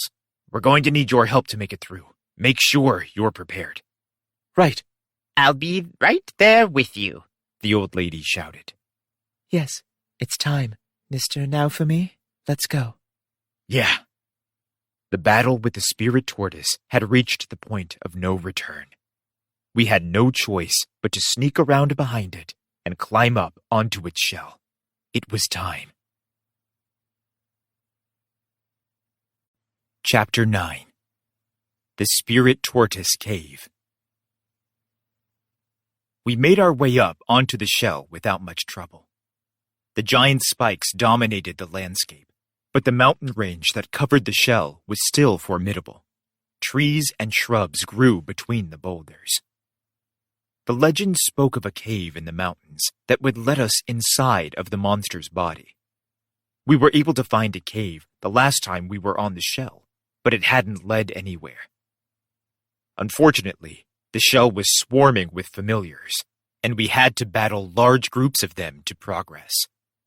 We ran into huge groups of the bat and yeti types, but I couldn't figure out where they were coming from. Luckily, we didn't see any of the parasitic types, but that was the end of our good luck. It was exhausting, searching the mountains and the spikes for hidden caves. It was like we had gone mountain climbing with the Coalition army in tow. To make matters worse, the tortoise was still locked in battle with Fitoria, and the constant motion made progress difficult. Ost, do you have any ideas? I was hoping that she would be able to lead us to the cave. She'd told us about the cave that theoretically led to its heart. I suspect it may lie in that direction. Then that's where we'll go. You all back there. Make sure you keep up. Yes, sir. I followed Ost's lead down a winding mountain path. Raphtalia and Eclair stayed behind us, striking down any familiars that got too close. The Queen and Rishia followed them, casting support magic on the group when necessary. But there were so many familiars, and they attacked the group so fervently that the army was still losing soldiers. Philo! Yep. She saw the monster I was warning her about and swung her claws to send it flying. Mr. Naofumi! Screams rang out from the group behind us, and Raftalia immediately rushed off to find the source of them. We have been able to stall the tortoise's movement, but the vast numbers of familiars continue to be a serious threat. The longer we spend up here, the more people we are going to lose. If only we could have come with a smaller, specialized group, I sighed. If the army soldiers couldn't survive a battle with the familiars, what chance would they stand against the heart? Could they even survive the journey? From what I could tell, there was an inexhaustible supply of monsters on the shell. It was going to be difficult. I was fretting over their chances when a splinter battalion of the army came running up behind us. They had been traveling separately from the main group. We found a cave. We believe it may be the place we are searching for. The cave to the heart, a soldier reported. He was pointing far off into the center of the mountains. I squinted in the indicated direction, and sure enough, I thought I could make out a dark opening in the rock. I think I might have found the same cave the last time we'd climbed up on the tortoise's back, but the mountains had all changed shape since then. I'll take the lead. Let's get going. Roger that. Everyone, follow the shield hero. The army soldiers raised their weapons and shouted their agreement. We followed a tattered mountain path to the cave opening, battling hordes of familiars the whole way. Finally, we stood before the entrance. I led the way in. Be careful. You too, Raftalia said, and used her magic to summon a glowing ball of light. We needed it to see where we were going. I led the way inside, followed by Raftalia, then Ost, Eclair, Philo, and Risha. Then came the queen, the old lady, and the rest of the troops. Once inside, I recognized it as a cave we had found before, but the layout had changed considerably since then. The walls were covered in monsters that looked like eyeballs, which hadn't been there the last time. They were called Spirit Tortoise Familiars Installation type. There were other monsters too, large and bulbous maggot-like things, but nothing that we couldn't handle. The main obstacle we faced wasn't the monsters in the cave. No, it was the cave itself. It split into tunnels that led in different directions and wandered, maze-like, without any clear indication of the right way to go. The walls were not made of living flesh. They were made of stone and dirt. It made me wonder if the tunnels would really lead us into the body of the spirit tortoise. I started to wonder if we wouldn't have better luck crawling into the monster's mouth. Not that I really thought that would be any easier. Do you know the way? I brought materials that we compiled after the last investigation, the queen said, unrolling a map to show me. That's great. Without a map, it might have taken days to figure out where to go. That was time we didn't have. Just as I'd thought, the map showed a number of branching, maze-like tunnels. And it also seemed to indicate that there was another entrance on the other side of the mountain, where the town ruins lay. Should we see if this path will take us to the ruined temple? That's a good idea. Perhaps there is some kind of hint in the ruins. We need all the help we can get. There was another problem, too. The map wasn't complete, and it didn't show how to get to the spirit tortoise's heart. Either they hadn't finished mapping the tunnel system, or the path to the heart was only open when the spirit tortoise was reawakened and on its feet. I decided it was probably best not to depend on the map too much, as there was no telling how accurate it was. Huh? The map indicated that we would soon come to a large, open space. It seemed like a good spot to split into different search parties. We had plenty of people, after all. So many, in fact, that it was getting more and more difficult to lead them through the narrowing tunnels. If the soldiers were as strong as Raftalia or Philo, then it wouldn't have been a problem. But, of course, that wasn't the case. I decided that it would be best to have the army wait in the large chamber while we split off to find the best way forward. I held up the map and told the soldiers where we were heading. But, What? Wasn't it supposed to be here? That's what the map says. we'd followed the map exactly, but instead of opening into a larger chamber, the path had morphed into a winding tunnel unlike anything on the map. The map must be wrong. How strange. It's been accurate up until this point, the Queen said, and frowned. Did the caves change shape when the spirit tortoise reawakened? The gnawing sense of doubt in my gut was getting worse. What was going on? We had no choice but to follow the new path. Luckily, there was only one way forward, so we didn't have to worry about choosing the right path. Had we come to a fork in the road, it would have been better to find a place for the army to wait. But that wasn't the case, so the whole group continued down the long, winding path. Eventually, the tunnel opened up into a large chamber of some kind. Was it the same chamber we'd been searching for? Maybe the major rooms and chambers in the cave system stayed the same, but the paths that connected them changed. Anyway, I was glad we'd found the chamber we were looking for, except that... Damn, those are big. The chamber was certainly large, but there were familiars in the room that utilized all the space. Compared to the innumerable familiars we'd fought on our way there, these were much larger. The way they filled the room made me think that they were positioned there purposefully to ward off any invaders that made it this far. Had this all been an RPG, I would have called it a mid-dungeon boss fight. And this was the spirit tortoise, so they were probably going to be pretty powerful. The worst part was the number of them. 1, 2, 3. There's kind of a lot of them. In the end, I counted 7 or 8. Sure, we could have handled one of them, but with 7 or 8 to deal with, I worried about the soldiers. What should we do, Mr. Naofumi? There was also the possibility that more might spawn as we defeated them. There was only one way to find out. There aren't too many of them, so let's try and take them out on our own. I'd like the soldiers to stay back for now. Let them know. Roger. Okay. I'll do my best. Then let's do this. I shouted and led the charge toward the familiars. The monsters were different than the gorilla or yeti-like familiars we'd faced outside. They were more like turtle men. They seemed to be around 4 meters tall. When I got closer, their names appeared. Spirit Tortoise Familiar Guardian. Yeah! Philo shot at one of them and kicked its shell. The shell fell off with a loud crack, and the monster slammed into a wall. Yeah! Raphtalia swung her sword and lopped off a guardian's head. I knew I could count on her. Rishia helped Raphtalia and Philo by casting weak offensive spells to draw the guardian's attention. I tried to draw their attacks too.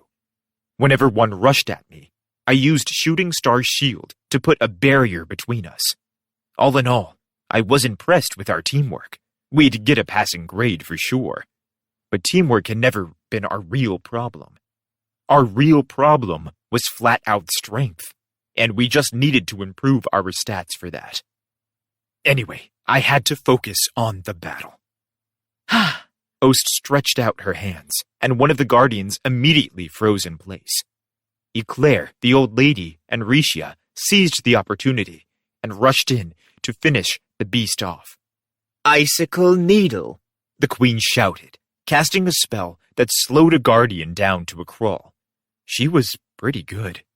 How disappointing, Raphtalia clipped as she flicked blood from her sword and then plunged it into a guardian, killing it instantly. She was right. The monsters were weaker than I'd expected. Considering how strong the spirit tortoise was, who could blame me for expecting a tough fight? Was I all worked up over nothing? No, I had to worry about the soldiers behind us after all.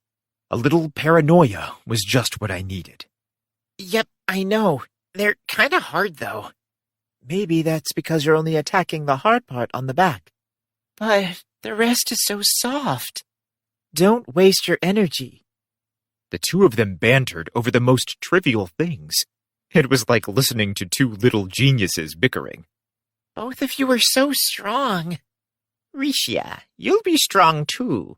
How are your Hengejen Muso studies going? Fue, I'm doing my best, She shouted, jabbing her sword into a guardian. That's it. If you imagine that you are attacking our holy saint here, there isn't an enemy alive that you cannot defeat. You old bag! Why would she encourage Rishia to attack me? Obnoxious old woman. Then again, I couldn't argue with the results. Rishia's sword went straight into the guardian's chest. Yikes, is that what she wanted to do to me? Before long, we'd cleared the room.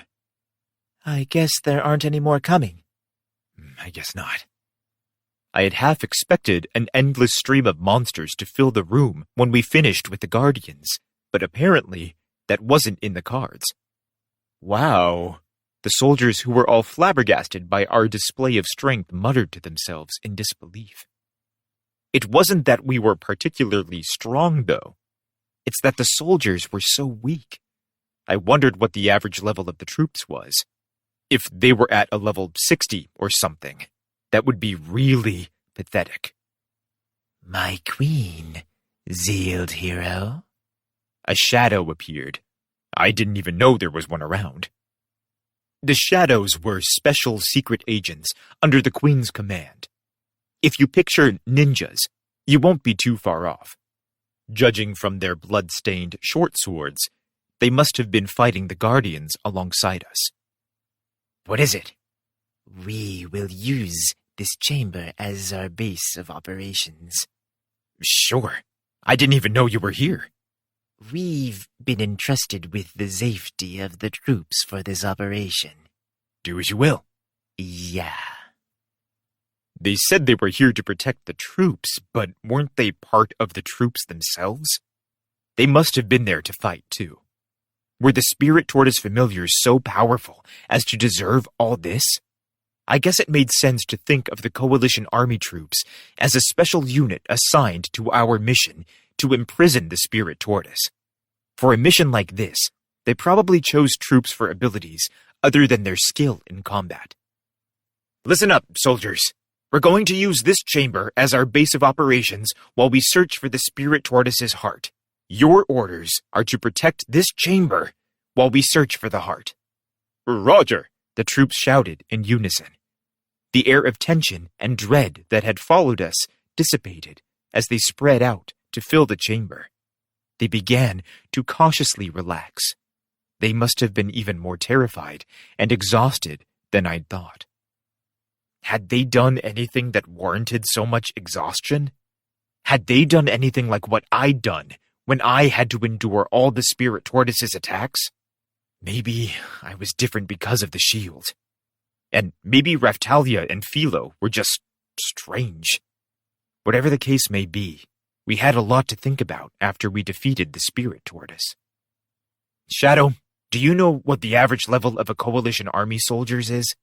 The special troops assigned to this mission have an average level of 65. That's even worse than I thought, I said, turning to the Queen. You've got to do something about this. These troops are so weak, they are worthless. Raphtalia is only in the 70s, so why is she so much stronger? The level of strength that Raphtalia commands would normally require many years of training. Really? Did my maturation adjustment ability really make that big of a difference? Maybe Rishia was normal, after all, and anyone that didn't have access to those adjustment abilities could only hope to command a certain level of strength? I shook the thought away. Things couldn't be that bad. Besides, Itsuki had conspired to remove her from his party because she was so weak. And thanks to the Philo Kigurumi, she was even stronger than she had been at that point. I considered asking the old guy from the weapon shop to mass-produce the Kigurumis, but we only had the materials to make 2 more. Mass-produced Philo Kigurumis? Maybe we could do it if we plucked all of Philo's feathers. Huh? Philo's feathers suddenly stood on end, moving in a wave from her head to her tail. She looked scared. What is it? Something feels weird. Had I been speaking out loud? She could be sharp when she wanted to. We probably couldn't pluck her feathers if we tried. The shadows are stronger than the other soldiers, aren't they? I wanted to think so, but I couldn't send them out to look for the heart if they were going to end up killed by a bunch of little monsters. Come to think of it, I'd never actually seen a shadow in battle. We are trained for battle and assassination, so we should prove useful in battle. Great. Half of you stay here and protect the soldiers. I need the other half to help us find the heart. Understood. However, the shadows have suffered heavy losses in these recent battles. I hope that your expectations are realistic. They are, I said. The planning was just about finished. We still had a long way to go. I'd send the shadows searching for the heart and let the troops rest until then. In the meantime, we would conduct our own search. Eclair, old lady, you two stay here with the troops and fight off any monsters that show up. Understood. Roger that. Philo, you go with the shadow search party. Use your nose. I'm counting on you. Okay, no problem. As for the rest of them, Raftalia, Ost, Risha, and the Queen, you all come with me. We're heading out the other side of the cave and going to the ruined temple. All right. Agreed. We need to find the heart, but we also need to find out how to put an end to this. Well, I'll do my best. Very well. Your wish is my command, Mr. Iwatani. I was a little hesitant to bring the Queen with us, but when it came to legends and culture, she was more knowledgeable than anyone I knew. We needed her. Besides, she had a lot of bodyguards and was very powerful herself. It was easier to protect her than the army troops. Chapter 10. Strangers. Hiya! Raftalia shouted, slicing a monster that leapt at her in half. They just keep on coming. There weren't so many of them outside, so I guess I got careless. We were working our way through the tunnels to get to the temple ruins, but we were running into so many familiars that our progress was slowing down. The cave system must have been a nest for the familiars. That was the only way to explain it. Even worse, the map was proving mostly useless. My patience was starting to wear thin. It was fun to explore dungeons in an RPG, but we didn't have the time to waste on exploration. We only had the time we did because Fitoria was still locked in battle with the spirit tortoise. And it even had more heads than it had when I'd fought it. She was out there fighting for us in a hailstorm of exploding missiles. It was no time to go exploring. We had to rely on intuition and luck as we trudged through the tunnels on our way to the temple. And then we came to a fork in the road. I turned to the Queen and asked, "Which way do we go?" The tunnels themselves may have changed, but I believe we are still moving in the right direction. I believe it may lie over there, Ost said. She pointed in the opposite direction of where we thought the town ruins were. That's the opposite direction. Are you sure? Somehow, I feel like I can see the way through. Very faint there. Sorry. Do we trust Ost's intuition, or do we trust in the direction we knew the town to be in? It was a tough choice, but Ost was actually one of the spirit tortoise familiars. She had to be connected to it some way. If so, then it made sense to put our faith in her. Besides, she'd proven herself trustworthy by now. If she betrayed us now, I'd personally see to it that her punishment was severe. All right, let's follow Ost for now. Very well. Let us go, Ost said, and we followed her down the path she chose. It didn't take very long to realize that I'd made the right decision. Within a couple of minutes, the tunnel turned sharply, and we were once again walking in the direction of the ruined city. Had we taken the other tunnel, it probably would have turned sharply too, but that would have dropped us out on the other side of the mountain. So I was feeling confident about the choice I'd made, but then we came to another intersection, and it was filled with skulking familiars. Hey! Icicle frozen! Before the monsters could even notice us, Raphtalia was on them with her sword, and the queen cast a spell. Ost used her magic to slow the monster's movements, and Rishia plunged her sword into a stunned monster. Let's see. Where is this tunnel going to take us? Ost finished one of the monsters off, and I looked over at her to see a flock of flapping bat-type familiars come rushing around a corner, followed by a group of people. Are those adventurers? What would adventurers be doing in a place like this? There were 3 of them. One of them was a man, and he was a little taller than me. He held a spear in one hand and was wearing heavy armor. All in all, he carried himself gracefully. The next person was a very white girl with pigtails.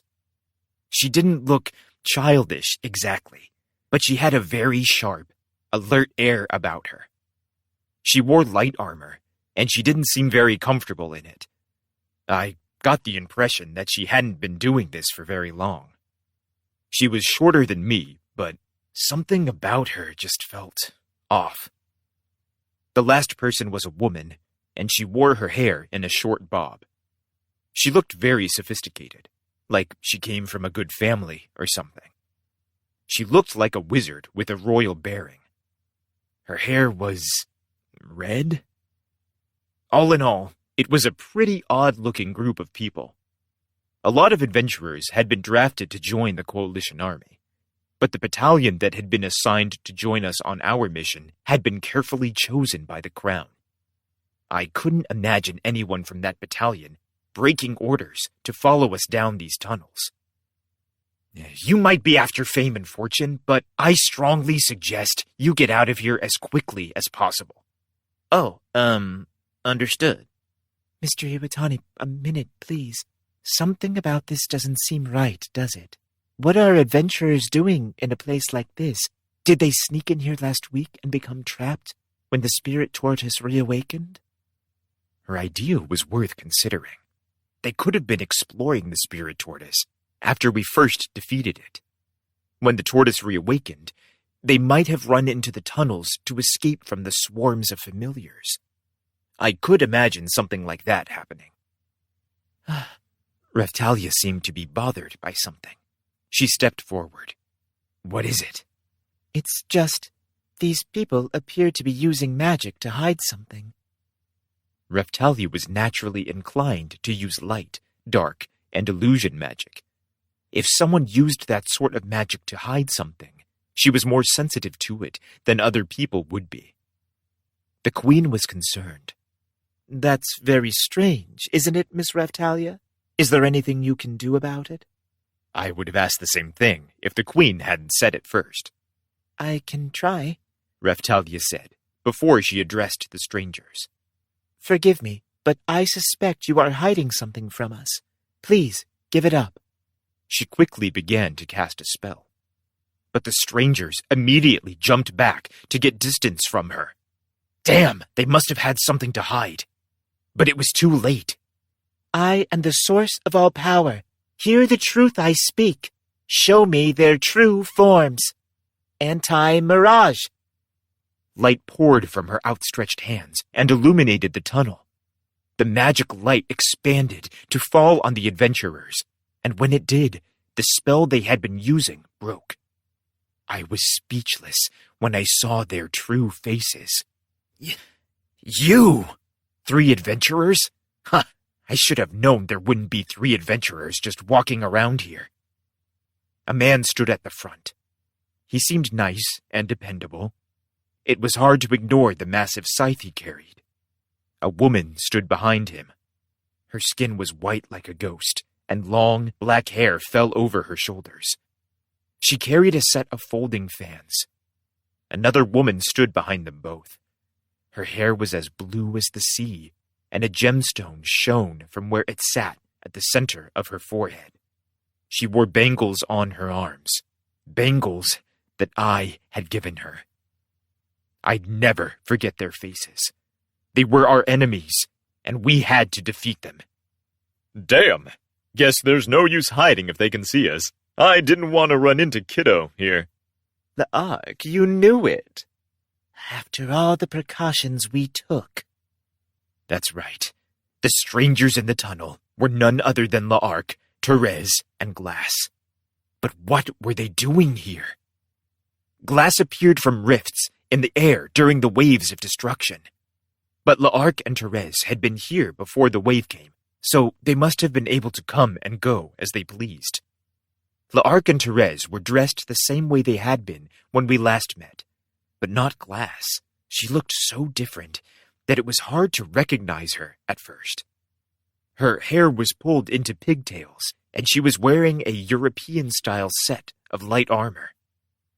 Each time we'd met, she had been dressed in a Japanese-style kimono, so you can understand how strange it felt to see her dressed like this.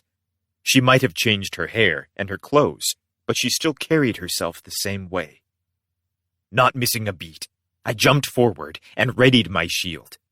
Great timing! I've got questions for you. What are you doing here? How are you connected to the waves? Better start talking. They answered by readying their weapons. Glass, this isn't the place. But before L'Arc could finish his sentence, a hole opened in the wall beside us, and a spirit tortoise familiar installation type appeared. Then it kept happening.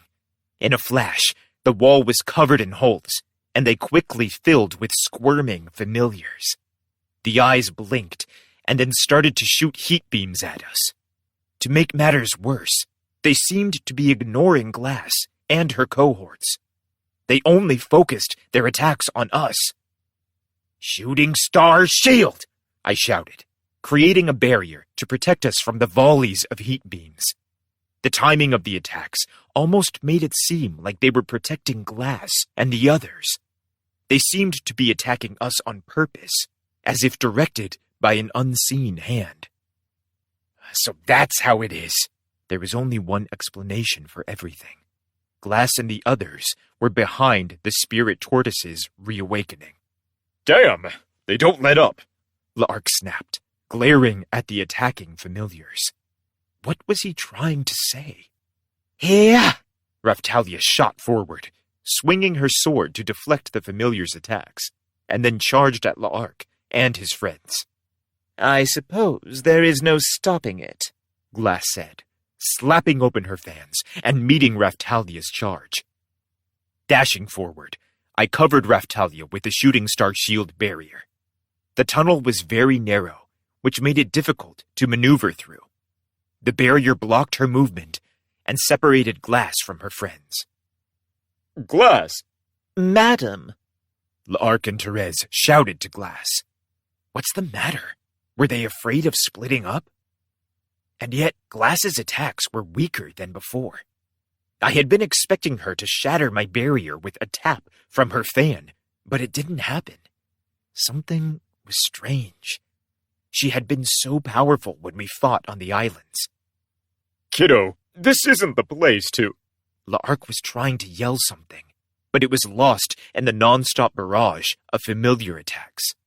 Would it be safe to assume that these strangers are responsible for the changes in the spirit tortoise? The Queen asked, in between casting spells.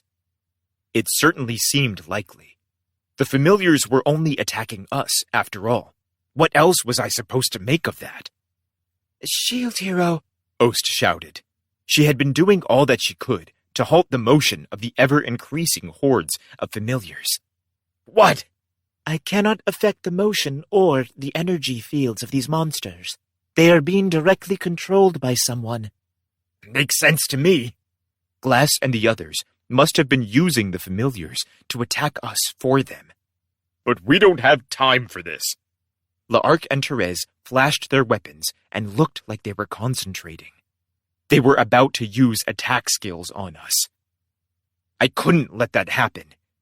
I immediately used Shooting Star Shield and Airstrike Shield to protect us. When the shield appeared in the air before us, it nearly filled the whole tunnel. It was hard to see around it, but at least that meant I had less area to worry about defending. I just hoped they weren't about to use magic on us. But my fears were unfounded. L'Arc, Glass, and Therese's skills went off without a hitch and hit their targets, filling the tunnel with streams of sparks. They must have intended to hit the familiars too, because I could hear the monsters screaming and dying. My Shooting Star Shield barrier shattered, and their attack slammed into the Airstrike Shield. It was holding, but it wouldn't last long. Before it could break through, I saw a familiar appear on the ceiling above us. It opened its eye and prepared to shoot a heat beam straight at us. But then before it could attack, the ceiling around it cracked open. Hey, kiddo, watch out! Is that what? I couldn't hear the rest of what they said. The ceiling gave out completely, and the tunnel caved in over us. I was able to use Second Shield before the boulders fell on us, though, and it protected us from the falling rocks. The dust was so thick that I couldn't breathe. We had to go back down the tunnel to get out of the dust. Damn them! The tunnel was too narrow to have a real battle. We could barely manage fighting off small familiar monster like bat types and installation types, much less hold our own against Glass and the others. There wasn't even enough room for the Queen and Risha to support us with magic. As for Ost, she tried, and failed, to stop the monster's movement. But there was one thing I'd learned for sure from the battle. Glass and the others were involved in the whole Spirit Tortoise mess. I even thought there was a good chance that they were behind the whole thing. What should we do? The tunnel caved in. Do you think we can get it cleared? From what I could tell, they'd caused the tunnel to collapse so that they could escape. It won't be easy. That's what I thought. I didn't know if we could get it cleared. Even if we did, there was no guarantee that it wouldn't just collapse again. The ceiling was solid rock, but it had broken so easily. I wondered if the Queen could use her ice magic to stop further collapse, but that would require very precise magic use, and I wasn't sure if that was possible in such a narrow space. I guess we either need to take a detour or turn back. If we head back a little way, we might find a path that will lead us back to the other side of the cave-in, Ost suggested. Should I trust her intuition again? She did share a connection with the Spirit Tortoise, after all. The dust in the tunnel slowly cleared while we debated our options, and when it was finally clear, I was shocked to see Glass and L'Arc still standing there. Well, they were smiling silently. Their eyes were shining red, and they held creepy weapons that seemed to be formed from tortoise shell. When they saw us, they came running in our direction. I used my free hand to block Glass's fan and L'Arc's scythe and stared at them in disbelief. They had terrifying, distracted smiles plastered on their faces when they met my gaze. What was going on? They were different from before, and they were moving strangely, too. Suddenly, monster names appeared in my field of view. Spirit Tortoise Familiar, Mimic type. Mimic? So it wasn't actually Glass and the others? If these monsters looked like them, could they fight with the same strength, too? Mr. Naofumi! Raphtalia swiped at them with her sword, while Ost and the Queen began to chant incantations. One step behind them, Risha was in the middle of casting a support spell on me. The fake Glass jumped back to avoid Raphtalia's sword, while the fake L'Arc ignored me and ran to swing his scythe at Raphtalia. What do you want? Raphtalia shouted at the L'Arc copy. That's not the real L'Arc. They must have run away and been replaced while we couldn't see. Mr. Iwatani, Ms. Raftalia, duck. Icicle sword. A swirling cloud of ice crystals shot from the queen's hands, then coalesced to form an enormous blade that flew at La'Arc. Raftalia and I saw it just in time to duck under the flying blade. The fake glass and La'Arc held their hands out in unison and stopped the twirling blade with their palms. They must have been pretty damn powerful to pull that off. How were we supposed to fight such powerful enemies in such a small space? The fake glass spun her fans and was quickly enveloped in a swirling cloud of tremendous heat. I'd seen her do that before, and I was pretty sure it was the start of her special attack, Circle Dance Zero Formation, Reverse Snow Moonflower. I think the attack was aligned with a particular element, though I didn't know what it was. Furthermore, I had no way of knowing if attacks from the glass copy would be the same.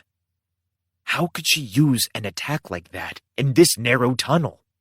The ceiling looked like it was on the verge of further collapse. If I didn't do something, the tunnel would cave in again. If I let it cave in, it might kill these monsters for us, but then again, it might kill us along with them. The copy of La'Arc prepared to use an attack. I knew what sort of attacks La'Arc used, too, and I'd seen that pose before. It looked like Flying Circle, which turned his scythe into a rapidly spinning disk of energy. Just as I'd expected, the fake La'Arc started to spin his scythe horizontally over his head. But it never turned into a circle of energy. Instead, he simply threw the spinning tortoiseshell scythe at us. Both fake glass and fake La'Arc's attacks slammed into my shield, a direct hit. But they weren't very powerful, and certainly nothing I couldn't handle. Luckily, these mimicked versions of our enemies didn't seem to be as powerful as the real thing. I blocked their attacks easily enough, but they still did a lot of damage to the tunnel.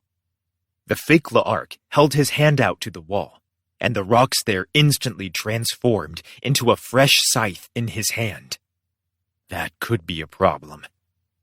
I, Ost Horai, the source of all strength, command you, read and comprehend all that is under the sun, and show your power to me. Gravity field, extreme gravity. Ost finished the incantation, and a large, semi-transparent black sphere shot through the air and slammed into the enemies. La'Arc and Glass's mimicked versions suddenly discovered that they couldn't move well. They stumbled and fell. It looked as though they were being sucked toward the ground. Raftalia was in the gravity field too, but she was completely unaffected by it. I could only use restorative and supportive magic, so that might be why I thought of things in these terms. But was it supposed to be an interference spell? It would be really terrible if someone cast that spell on me. In the games that I'd played, the spells that lowered enemies' stats or afflicted them with ailments were always a little disappointing. Of course, it depended on the game. There were plenty of games where even support spells seemed mostly useless. But in a serious battle, where a split second could be the difference between life and death, these status ailment spells were never much use at all. They didn't do any real damage on their own. Yeah! Raftalia rushed at the fake glass and plunged the glowing blade of her magic sword deep into her chest. Yin-yang sword! A gushing sound ran through the tunnel as Raftalia plunged her other sword deep into the heart of the mimicked glass, who lost the ability to maintain her shape. It was disgusting to see. The human form warped and melted. Eyeballs opened where the stomach should have been, and the legs grew to an absurd size. They were so large, they were filling the tunnel. Raftalia realized that she hadn't killed it. She pulled her sword out and ran back to where I stood. There's no room to fight. I know. My mind raced to find a way out of the ever-worsening situation. The eyeballs in the stomach of what used to be the fake glass opened. They were filled with glowing red light. It looked like they were about to start shooting heat beams at us in that narrow tunnel. Goosebumps ran up my arms. The attack would be powerful. I could feel it in the air. I could probably block it, but I was afraid to think of what it would do to the tunnel. The air around the monster began to glow red, too. It was like the caves themselves were lending their power to it. Shield Hero, watch out! Ost shouted. I know! It sure looks like it's charging up for its strongest attack. Dodging it wasn't going to help. It was going to fire a heat beam straight down the tunnel, so there would be no way to run from it. Things might have been different if there were a sharp turn in the tunnel, but unfortunately, it was mostly straight. Maybe we could dodge it, but I could tell the beam would be very thick and wide. The morphing creature that used to look like glass was growing large enough to fill the tunnel itself, and it was covered in glowing eyes. What? The fake La'ark spun his scythe and threw it at me. I stopped it with my shield, which I thought would be good enough. But I was wrong. The scythe suddenly sprouted hands that grabbed a hold of the shield. These attacks were getting annoying. Then the scythe shot roots into the ground and anchored itself to the floor. It could only mean one thing. The scythe was trying to hold me in place so that the heat beam could finish me.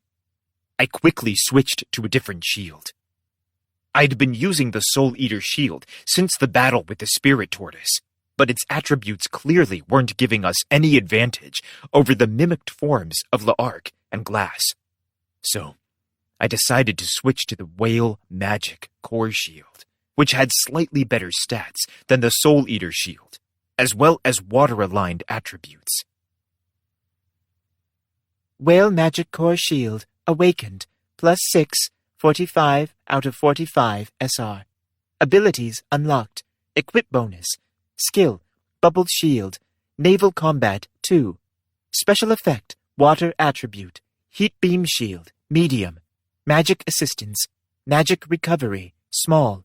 Underwater Time Extensions. Mastery level, 70. Item Enchantment level, 6.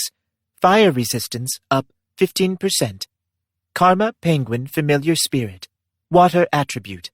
Equipment Ability up. Status Enchantment Magic Defense +25.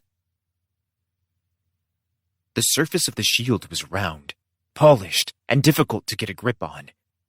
As expected, the scythe monster's grip on it loosened. Raftalia! I'm on it. The fake glass monstrosity was ready. It fired the powerful heat beam straight through the fake La'ark monster and straight at us.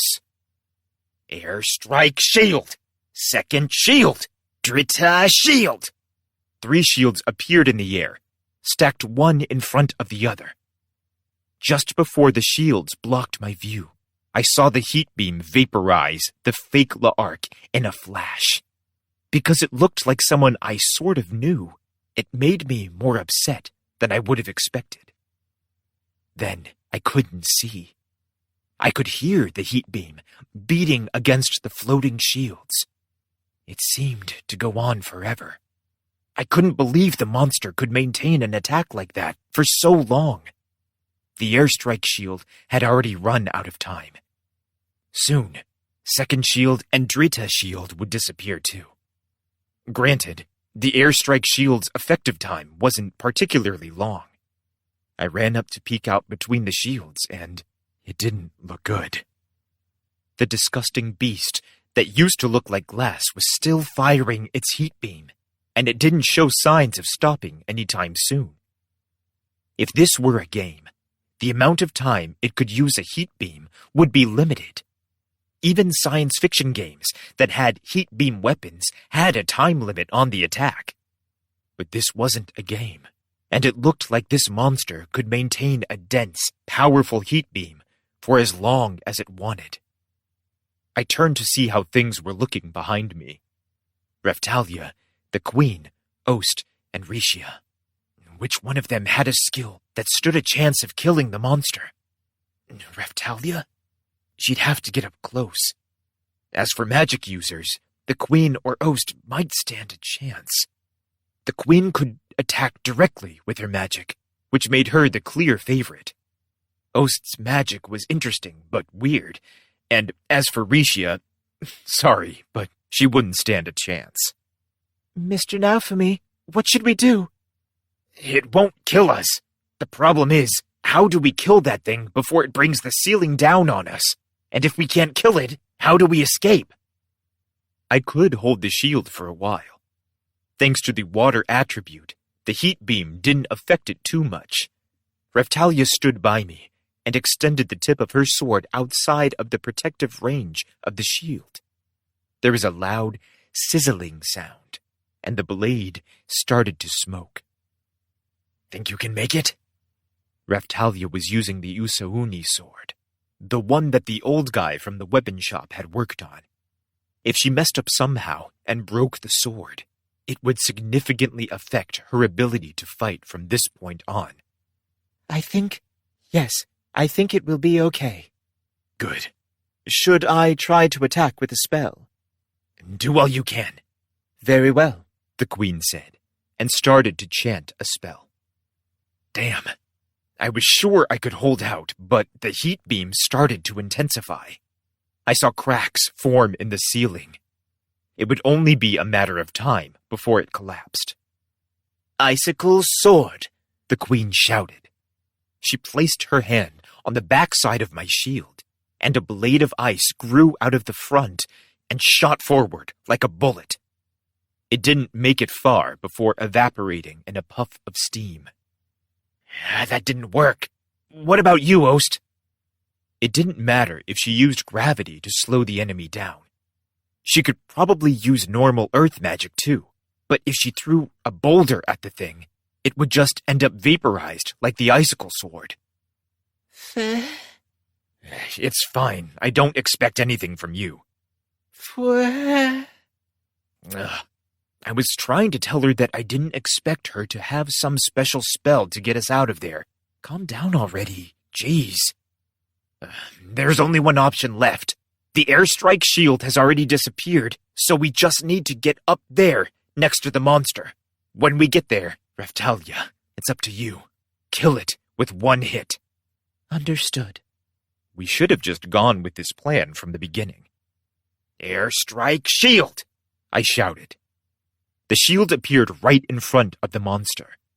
That would render its attack mostly useless while the shield remained in place.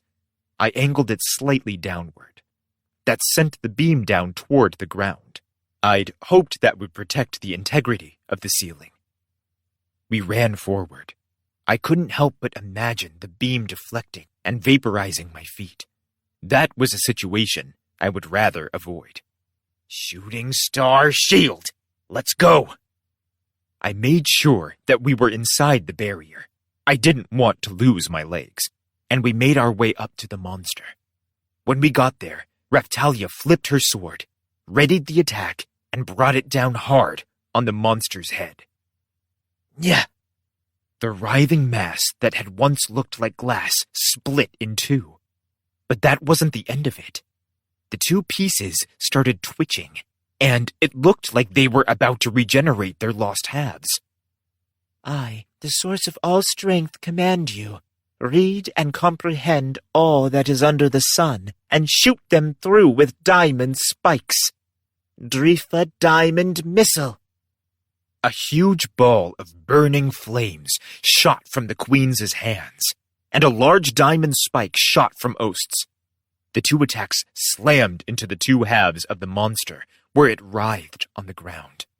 The attacks hit before the pieces could regenerate. One went up in flames, and the other was stuck to the ground with diamond spikes. They stopped moving. I think that does it. Is everyone okay? I'm all right. I do not appear to be harmed. I'm fine. I I'd done all I could to protect them, but I looked to where the monster had once stood. The tunnel had completely collapsed around it, and we faced a dead end. The tunnel itself was quiet. There were no installation-type eyeballs blinking at us from the walls. Guess we need to find a detour. Who knows when we're going to run into glass again? What were they doing here? Who knows? Maybe they're behind this whole thing. Ost looked angry. Her hand curled into a fist. I couldn't blame her. In a way, it was their fault that she hadn't been able to carry out her original plan. And yet, Mr. Naofumi, don't you think they were acting a little strange? Yeah, I do. It's not like I wanted to be friends with them or anything. From how things stood, it sure looked like there was a good chance that they were behind all of this misery.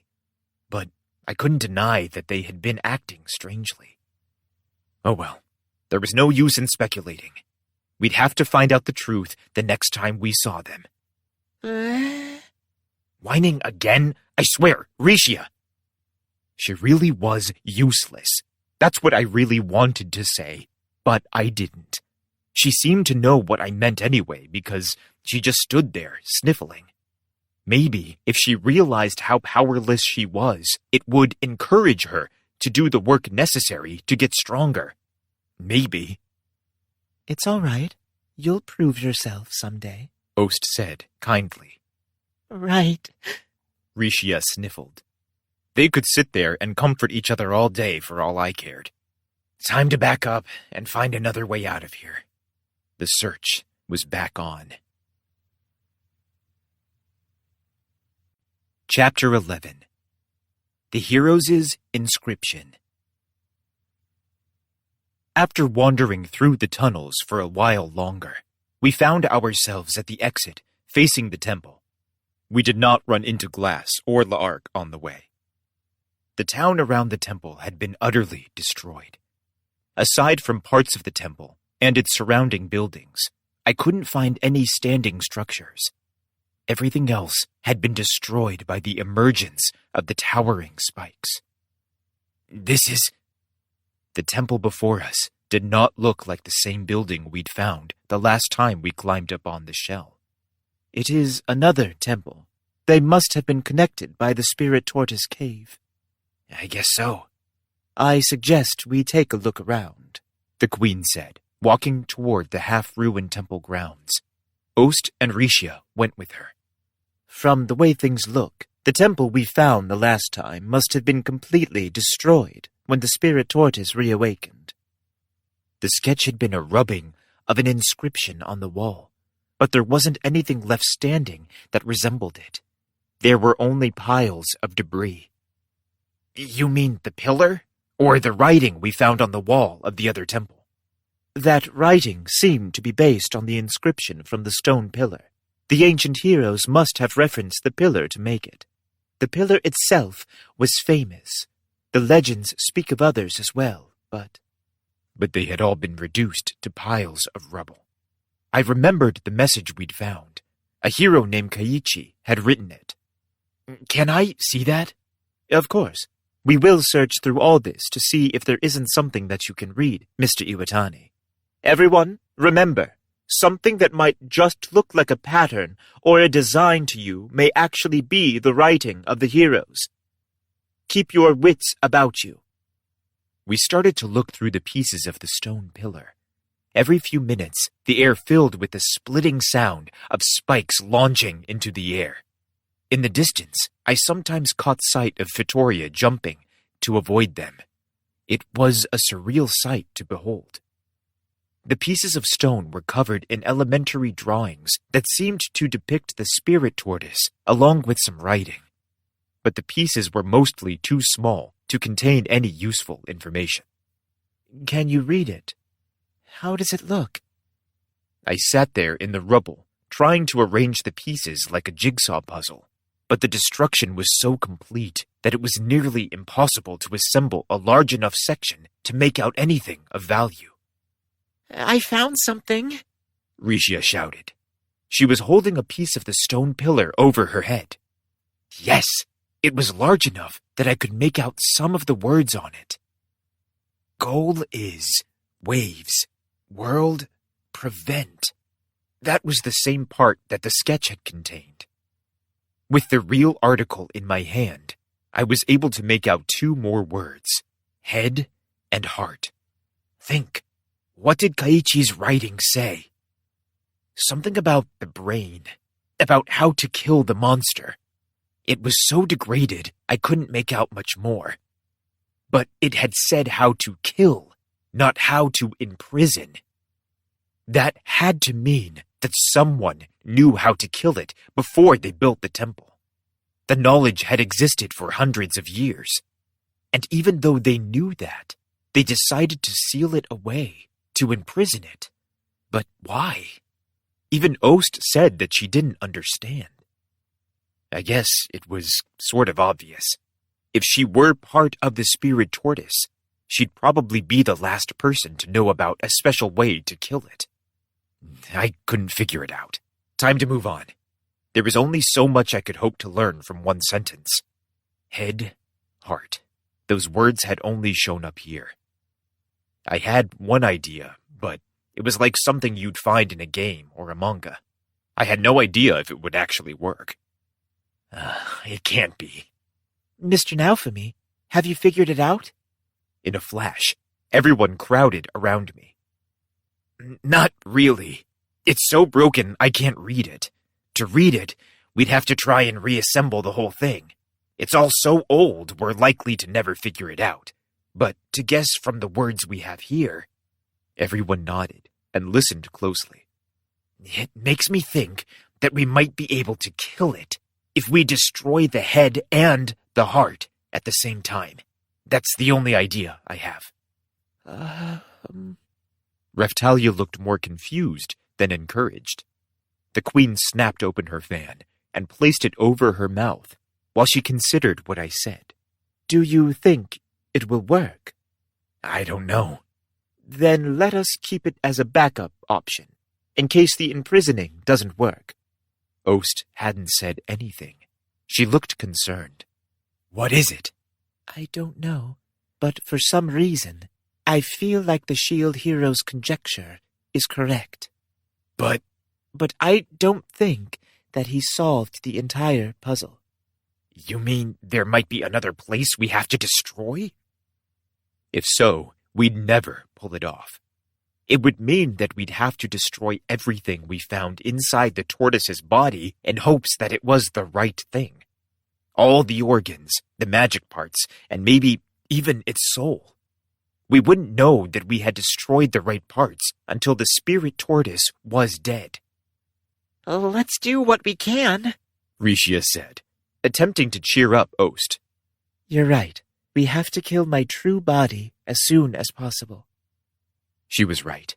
There was no telling how much longer Fitoria could hold out. We decided to head back to the chamber where the Coalition army was waiting. On my way back, I realized that there was a good chance Glass and the others had run into the waiting troops. I hoped that wasn't the case.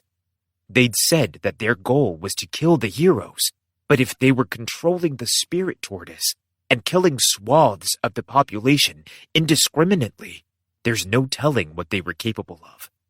So, we hurried back to the troops, quickly dispatching any familiars we encountered on the way.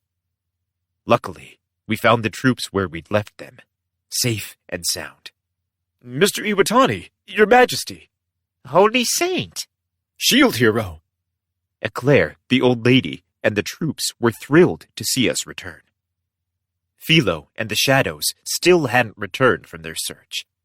If Glass and the others were still in the tunnels, then I would feel better to have everyone back together. What did you find? Eclair asked. She looked very eager. The Heroes' inscription was so damaged that I couldn't read it, but the small portion that I was able to read gave me an idea. The troops cheered when they heard that.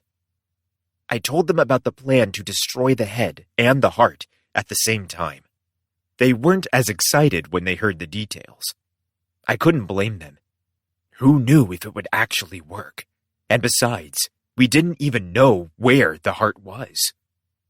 Also, we ran into Glass, the enemy from the waves, on the way to the temple. I think she might be behind all of this. Really? Yeah, but they were acting a little strange, almost like they were worried. So, I'm not sure they are really responsible. It was a possibility that I couldn't ignore, but I wasn't confident it was true. Not yet. They must have been related to all of this somehow, but I didn't know for sure how. Anyway, if they were behind all of this, we were sure to see them again soon, like right in front of the heart. They would try to stop us from killing the tortoise, so if they were hiding, they would eventually show themselves. The worst case scenario would be if they attacked the troops, and I wasn't there to protect them. There was no point in worrying about it. We just had to be careful. If I stayed there to protect the troops, we'd never find the heart. And yet, of course, I didn't want them to show up when I was somewhere else. There was no good option. They really knew what they were doing. I was used to it. Nothing had been easy for me since the day I found myself in this world. Oh well, you can't catch a tiger without going to its den, as they say. So, put whoever is strongest in charge of protecting the troops. We're going to join the search for the heart. Yes, sir. Eclair, the old lady, and the troops all snapped to attention.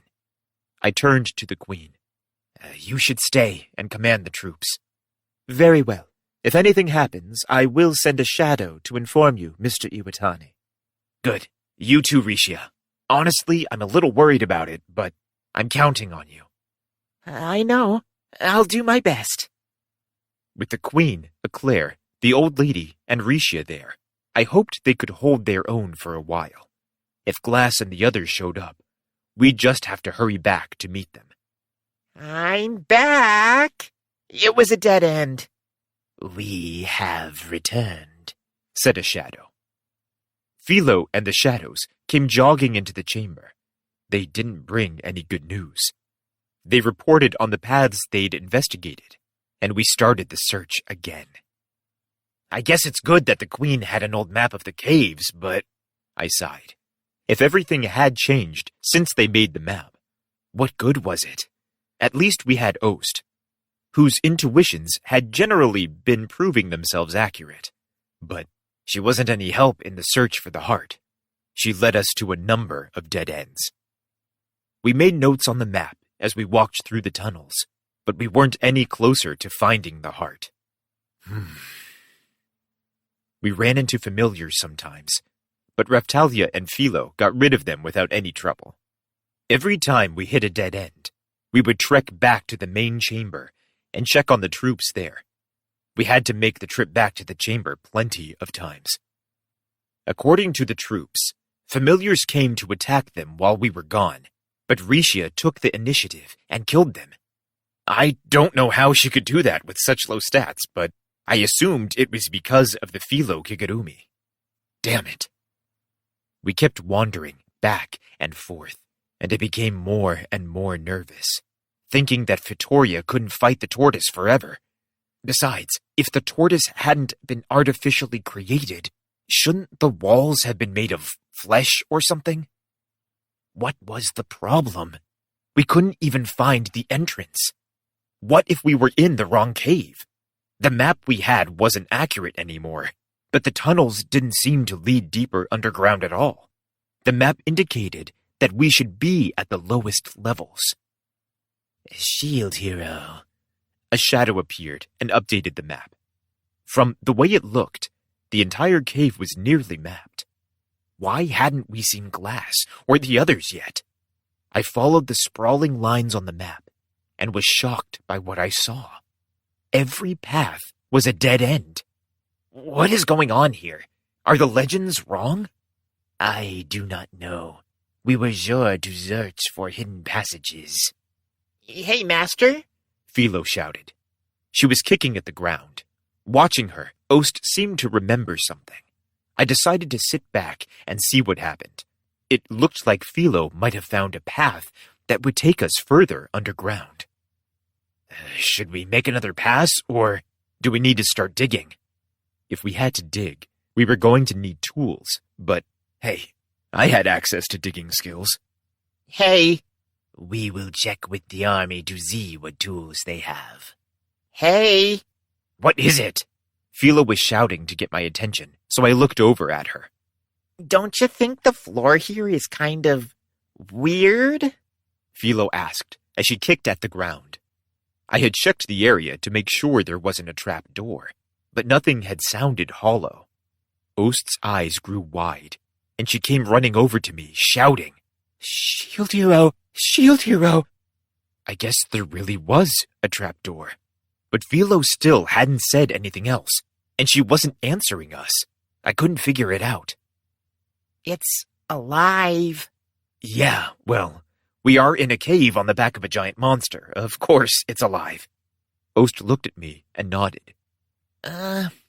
That's not what I mean. Philo shouted and kicked the floor hard, and the whole thing wobbled and flexed.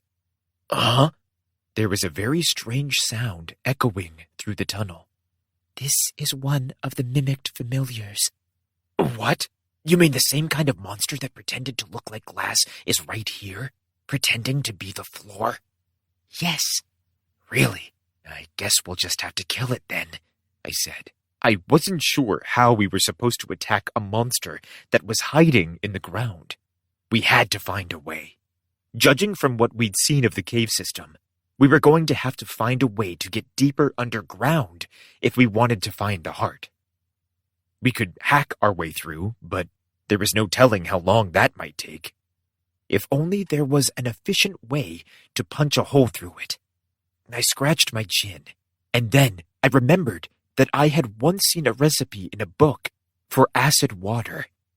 I'd used the shield to try out the recipe, so I had a bottle. With any luck, it would work like the weed killer we used on the bioplants. I decided to try it. If only Ren or Motoyasu were there. Their offensive skills would have come in handy. Philo, Ost, stand back. Okay. I pulled a bottle of the acid water from my shield and gave it to Raftalia. Pour this on the monster. If I do it, it might trigger a counterattack.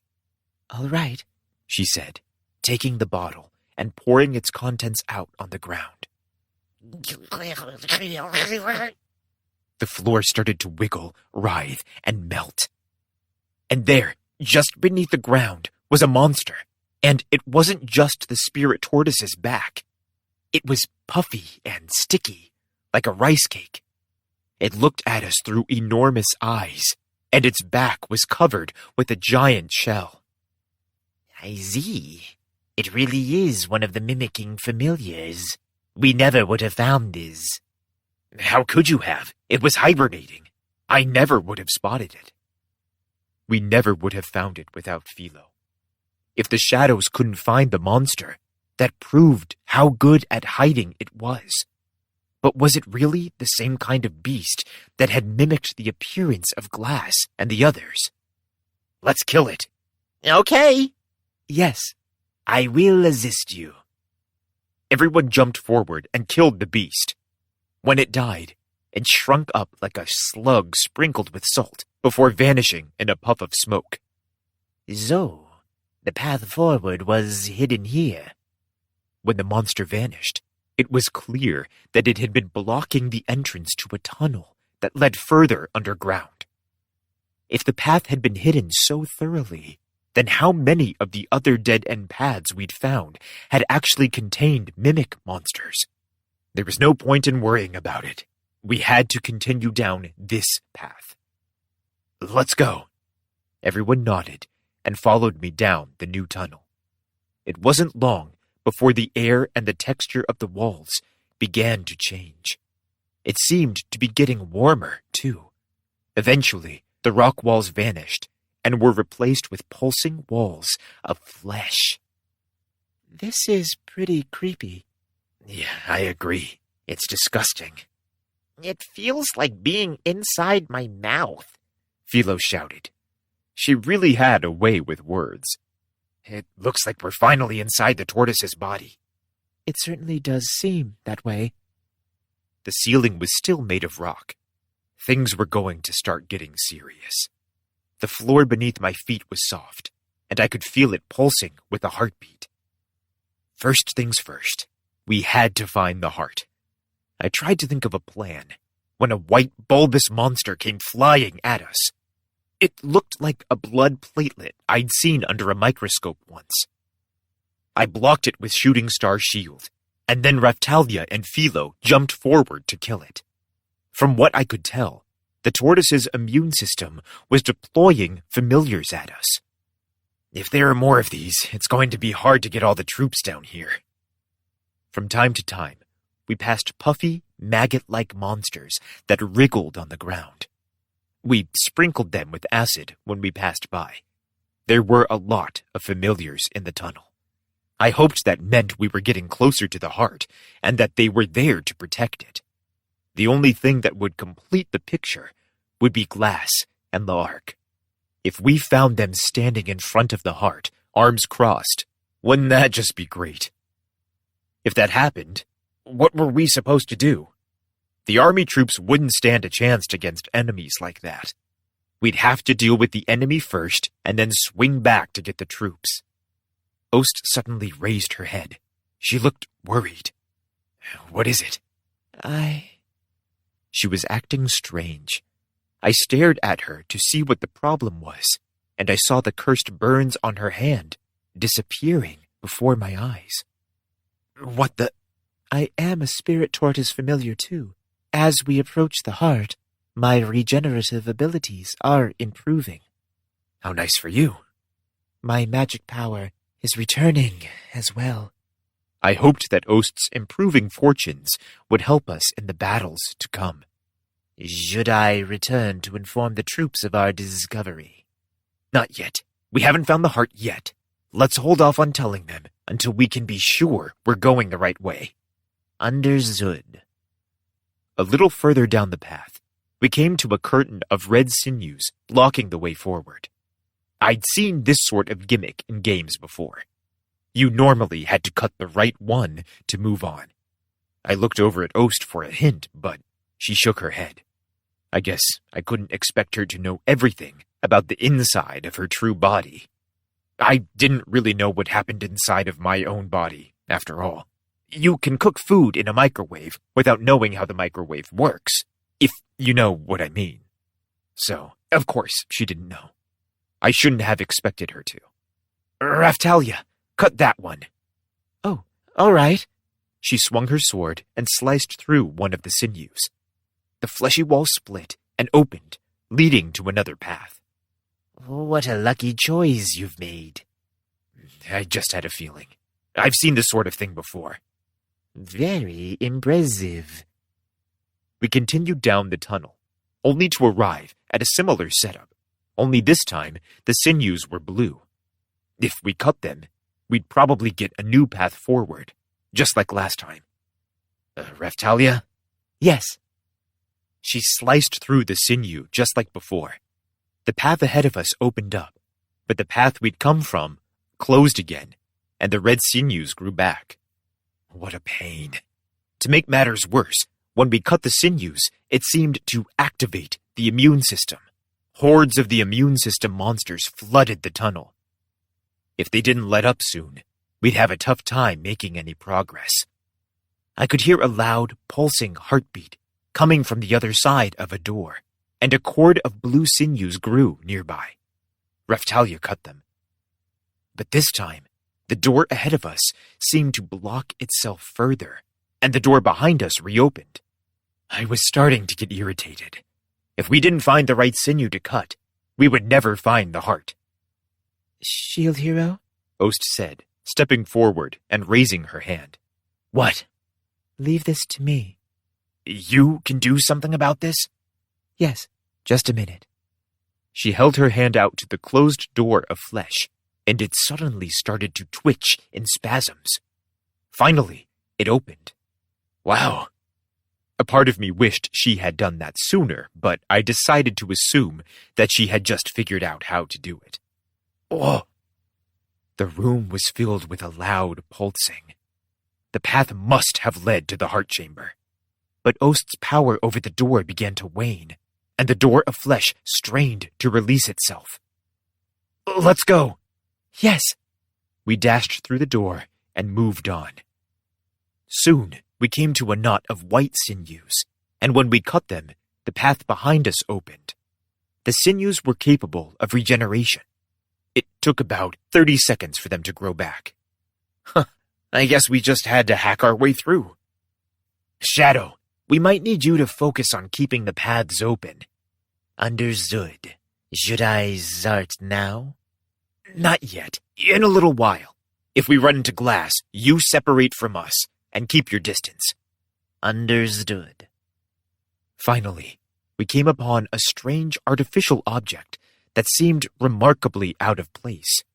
It was a dragon hourglass, and it was filled with blue sand. It was also smaller than the giant hourglass back in Melromark. It was very strange to see the elaborately designed hourglass sitting there inside of the spirit tortoise's body. A dragon hourglass? It's blue. That is how it appears. Where's all the sand? Philo asked. She was right. It looked nearly empty, like it was only 20% filled. This is...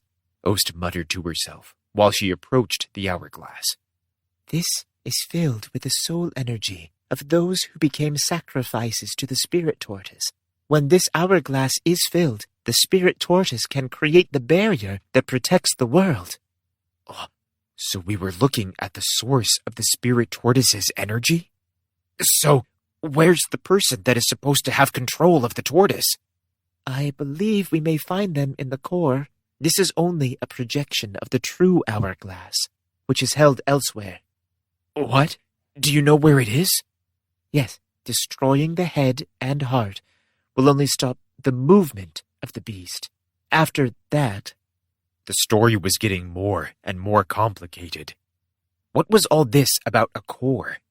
Is that where we'd find Glass and the others?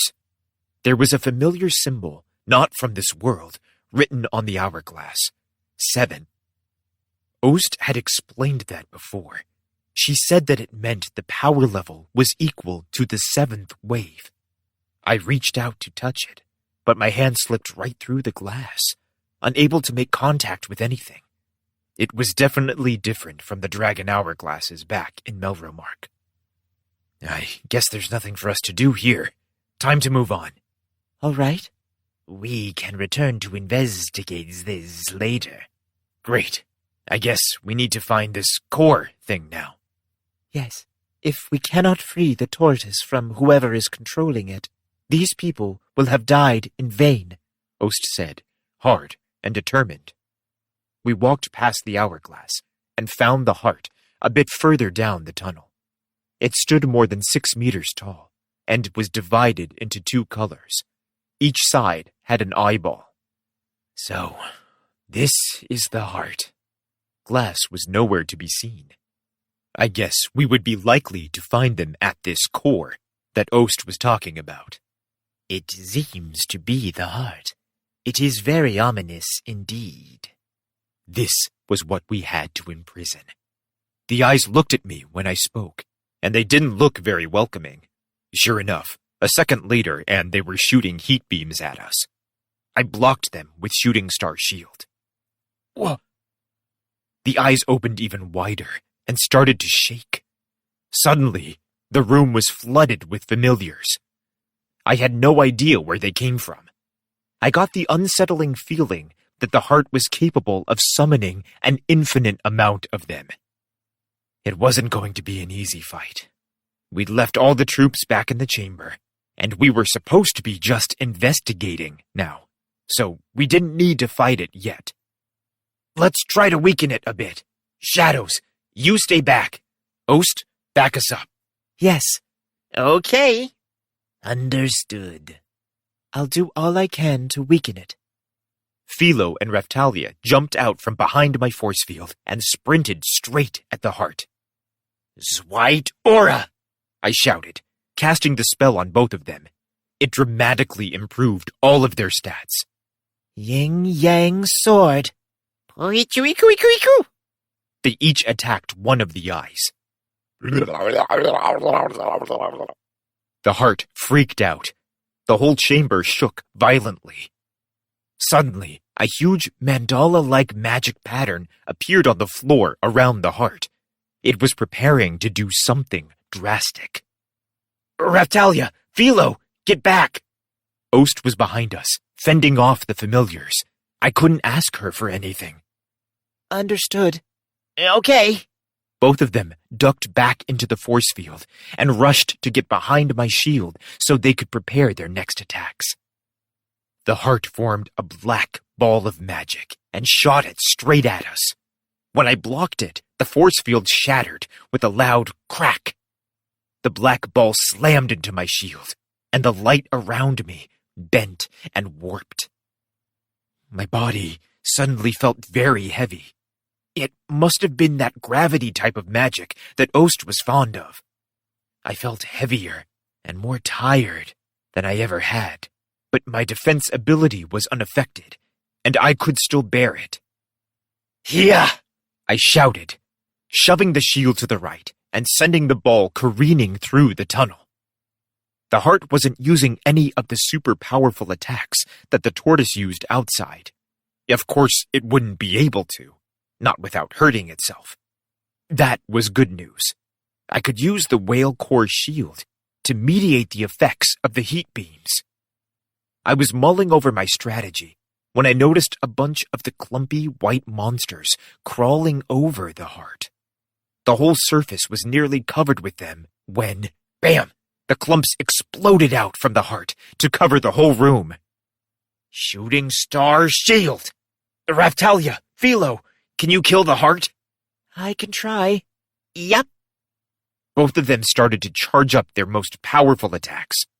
While we waited, I protected them, and Ost used her powers to hold off all the familiar monsters.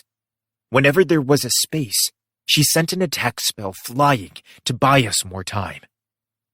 Raphtalia's tail puffed up. Philo looked ready too.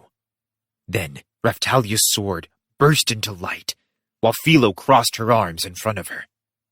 Philo, can you talk to Fitoria? I had an idea. It was time to act on my theory. If we prioritized the attack, we might be able to put an end to all this. Fitoria could crush the head at the same time that we killed the heart. Huh? Yeah, I can talk to her. Then let's attack at the same time. Okay. Fitoria says she understands. Then let's do it. Maybe it will work. I turned to face the heart and focus. Herculean strength. Ost cast support magic on both Raphtalia and Philo. Hopefully, they would be powerful enough. If it didn't work, I'd have no choice but to use the Shield of Wrath. Directional. Raphtalia crouched down low and ran for the heart. Philo followed her. Spiral kick! She turned into a ray of light and shot herself straight into the heart. The heart tried to defend itself. A force field appeared and stretched from the ceiling to the floor, and Philo's attack ricocheted off of it. But Raphtalia was right behind her, swinging her sword. The force field exploded with the sound of shattering glass. Sword of Heaven! Her sword flashed with spinning, complex Taoist-like patterns in its wake. With a great, gushing sound, Philo's attack punched a hole in the heart. Before blood could spray from it, Raphtalia brought her sword back around and sliced deep into the flesh. The heart's eyes shot open wide, and the heart split in two. Behind me, I heard Ost gasp. I turned to see her clutching her chest in pain. Are you okay? Yes, I'm fine. But that is not good enough. To kill my true body is to kill me. She had done all of this, knowing that she would die if we were successful. It must have taken an unbelievable amount of courage to do what she'd done. I don't think I could have done it. Why was the world worth protecting? I wasn't going to ask that now. I could see how fervently she was committed to saving as many people as she could, even if it meant giving up everything she had. She was nothing like the ex-princess Bitch.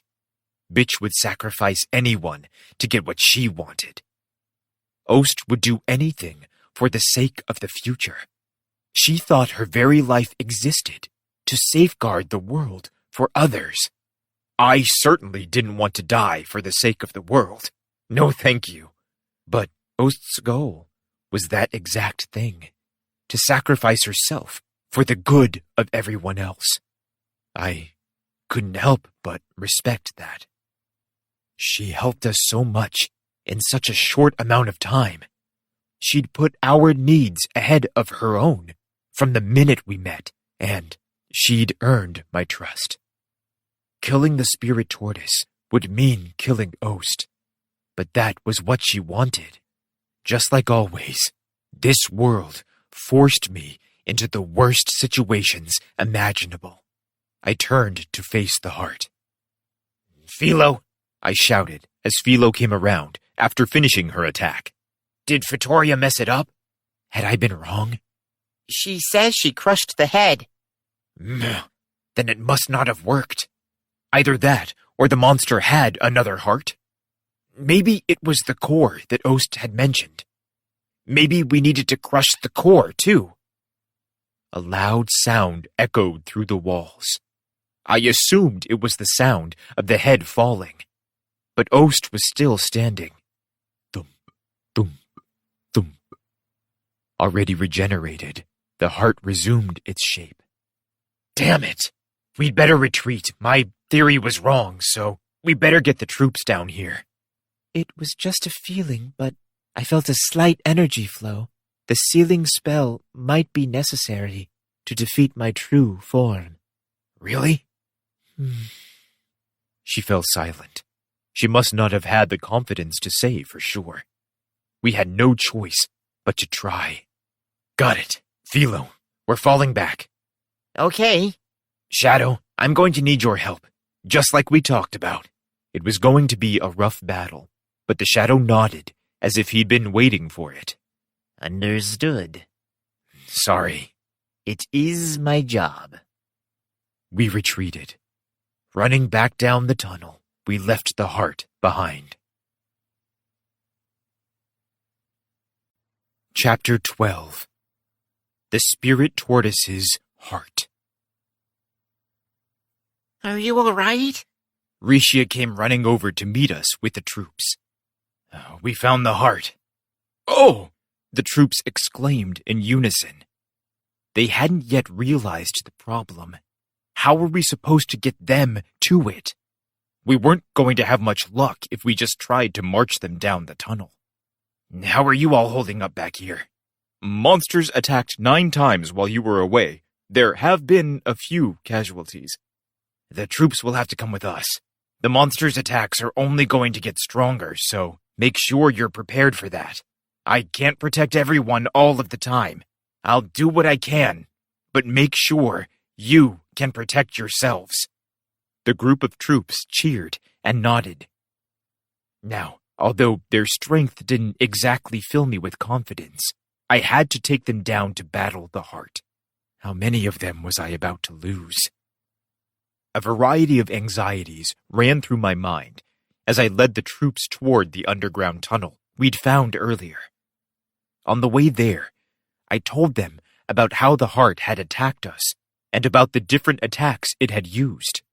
I told them that I would use Shooting Star's shield, Airstrike shield, and Second shield to defend them, and that I wanted them to wait for a break in the barrage before they tried to counterattack. I wouldn't have expected any less from you, Shield Hero. Thank you for planning the strategy to protect as many of us as possible. Yeah, well, if I was going to protect them, I had to assume that the heart would retaliate with stronger attacks than I had yet seen. I just wanted to make sure they were prepared to face it. There were also a lot of white clumps that seemed to be monsters too. We didn't have time to figure out how they attack, so be on the lookout. Roger, the troops shouted. We ran into plenty of familiars on the way, but we were able to handle them with the combined strength of Raftalia, Philo, Ost, Eclair, the old lady, Rishia, and the queen, and her troops. When we'd progressed to the point that the walls of stone were replaced with pulsing flesh, the troops were noticeably repulsed. And when the sound of the thumping became more obvious, they all grew grave and serious. We made it to the series of doors that opened and closed with red and blue sinews. The troops never really figured out what they were supposed to do about the doors, but we pressed on and made it through anyway. Raftalia and Philo watched the rear of the line and defended it from any monsters that attacked from behind.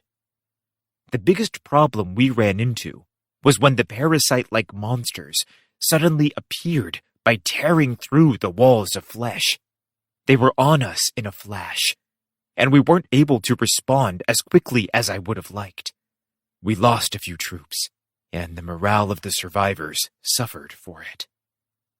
A terrible fate awaited anyone caught in one of the immune system's monster attacks.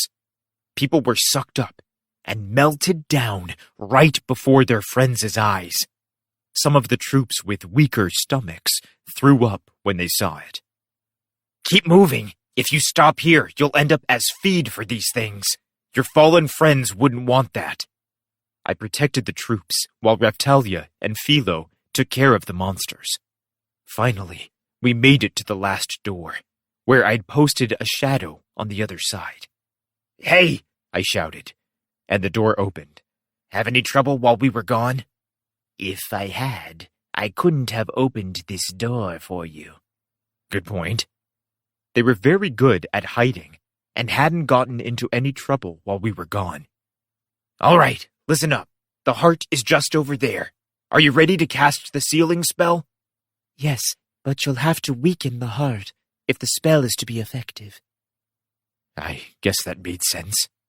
Raftalia and Philo were strong enough to have defeated it once before, and now we had more people with us. I didn't expect too much trouble, and with Rishia, the queen, and all the troops working on the spell, I felt like it had a chance of working. Once we begin the incantation, it will take a little while until the spell can be cast. I'll keep the heart busy. Another battle of attrition. How wonderful. Is there any way you can prepare for the spell ahead of time? Unfortunately not. The spell is only effective over a certain range, and we are not able to move once we begin the incantation. So we had no choice. Fine. I had my shield, and this is what it was made for. I'll protect the troops while you perform the incantation ceremony. The rest of you kill any monsters that appear to attack us. Raftalia, Philo, you two focus on weakening the heart. Understood. Okay. Roger that. Rishia peeped out from the hood of her Kigurumi. What should I do? You can...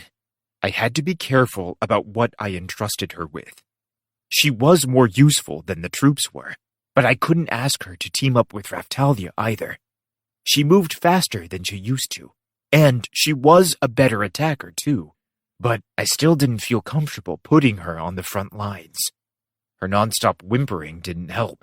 You can help with support spells from the back lines. Don't come to the front.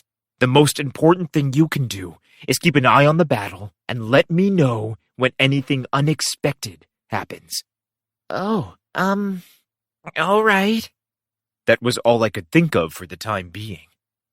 We found the hourglass a little further down the tunnel. The troops didn't know what to make of it. They were clearly scared of it. Huh? It looked like it had a little less sand in it than it had the last time we saw it. Maybe I was just imagining things. The tunnel was shaking, so some of the sand had probably just shifted and settled. Enough. It was time to finish this. That's the heart. The troops were speechless when they saw it. It was a pretty terrifying sight to behold, after all. The heart noticed our arrival and filled the chamber with an enraged roar. The eyes opened wide, and the whole heart began to beat harder.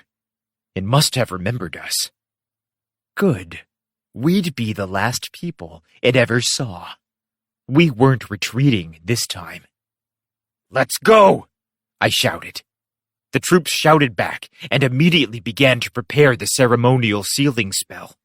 Philo and Raphtalia dashed to the front line and started to attack the heart. The non-wizard troops pulled out their weapons and fought off familiars that got too close to the others. I kept an eye on the incantation and used hate reaction, airstrike shield, and second shield to protect the troops from the swarms of familiars. Sometimes I used chain shield when the familiars got too close. I was using a lot of SP, but I was able to keep my head above water by using Soul Eat from time to time. The SP recovery, small effect, didn't do a lot, but it helped. The heart let loose a massive volley of heat beams. That meant that it was time to switch to the whale magic core shield. Mr. Naofumi, there are too many familiars. I know, they aren't letting up. The last time we'd fought the heart, we'd only traded a couple of attacks, so the whole thing ended very quickly. Because of that, we hadn't had time to judge the amount of support the heart was getting from the familiars. They came swarming from every direction. From the floor, the ceilings, the walls, everywhere. At the same time, the heart was busy blasting us with heat beams. There were too many things I had to block at once. The heart's eyes shot over to the wizards, deep in their ceremonial magic preparations. It glared at them. What now? Was it going to blast them with a heat beam? The floor underneath the heart changed color, and I quickly realized it was the same mandala-like pattern from before. It was about to use its gravity attack. The pattern started to spin rapidly. No! I ran over to stand before the wizards, and I readied my shield. Just in time, the eyes opened and emitted a huge heat beam.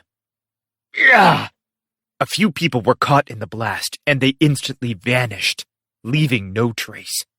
I caught the brunt of the blast with my shield, and the force of it pushed me back a few paces. Ah! The beam was huge. If this were a game, it would have been a special finishing attack. It was the strongest attack the heart had used yet. Luckily, it was still considerably weaker than any of the spirit tortoise's attacks we'd faced outside. But you'd be a goner if it hit you directly. I hoped it wouldn't go on forever, like the mimic monster's attack had. I changed the angle of my shield and forced the beam upward. The heat beam seared the fleshy ceiling of the chamber, and a spray of blood rained down on us. We were inside the body of our enemy, and that was a fact I had to take advantage of. Still, it would only be a few moments before the flesh regenerated and made it as if nothing had happened. Mr. Naofumi, are you okay? I'm fine. The attacks we'd suffered outside of the body were stronger. The heart's attacks were nothing I couldn't handle. Are you ready to cast the sealing spell yet? We need a little more time. All right. Anyone who still has fight in them, attack the heart and weaken it. Remember, we aren't trying to kill it. Okay. Raphtalia and Philo had been waiting for my signal to use their special attacks. Yin-yang sword.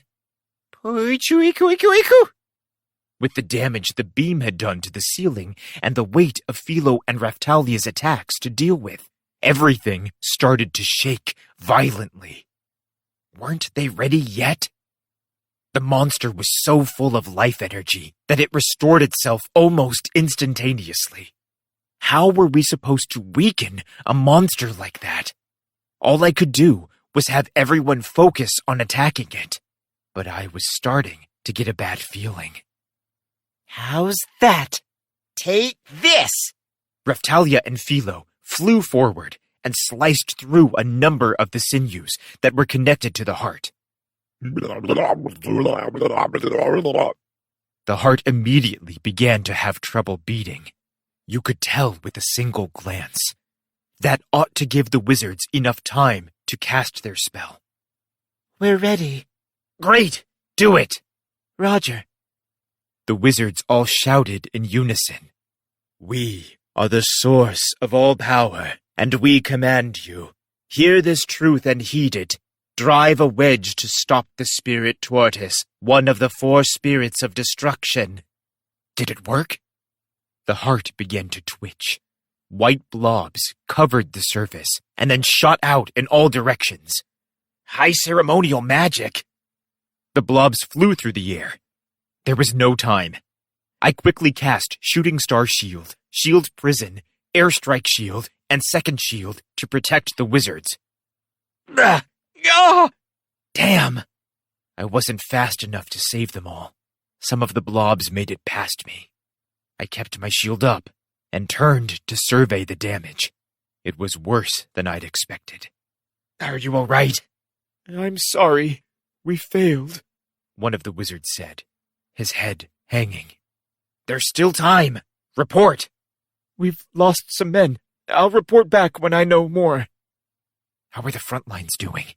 I turned back to find Raphtalia and Philo clearly exhausted. Their shoulders were heaving with heavy breathing. They found a break in the fight and came running back to me, their faces pale. Are you all right? Raphtalia, what happened? Eclair ran to Raphtalia's side to support her, and they both shuffled over to me. In contrast, Philo looked like she was doing better. The old lady must have dodged the attack completely. I'm all right, but my magic power is... Yeah, that thing stole our magic power. Damn, this was not going well. The heart had the same draining attacks that the head had. The report from the wizards was ready. A number of men have died after losing their magic power. Can we still hold the line? Yes, thanks to you, we can still use the sealing spell. Good. The drain negation effect was proving more useful than I'd expected. We were suffering losses, but we were still able to hold our own. We didn't have to retreat just yet. I know it's tough, but get the next spell ready. Roger that. If the heart attacked with any sort of pattern, it would use its heat beams next. Sure enough, it started to charge up for the attack. I ran to protect the wizards and prepared to deflect the beam again. Damn! The attack was even stronger than it had been the last time. I was still able to endure the brunt of it with the whale magic core shield, but this newest attack was by far the strongest yet. I could feel the skin on my hands starting to singe. It felt terrible. The white blobs had returned to the heart, and they seemed to be driving the increase in power of its heat beam. The shield was holding out, but it was so hot that it was starting to hurt me. I began taking damage. I struggled to deflect the beam upwards.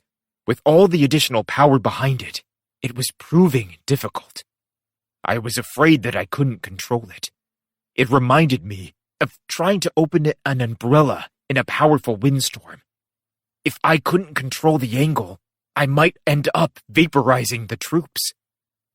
Hey, don't you hurt Master with the energy you stole from me, Philo barked and prepared to suck magic power back into herself.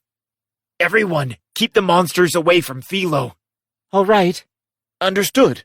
Oh, okay. Raphtalia and Eclair, along with Rishia and the old lady, all ran over to form a circle around Philo. They killed any monster that got close.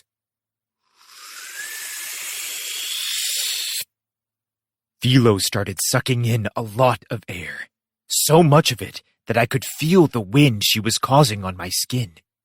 Any white blobs that were trying to return to the heart stopped in midair and switched directions. Philo was pulling them all in, and they couldn't get back to the heart. Finally, the intensity of the heat wave began to weaken.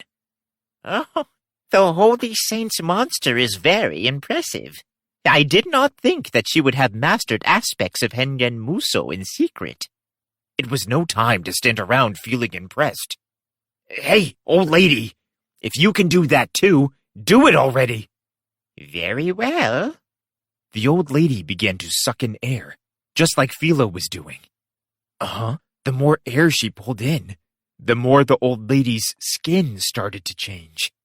She looked like she was getting younger. Nice job, you two, I shouted. Philo, now round as a ball, was waving at me. Take it back, Philo shouted. She sharply exhaled in the direction of the heart, and something that looked like a concentrated ball of air shot through the room.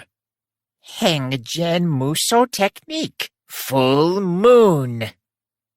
The old woman spun her arms in circles before pulling her palms together in a pose that I'd seen plenty of times in fighting games.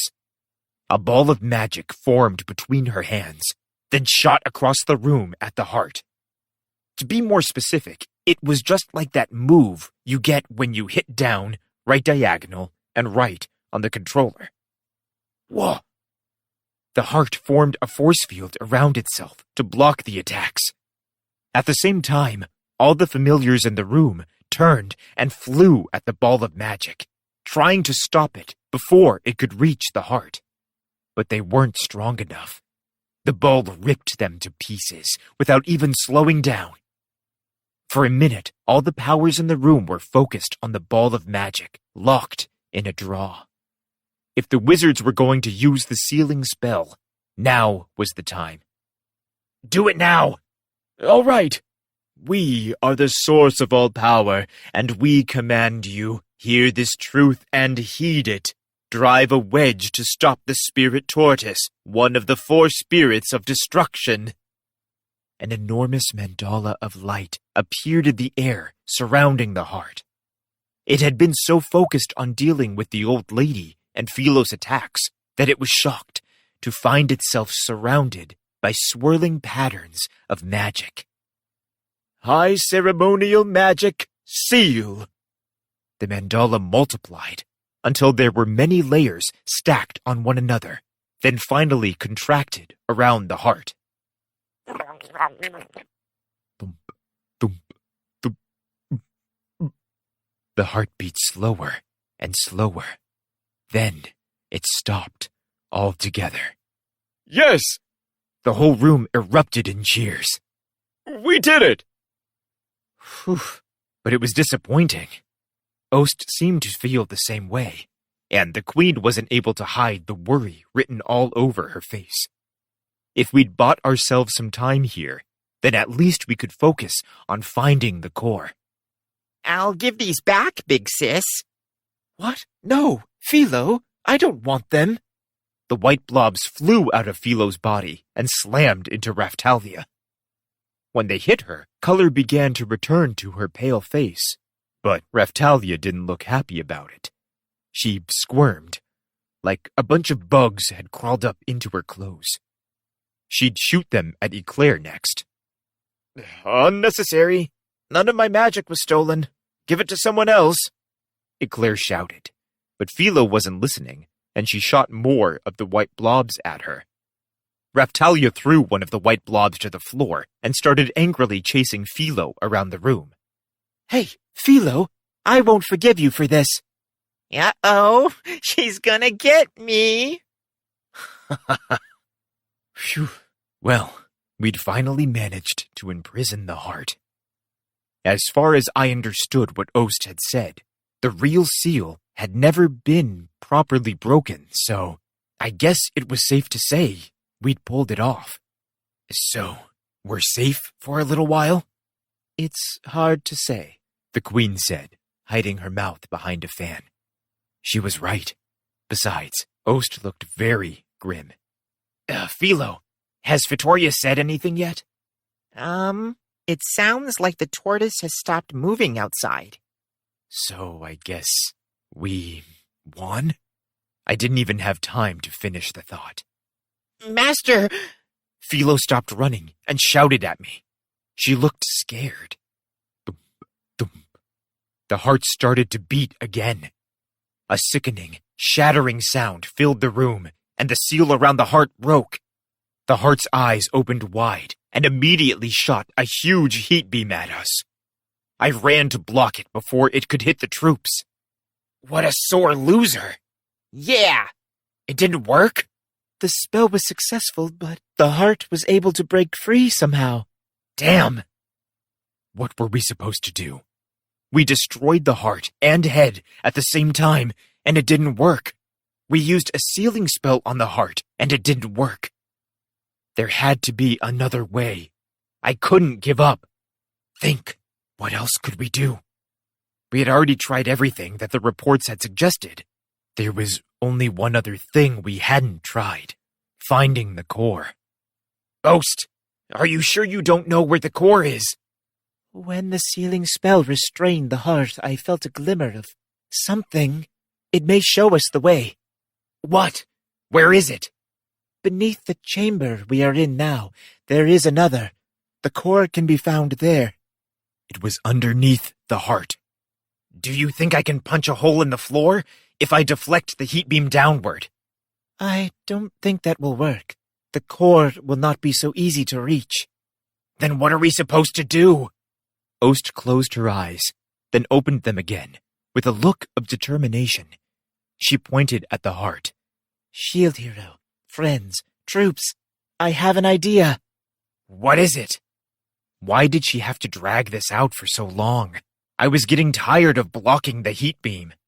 Destroy the heart and head at the same time, then use the sealing spell on the dying heart. If you do both, the path to the core will open. Are you sure? Yes, it will work. I wasn't sure I believed her, but I didn't have a choice.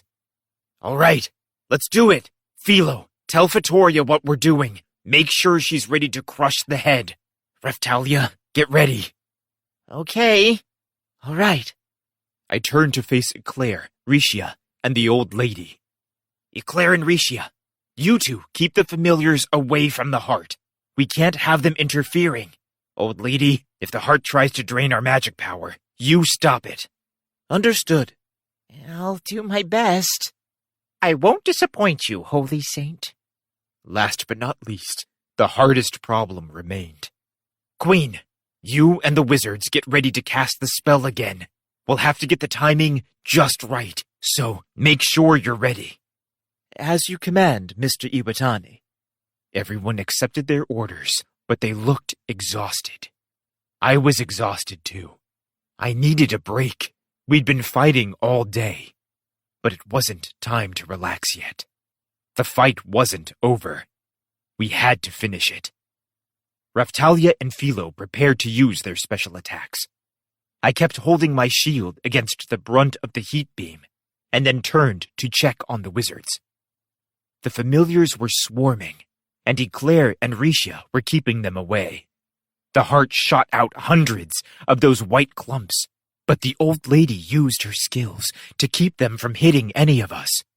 The wizards and the queen were furiously chanting incantations. Philo had been focusing with her eyes closed, but now she opened them and shouted, Raphtalia, big sis! I know, Raphtalia said. She filled her sword with magic and jumped up onto Philo's back. Let's end this. Ready, Philo? Directional thrust of heaven. Spiral strike! Philo raised her wings and charged at the heart. Raphtalia sat on her back, her sword leveled in front of them both. They shot through the chamber like a bullet and pierced the heart. Even with all the powered-up stats I had, they moved so quickly I couldn't see them. Philo landed on the other side of the room with a deafening crash. Raphtalia flicked blood from her blade. The white blobs in the room all exploded and rained down on everyone like snow. The heart split open and sprayed everything with blood. It was an awesome sight, but the spirit tortoise wasn't dead yet. When the heart split open and sprayed the room with blood, the wizards had just finished their preparations. The queen stepped forward and shouted, We are the source of all power, and we command you, hear this truth and heed it. Drive a wedge to stop the spirit tortoise, one of the 4 spirits of destruction. High ceremonial magic, seal. The heart was trying desperately to regenerate itself when the sealing spell activated. Wrapped in the swirling magic, the regeneration began to slow. Ost! I, Ost Horai, command the heavens, command the earth, defy all reason, join, and spit up blood. O self, I command you, open the oath to my depths. Her hands were stretched out to the heart, and then, as if it were trying to swallow her, a square hole opened in the floor in front of the heart. Stairs filled the hole with a loud thunk. This must be the path to the core. Great! Let's go! Wait, just a moment, Ost said, hesitating at the entrance. What is it? Whoever has taken control of the spirit tortoise is down these steps. Anyone who cannot command an exceptional amount of strength will only slow us down in the battle to come. I know what you mean, but am I supposed to just send them back? No, but Shield Hero, I do not believe we will be able to protect everyone from this point on. Please, understand. Her eyes were serious, imploring. It was the same look she'd had the first time she appeared to me. She truly wanted to end all this. She was telling me that it wouldn't help to bring the troops. She was trying to save them. Maybe she was right. Whoever was down there, they were strong enough to take control of the spirit tortoise. Most of the troops with us could barely defeat a familiar.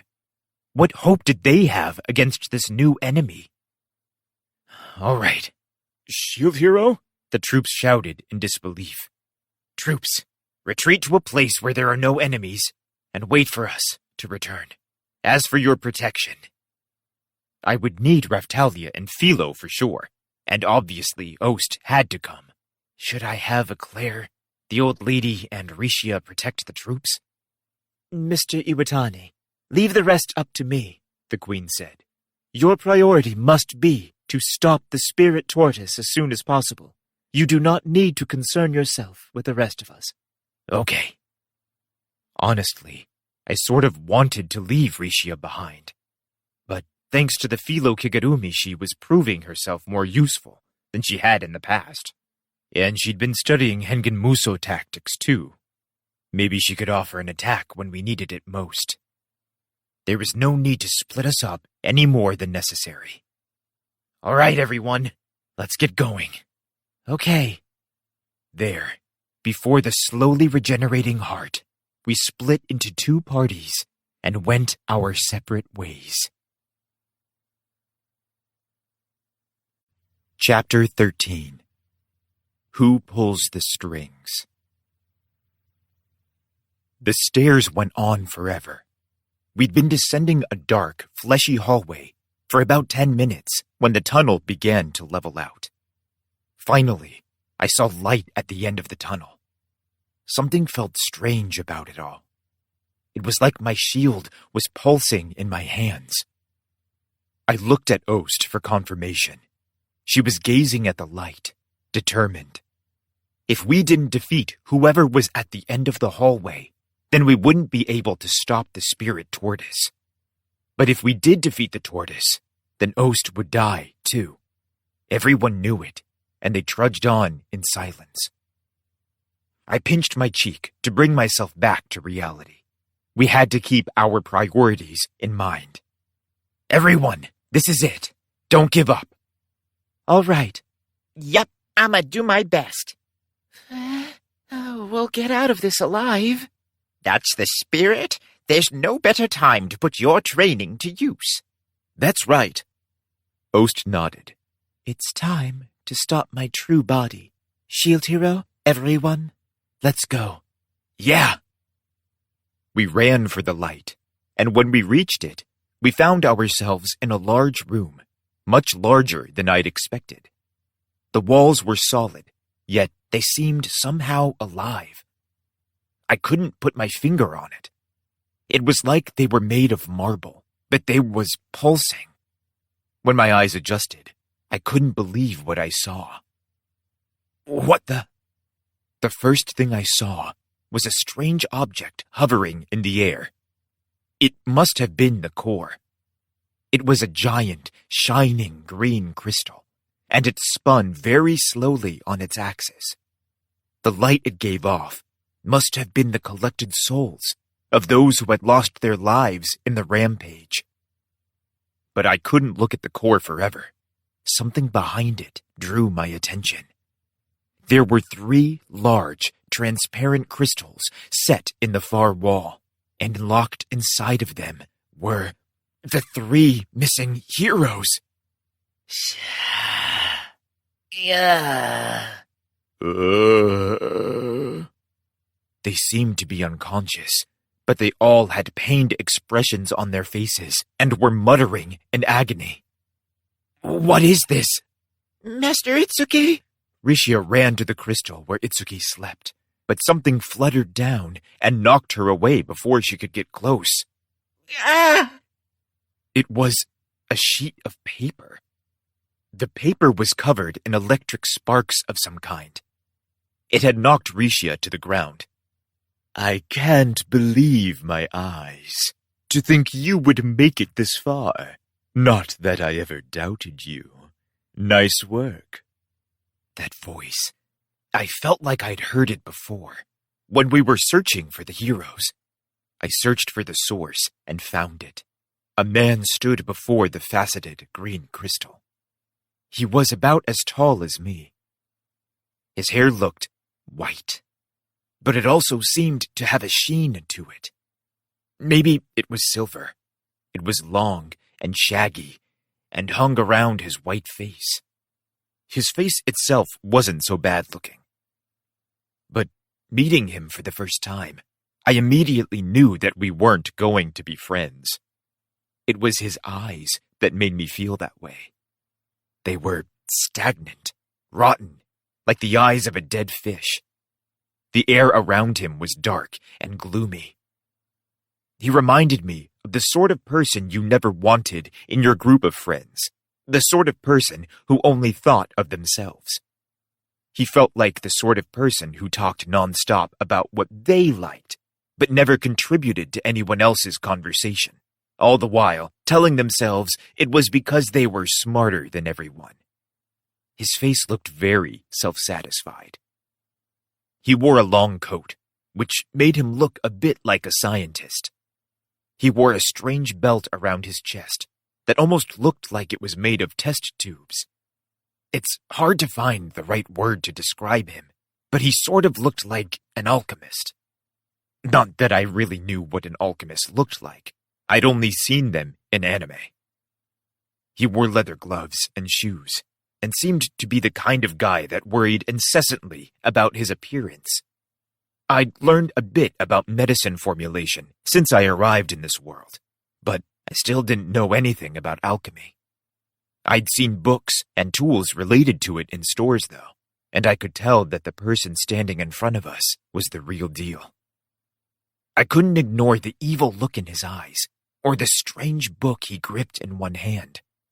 A gemstone was affixed to the cover, one that I'd seen somewhere before. I didn't like the look of it. When you first blew this thing's head off, I have to say I was a little nervous. But then you just went on your way without even looking for this place. I had to laugh at that. You heroes are so stupid. What? He was probably trying to piss me off, so I didn't pay him the courtesy of responding. I didn't have to listen to everything he said to know that he was not a nice person. Welcome to the deepest part of the Spirit Tortoise. What do you think? Master Itsuki, Rishia said, climbing back to her feet. Oh, you know those guys. I was a little freaked out when the 4 heroes tried to get in here, but They were so weak it was funny. Ha! Are all the heroes from your world this dumb? What are they doing here? I asked, pointing at the 3 heroes. Oh, you don't know? Their weapons glowed faintly, as if they were trying to resist something. But no, that wasn't it. You're stealing their power. Bingo! You might be an idiot, but you must be the smartest of the bunch. He broke into peals of vulgar laughter. It bothered me. I guess, from his perspective, we did seem stupid. We defeated the tortoise once, only to let it reawaken and go on another rampage. Our ignorance had cost thousands of lives. How was I supposed to know? I didn't know anything about this world, much less how to defeat the spirit tortoise. I was just the shield hero. All I could do was defend. You should have seen the way I caught them. The sword hero kept right on attacking me after all of his party was dead. He was like a boar. And the spear hero took off running the minute his support started to fail. I just had to chase him down and scoop him up. And the bow hero had a falling out with his friends. They tied him up and left him alone. He went on laughing like a hyena. That was why we couldn't find any trace of the heroes. He'd captured them all. Worse yet, they were the reason that the spirit tortoise was stronger after its reawakening. The tortoise was feeding off the power of their weapons. The heroes might not have known how to use them, but their weapons still contained a great deal of power. I knew how powerful their weapons were, because of how powerful my shield was. I just survived attacks from the spirit tortoise, even when it was blasting me with the strength of the other heroes' weapons. What do you want? Eclair yelled, stepping forward. I wanted to know too. How could he have possibly benefited from all of this? Wasn't the spirit tortoise supposed to protect the world? It might have to do that at the expense of the people living on it, but that didn't mean it was out for destruction for its own sake.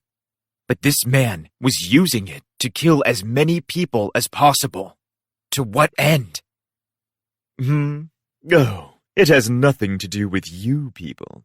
Not to you residents of this dying world. So you're not going to answer me? I asked. He just laughed and nodded. The audacity. Nothing to do with us? He was killing us. I had to calm down. Getting upset here wasn't going to help. He called us residents of this dying world. That had a strange ring to it, didn't it? Though I have to say I'm impressed. You were doing such a great job of slowing my progress, and then you brought out that crazy monster.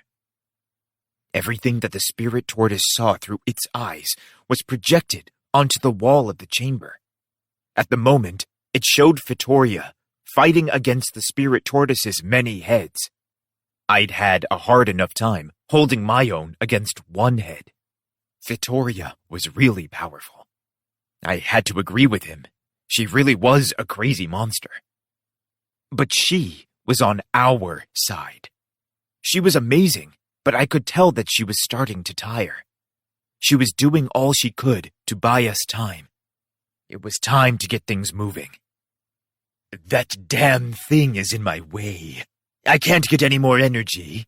It's starting to get on my nerves, the man said, flipping open his book and glaring at me. But I'll have a better chance with all 4 of the heroes behind me. I was wondering where I was going to find you. Luckily, you showed up when you did. The creep broke into another fit of laughter. What was wrong with him?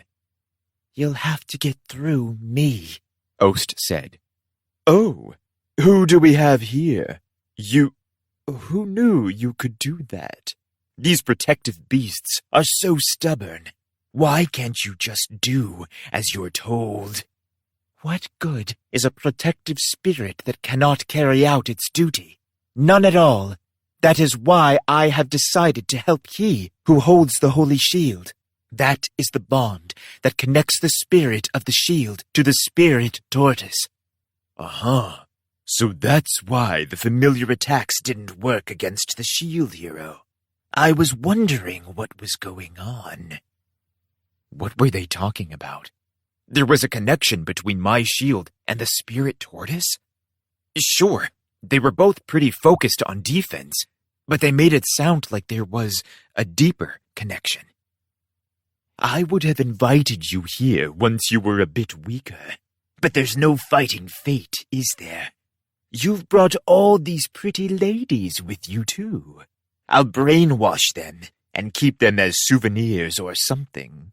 So don't worry about them. He flipped through his book, and a number of pages came loose and flew through the room, straight at me. Die. I deployed the shooting star shield barrier and defended, but the barrier shattered the moment the pages touched it. He must have been very powerful. Yeah! Yeah! Raphtalia and Philo dashed to attack the pages. It was a very large room, but Philo turned into her human form to match her new enemy. Their attacks produced showers of sparks, but they weren't powerful enough to do any damage to the pages. They must have taken some of the momentum away from the other pages, because I was able to defend against them without taking any damage. Achoo! Eclair jabbed at the pages with the point of her blade, and the old lady tried to bat them out of the air with a roundhouse kick. Risha chased down pages that Eclair and the old lady had missed and attacked them to try and rob them of their power. Shield hero, Ost shouted. She began to cast a spell. Well, well. Look how desperate they are to protect you. As the shield hero, aren't you embarrassed to have all these protectors? Incensed at his stupid insults, I stepped forward. I had to assume that he was trying to taunt me, because his battle strategy was flawed. I'll show you what a shield hero's attack can do. Everyone seemed to think that all I was capable of was defense, but I was going to show this creep that there were other ways to hurt someone besides attacking them. Raphtalia, Philo, don't worry about me. Focus on attacking him. Okay. understood. I'd used the strategy once before, during the battle with La'arc. Airstrike shield! Second shield! I summoned one shield behind him, and another one directly in front of his torso. Now, he couldn't move forwards or backwards, and that left him wide open.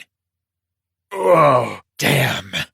When he realized what was happening, his face twisted in shock, but he used the pages of his book to block Raphtalia and Philo's attacks. How long could he hope to keep up something like that?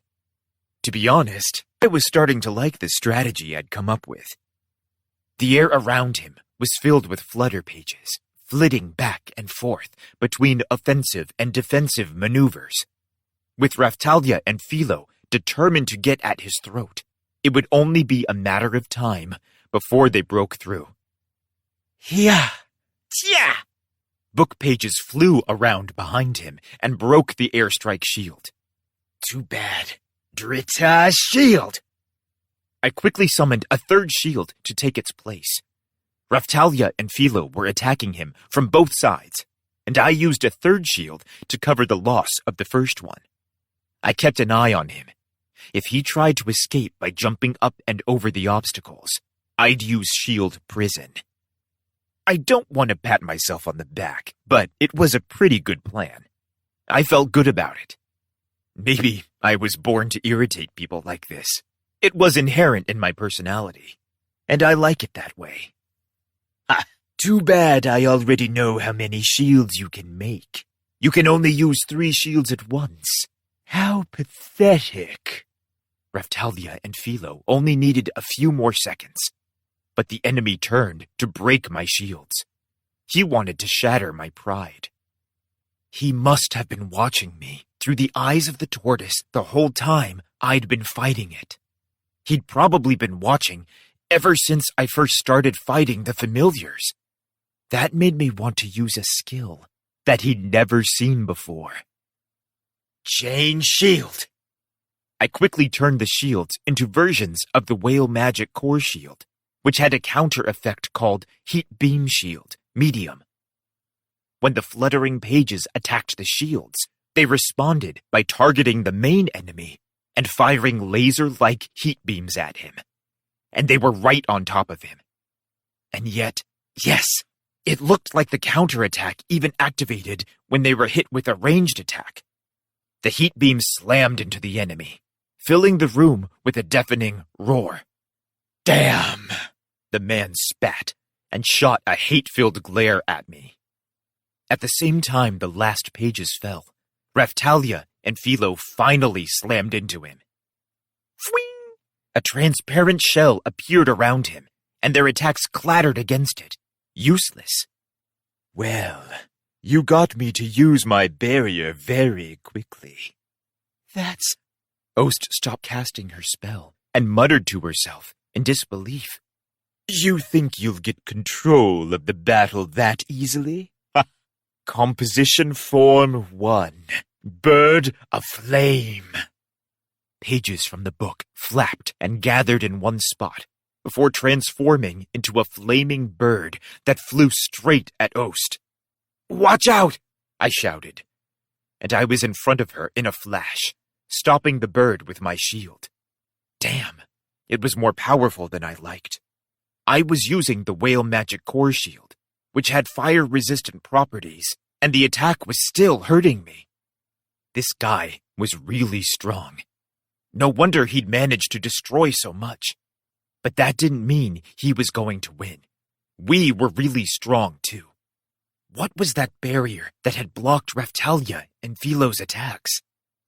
I looked to Ost for an explanation, and she turned her eyes away. What was she looking at? I followed her gaze.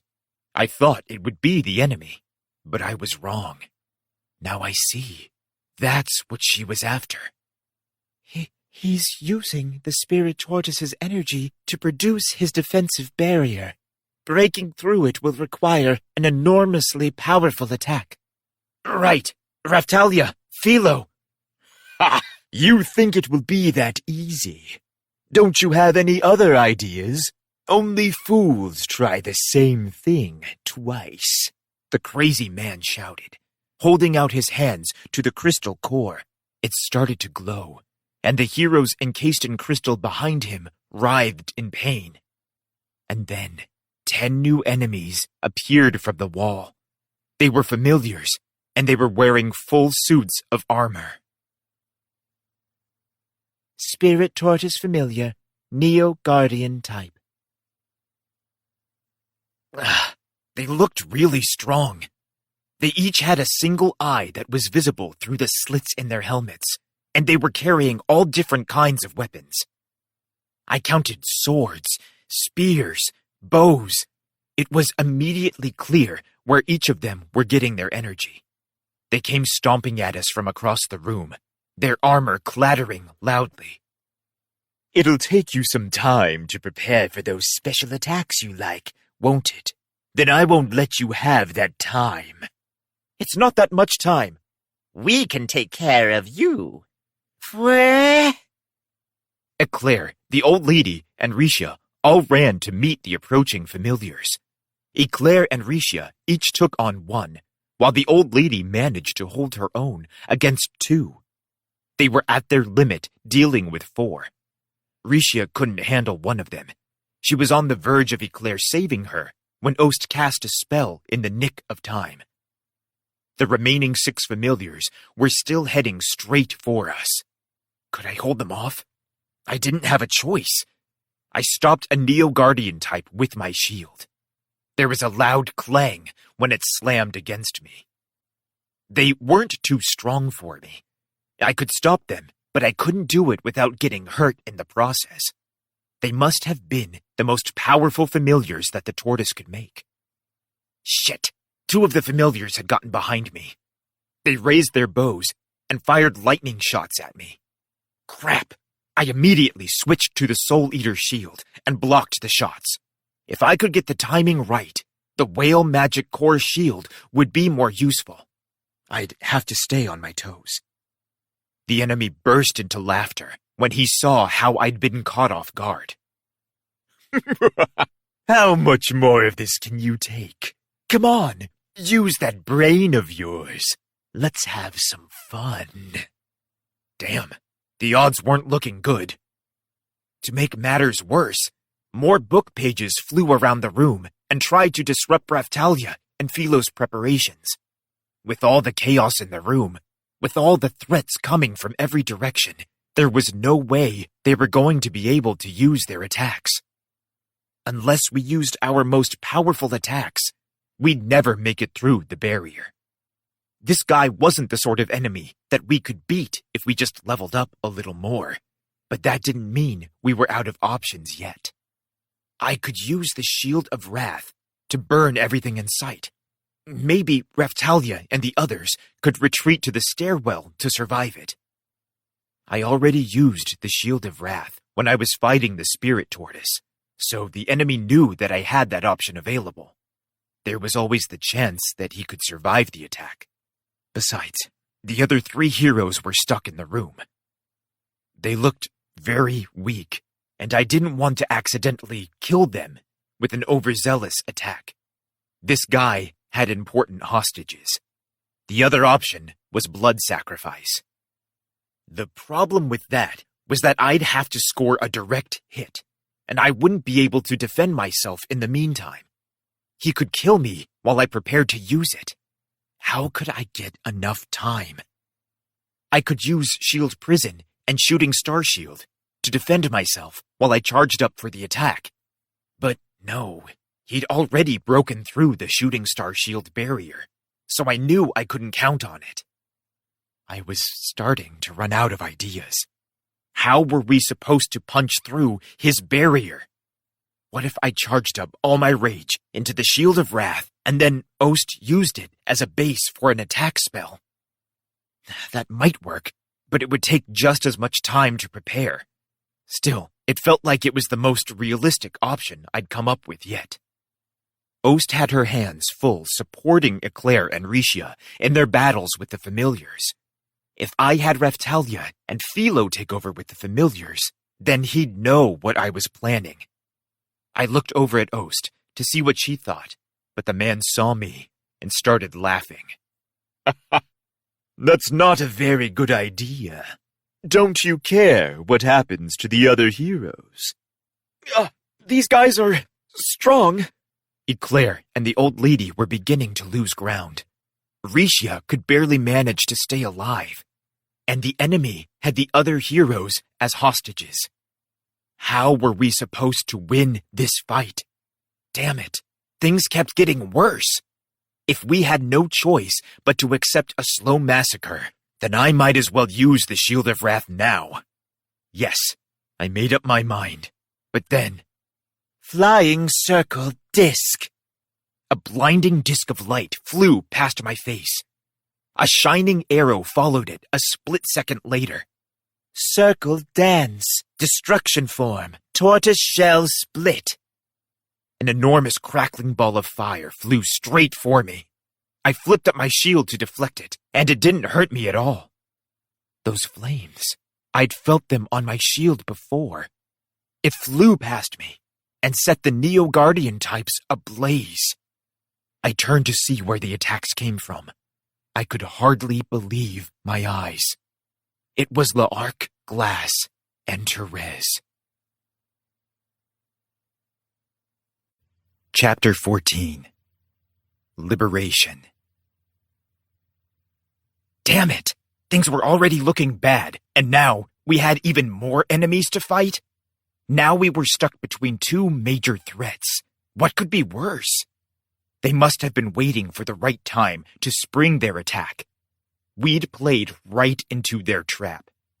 They had waited until we were trapped in the deepest chamber.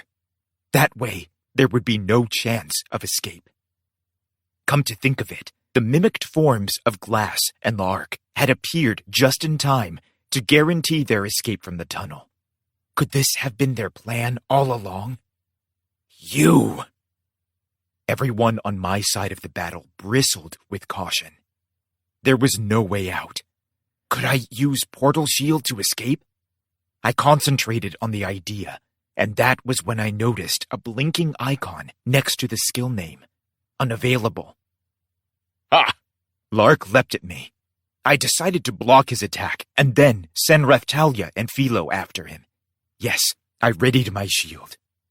But Lark flew right past me, and swung his scythe into one of the approaching Neo-Guardian types. You alright, kiddo? What? Glass was slowly approaching us with those dance-like steps of hers. Therese never stopped shooting balls of fire at the familiars. Lark, aren't you working with this guy? I shouted. I was sure they were on the same side. But now, Lark jumped ahead of me and leveled his scythe at the approaching familiars. Come on. You really don't know what you should and shouldn't do you, kiddo? What do you mean? Aren't you trying to destroy the world? What does it matter to you what we do? Even if that does end up happening, we still have to protect what we can, right? The vassal weapon is crying about it, Lark said in between thrusts with his scythe. It was making a strange sound. Actually, so were Glass's fans.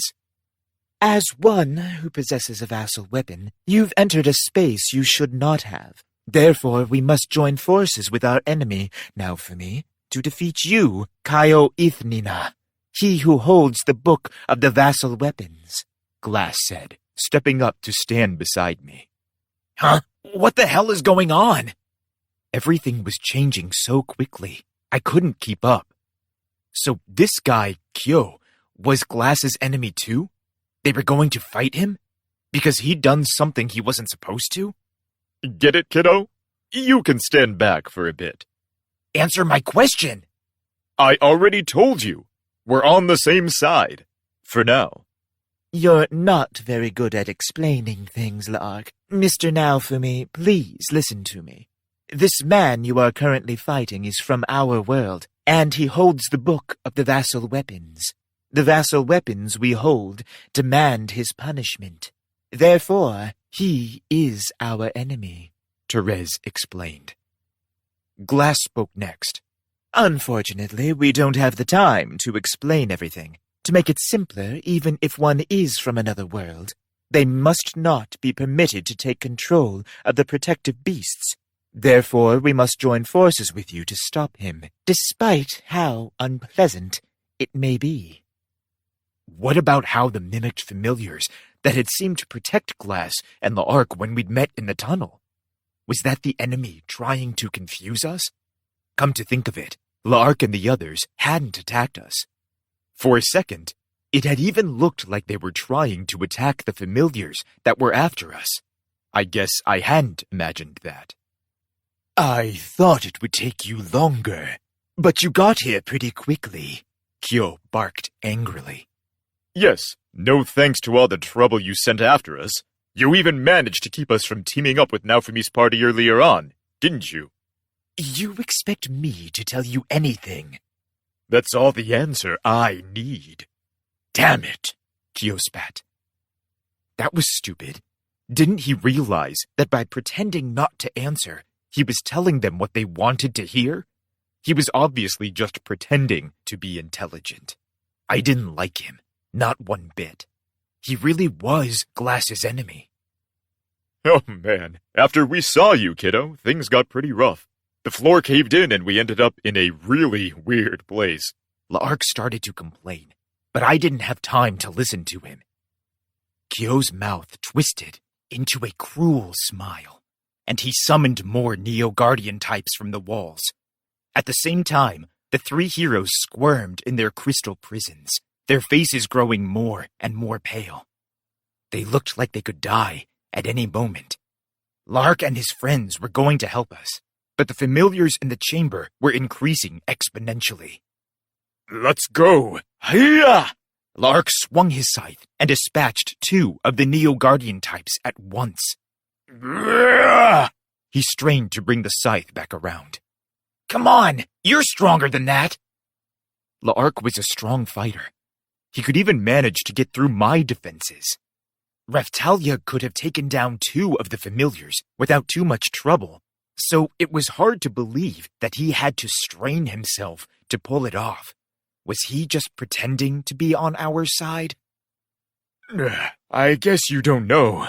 I'm only that powerful during the waves. Now, I'm just a level 75 vassal weapon possessor. What? If the vassal weapons were like the heroes, then it meant he was weaker now than he was the last time we'd fought him. Of course, that's just what he was telling me. I didn't know if it was true. And Glass over there is only around level 40. Lark, why are you telling them all of that? Glass snapped. Her skills were still powerful enough to kill a Neo Guardian type with 1 hit, especially using Tortoise Shell Split. It's because we haven't spent enough time in this world. Lark! Oh, shut up already. Don't you see that we need this kid's help if we want to win? Miss Glass, stay alert! Therese shouted.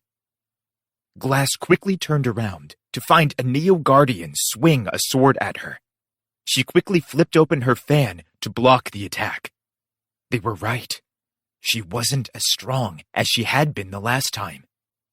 What did he mean when he said they hadn't been here long? Was that why they were weaker? I'd have to worry about it later. At least they were on our side. This was our chance. I quickly sent La'ark an invitation to join the party as a support troop. Thanks, kiddo. Glass, hurry up and accept it. La'ark accepted first, followed quickly by Glass and Therese. Did you pass the army troops on the way down here? Yeah, but without Raphtalia around to see through our spells, we were able to get by them without getting caught. The troops had probably thought it was weird, but if La'ark and the others pretended to be from the army, then they wouldn't have stopped them. They just had to walk with confidence. All right, that's all I need to know. Shooting Star Shield! It would probably break immediately, but that was fine. At least it would stop 1 attack.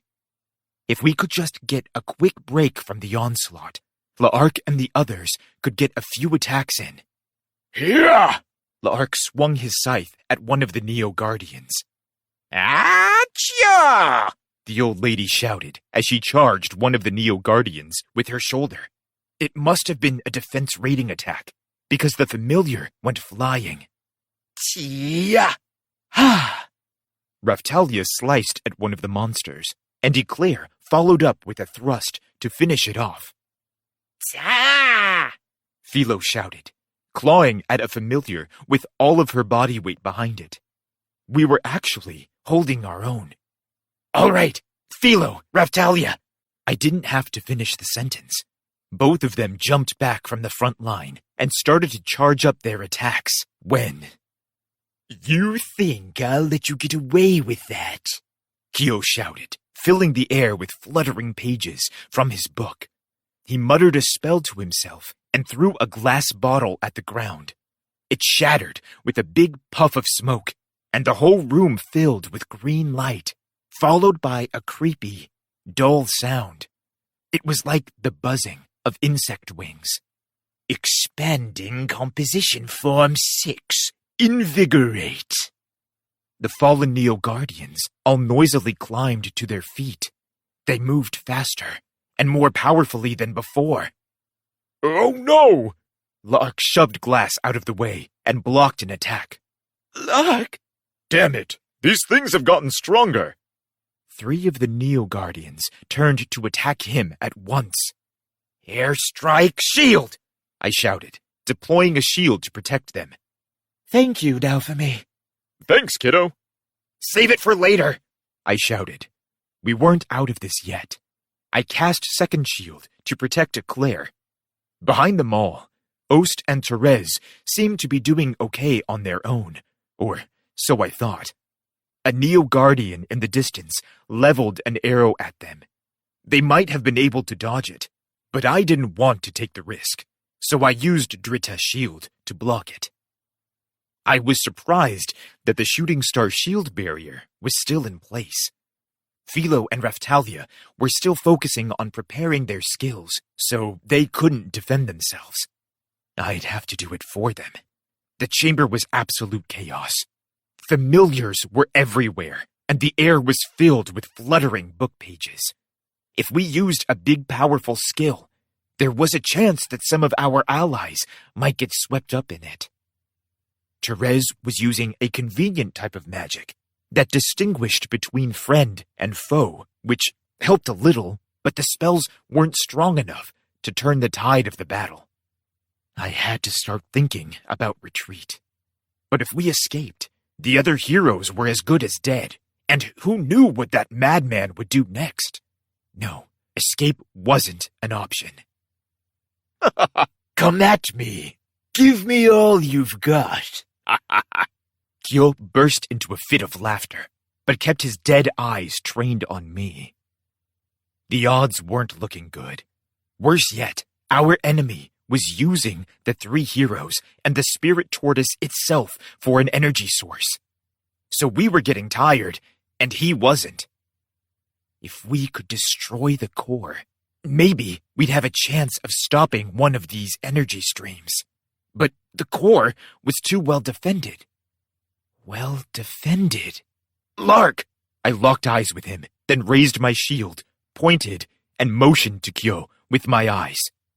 Understanding what I meant, Lark nodded. You'll try anything, won't you? All right, then. I ran over and jumped into the spot Lark was defending. He jumped back a few paces, made the tip of his scythe shine, and then ran forward and jumped, using my back as a springboard. Yeah! He flew through the air, gaining a lot of ground, but not enough to reach the core or Kyo. Kyo giggled and sent a group of Neo-Guardians to surround the spot he expected Lark to land. They each raised their weapons. Shield prison! I summoned a cage of shields in the air above them, and Lark landed on it, then leapt at Kyo, bringing his scythe down hard. Crack! The barrier that had protected Kyo shattered and fell to the floor. That's right. The barrier had a very high defense level, which meant that Lark's defense rating attacks were all the more effective. Now! At my signal, the two people behind us who had been casting spells switched gears and attacked. And of course, the rest of us didn't let up with our attacks. Shining stones, rain of thunder. The source of all strength, the spirit tortoise, commands you. Read and comprehend all that is under the sun, and show your power to me. Gravity field, extreme gravity. Ost produced a black magic ball, much larger than the times she'd done so before, and shot it at Kyo. But the incantation sounded different this time. She'd used a different name.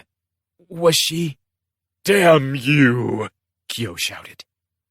The fluttering pages in the air snapped into place and lined up in layers before him, just like I did with my shields, to block Therese and Ost's spells.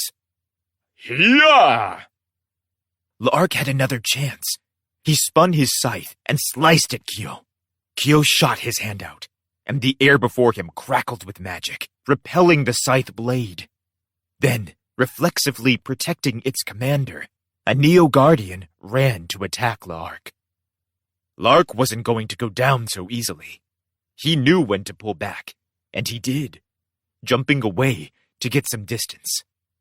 Well, that was really something. I didn't know you could use defense rating attacks. I've had trouble with those attacks before. I'm the shield hero, so I know a thing or two about dealing with high defenses. Ha! Aren't you smart? Let's see how you like this. Kyo opened his hand, and the barrier reappeared. Then another appeared. Then another. Soon, there were layers upon layers. Lark and Glass gasped. I'd like to see you get through all of these. Old lady! What? Raftalia is going to stop charging up and take care of all the small fries. You, focus on those barriers. Understood. Philo, I'll leave this up to you, she shouted, slipping from the battle line and running over to Kyo. You're wasting your time. Achoo! A Neo Guardian reached for her, but she jumped onto its shoulders and used it as a stepping stone. High in the air, she could almost reach the barrier, but not quite. Everyone had their limits. Airstrike shield! Second shield! Just like I'd done for the Ark, I sent out shield after shield, sometimes to protect her, sometimes to form a platform that she could use to get closer to Kyo. Lark was approaching from the other direction, hacking his way through hordes of Neo Guardians. Take that! Achoo! She slammed the barrier with a defense raiding attack, and it shattered. Then the one beneath it shattered too. She kept crashing through them. What? How is she doing that? What does it matter? You didn't think we were out of ideas yet, did you? I taunted him. He glared at me, his eyes burning with hate. His ego was fragile. He let himself get worked up over the slightest taunt. If he had to endure even a fraction of what had happened to me in this world, his head would probably explode. Achoo! The old lady shouted, shattering the final barrier with her elbow. L'Arc was right behind her. He swung his scythe, and it slammed into Kyo. Philo! Yep. Or I thought the scythe had hit him. In a last, desperate attempt at defense, the fluttering pages shot down to block L'Arc's attack. A shockwave expanded out from Kyo. It was so powerful, it sent the old lady and L'Arc flying. They slammed into the wall. Damn, our timing was off. Philo hadn't finished charging her attack in time. Spiral strike! She moved so fast, she was a streak of light. She shot through a Neo Guardian and kept flying until she blasted through Kyo. She appeared again on the other side and, yes, a huge hole sat where Kyo's stomach used to be. Philo-chan, that was really something. Yay! Philo said, striking a victory pose. I wasn't ready to celebrate just yet. Kyo tottered and looked like he was about to fall to his knees. But then, with a gushing sound, the flesh on his torso regenerated to fill the hole, and he stood there as if nothing had happened. I didn't think anyone could hurt me. What kind of monster was he? Restorative magic existed in this world, so it wasn't completely unbelievable that someone might be able to heal their torn flesh. We'd have to hit him where it really hurt next time, in his chest or his head. Fascinating. You really surprised me with that one. But I'm smarter than you are, so it's going to take more than that. Look, I'm as good as new. This guy couldn't speak a sentence without insulting someone. Why did he think he was so smart? If the attack had hit him a little differently, he would have died, and we would have won. Good as new. Sure. Let's see how many times you can pull that off. We can all see how this is going to end, I said, flashing him a confident smile. He was the sort of person that freaked out when you ignored him. He'd take any sort of attention he could get. Fine then. I'd entertain him with my answers and wait for him to show his back. But I'm getting a little tired of playing with you. I probably can't get any more energy out of this place. So maybe it's time to wrap this up, he sneered condescendingly. When he finished playing his hand, I hoped that he would shut up. He formed another series of protective barriers around himself and held his hand out to the spirit tortoise core. The air in the chamber began to vibrate. What was going on? Ah! Damn! Nearly everyone in the room fell to the floor. They squirmed, unable to move. I could barely stand myself. Was it a gravity attack? Shooting star shield! The force field appeared, and then shattered a moment later. That's not going to work. It's an offensive gravity field. I'm using the Spirit Tortoise's best attacks against you now. Almost no one can move in here. I looked around the chamber, but there were a few people still standing. Ost, Glass, the old lady, and Rishia, who stooped but was still on her feet. Everyone else was pinned to the floor, unable to move. The gravity field was so strong that not even Raftalia or Philo could move to escape it. The Neo-Guardians and Kyo didn't seem to be affected at all. Not yet! Glass shouted defiantly at a Neo-Guardian that stalked toward her. Anyone that could still move rushed to protect their friends from the Neo-Guardians. I stayed on my feet to protect Raftalia and the others. The old lady protected Lark and Philo, and Ost protected Therese, Rishia, and Eclair. Shield hero. Ost cast a spell, and a force field of some kind appeared around her. Then Therese, Rishia, and Eclair slowly climbed to their feet. I grabbed Raftalia by the shoulders and dragged her into the force field. We made it. Kyo was smiling at us. He looked like he might burst out laughing. I wonder how long you can hold out. Ost was tiring. Her face was growing pale. It didn't look good. No one could keep up their normal activity under the sort of pressure that the gravity field was exerting on us. Not even the old lady or Glass. I saw Glass drinking from a bottle of what appeared to be soul-healing water. I suddenly remembered what had happened during our last fight on the islands. Lark had dumped a bottle of soul-healing water on her, and she ended up insanely powerful as a result. I'd thought something wasn't quite right when Lark had said she was only around level 40, but now I understood that she was boosting herself with that medicine this whole time. I pulled a bottle out of my shield and tossed it to Glass. There were still enough materials stored in the shield to make more if I needed to, but I didn't have the time. You have my thanks. She covered herself in the water and immediately began to move easier and faster. She slapped open her fans and jumped forward.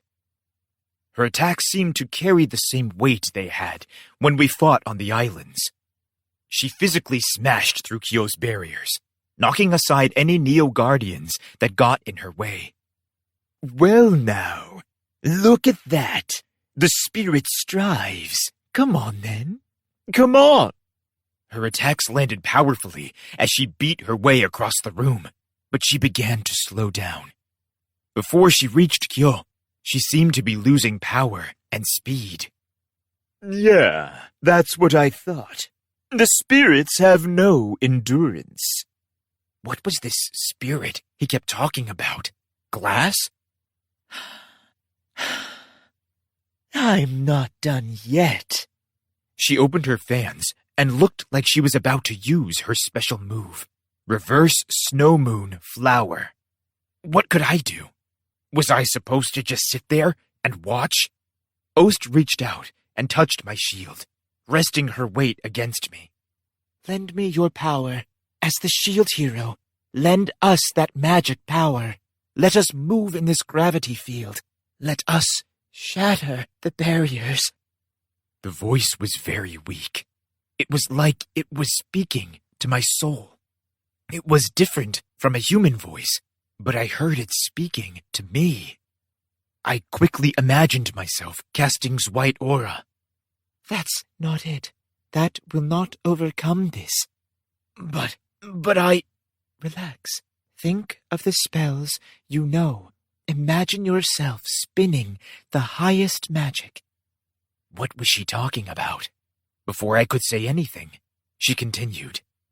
The shield you are currently using has magic assistance properties.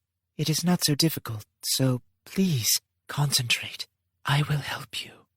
Was she talking about the whale magic core shield? Come to think of it, it did have a special effect called magic assistance, but I never knew what that was supposed to mean, so I'd ignored it. I had just thought that it made my healing and support magic more effective. But Ost seemed to know exactly what it meant, which made me wonder, could she see all my stats and abilities? I, the Spirit Tortoise, command the heavens, command the earth, defy all reason, join and spit up blood. Oh, great strength!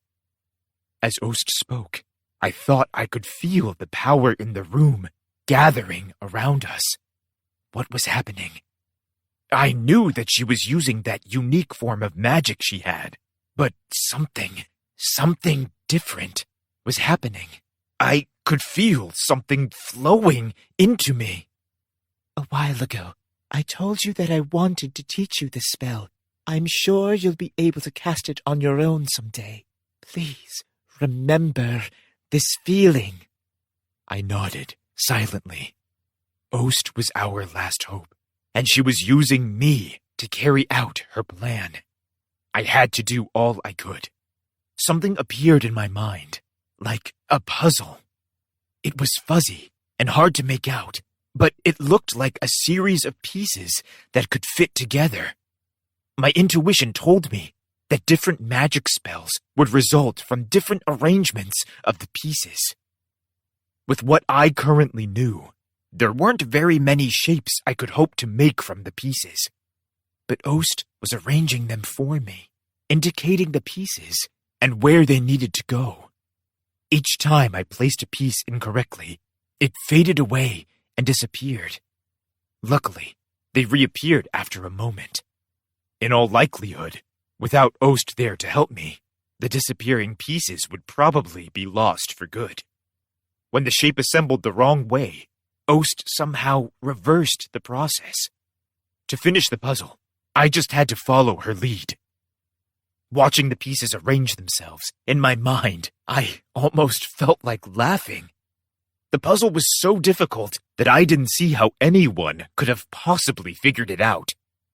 If I had to spend this long arranging pieces in my mind during battle, I'd be dead for sure, especially considering how much concentration it required. As the pieces arranged themselves, I could feel them drawing SP and magic away from me. Ost must have been feeding the spell with her own energy too. All the spells I'd known about so far just required the user to use a particular phrase or incantation with some of their magic power. I thought back on the learning curve I'd gone through to learn magic, and I think it was actually harder to learn to read the magic book than it was to actually cast the spells. In some ways, magic was actually pretty easy to use. But this spell was different. The spells we had already learned were simple enough. Learning them wasn't so different than learning spelling or vocabulary in school. But this spell felt more like math. The pieces were like different numbers, and arranging them in different ways would produce a different result, a different spell. Before I knew what was happening, I was speaking. I, the shield hero, borrow the strength of the Spirit Tortoise to command the heavens, command the earth, defy all reason, join, and spit up blood. O great strength of the dragons, join the power of the heroes with magic. The source of power that is the shield hero commands you. Read and comprehend all that is under the sun, and show your power to me. I command you, give them everything. All liberation aura! The field of effect was all of my allies. What was liberation? I thought the highest magic level was Drifa. The spell activated, and my magic power and SP quickly began to drain away. I felt faint for a second, but it was nothing like what was happening to Ost. Are you okay? Yes, I can stand. She jumped to her feet. Something about it didn't seem right. Sure, she was a familiar, and we were close to the heart, so she could regenerate faster than normal. But how could she just jump to her feet after using so much of her energy? The spell she used earlier was strange, too. She had said Spirit Tortoise instead of Ost when she cast it. Could Ost really be? No. I had to focus on what was happening before my eyes. Ha! Glass was running around at 3 times the speed she had been, slicing at Kyo with her fans. L'Arc and Philo leapt to their feet as if nothing had happened. It was a strange sight to see. What the hell? You had a move like that up your sleeves? You liars! Kyo screamed. I couldn't believe what was happening. I really want to snap at him. He was calling us liars? Ha! Everyone, hurry and attack. You should be able to move freely within the gravity field now, Ost shouted. Everyone nodded and took off running.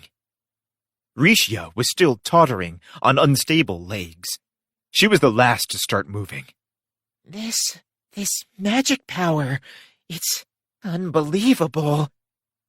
Therese shot ball after ball of flame at the endlessly replenishing stock of regenerating Neo-Guardians, charring them on the spot. Raphtalia followed the spells with her sword, which slipped through them as if they were made of butter. The Neo-Guardians were falling like flies, and everyone was pressing towards an increasingly helpless Kyo. This is it. Glass led the charge, followed by L'Arc, Raphtalia, Philo, and the rest. They all had their weapons out and were moving in for the kill. Was I supposed to join them? It felt strange to sit back and watch. I couldn't tell who had shouted first, but someone moved in for the final attack. Just then, Kyo smiled. In a flash, another barrier, like my shooting star shield, appeared around him. How many tricks did he have up his sleeve? I didn't want to do this until everything was over, but I will show you my true strength. You should be grateful. He opened his hand, and energy began to swirl around the room and gather at his fingertips. The energy was coming from the Spirit Tortoise core. No thanks, everyone. Charge him together. I didn't want to stand back and watch him fill his hands with whatever that stuff was. At my call, everyone in the room attacked his force field. But every time they broke it, it reappeared in a flash. And every time it broke, Ost squealed in pain beside me. Everyone noticed the pattern. Oh, you mean you don't know?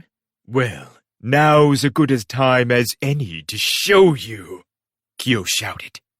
Cords of light immediately appeared and bound Ost's feet together.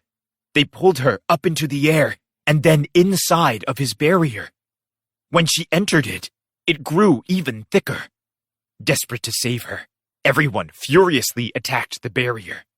With each attack, Ost twitched and yelped in pain. Ost! You idiots! You really don't know who this is. What are you talking about? When I asked him, Kyo nodded to himself, pleased. Oh, Shield Hero, I know you're stupid, but you must have some idea, right? Don't you know who she is? I don't think Ost knew who she actually was until we started getting closer to the heart. The only reason we'd made it as far as we did was because of her help. She was also the only reason we stood a chance in this fight. My real name, my real form. I am the Spirit Tortoise itself. I am its very soul, manifest in human form. But all this time we've spent together, Raphtalia shouted, unable to hide her surprise. If the Spirit Tortoise dies, then so will I. That much hasn't changed, so do not worry, Ost said. Seeing the worry on everyone's faces, she choked down her pain and smiled to tell them it would be all right. They all eased their attacks.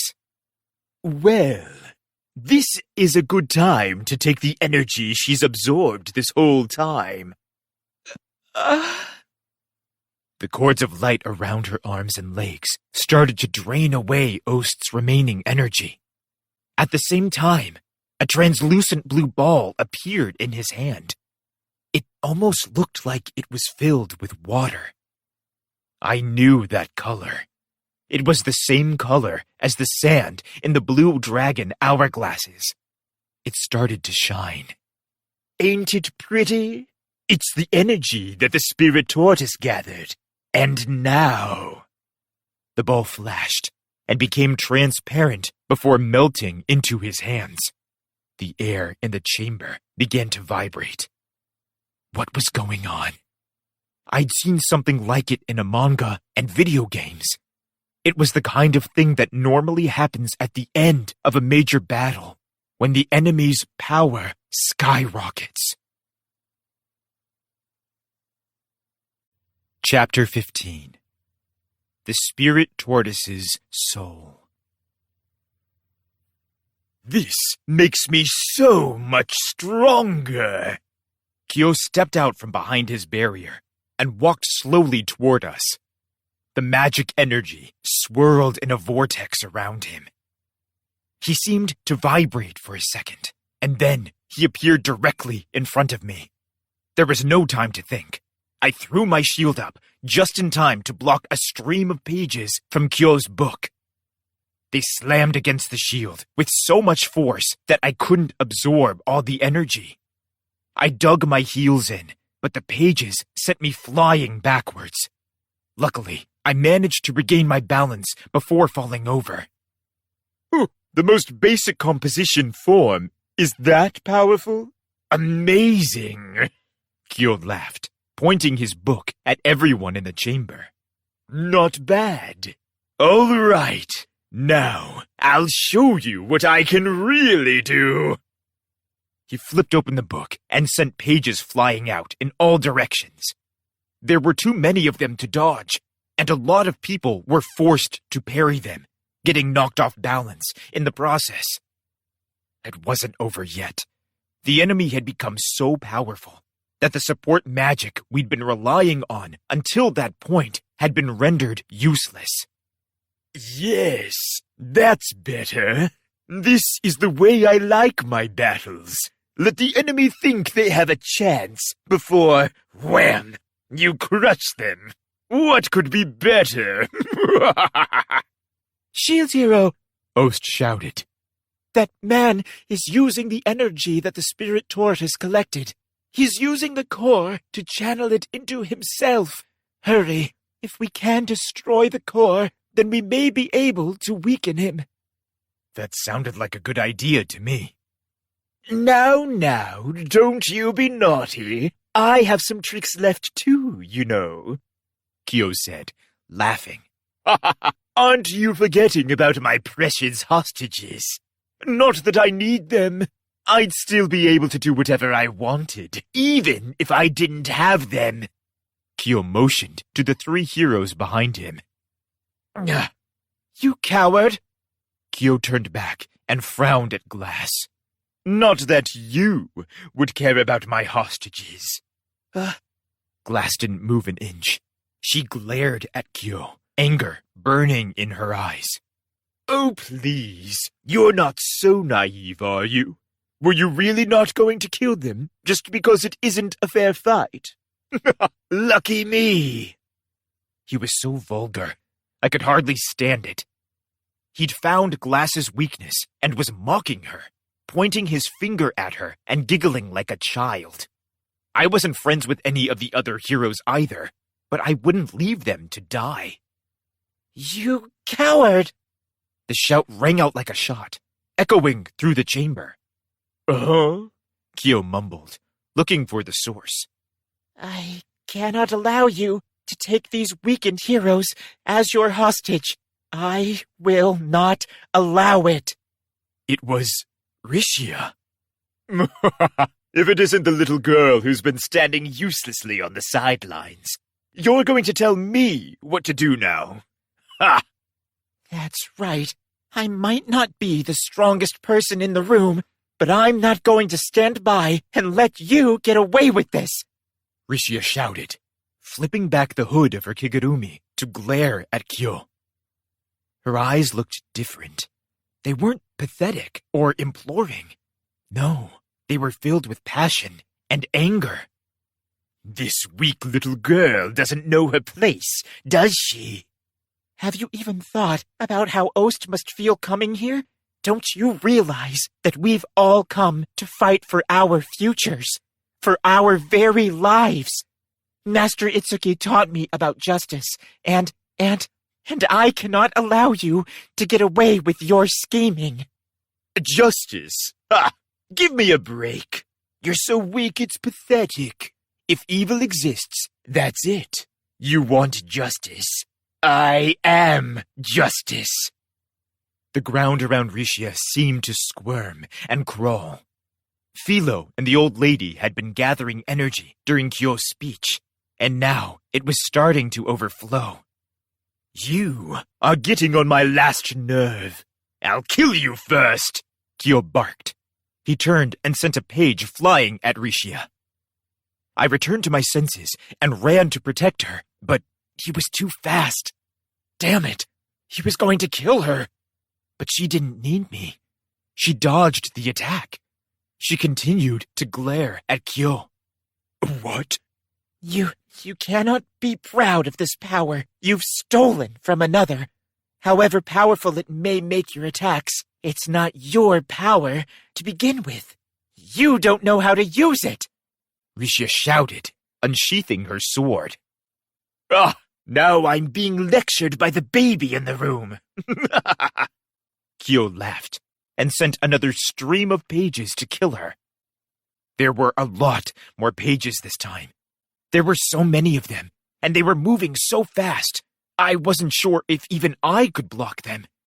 And they were heading straight for Rishia.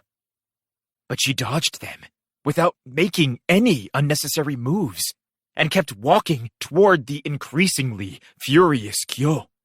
Whenever she couldn't dodge a page, she skewered it on the point of her sword. Your attacks show no consideration. They aren't anything like Eclair's, or Raftalia's, or Philo's. They are uninspired shows of force. Nothing more. Shut up! He shouted, suddenly offended. A vein stood out from his forehead, throbbing. I couldn't believe it. I could hardly follow his attacks as it was, but Rishia read his every move. Her stats were very low, considering her level. Did that mean that this sudden display of skill was all thanks to the Hengen Muso training? The old lady had said that Rishia had innate potential. Had she finally realized it? It looked like she had gone through some kind of awakening. Let's see you dodge this composition of flame. Kyo used something resembling a skill, summoning a roaring flame shaped like a demon. The flame creature charged at Rishia. Die! Her sword flashed, cleaving the demon in two. A split second later, swords of ice came flying from the back of the room to nail the demon's body to the floor. What? You might think you're smart, but you always attack the same way. Your eyes tell me exactly what you're going to do. Are you making a fool of me? Take this!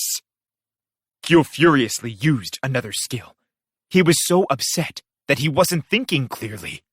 He could have used his hostages, but he was too focused on trying to kill Rishia, who knocked his skills away with the blade of her sword.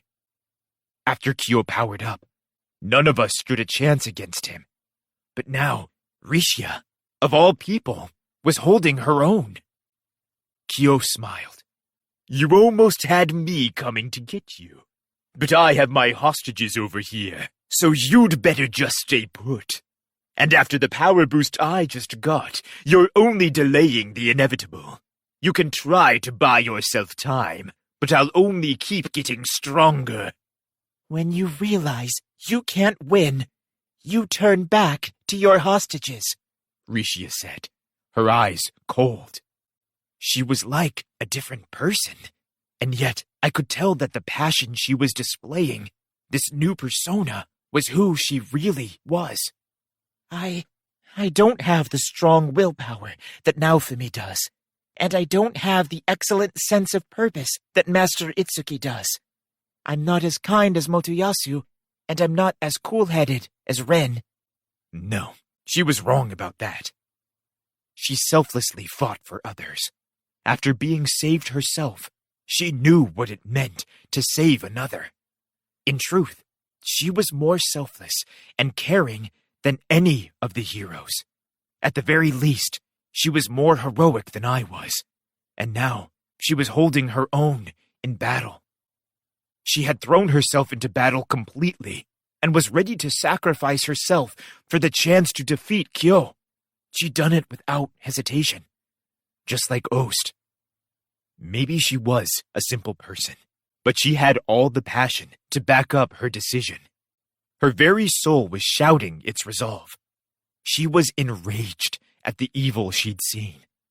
I had never known there was a lion in her heart, slumbering this whole time. I never would have even suspected it.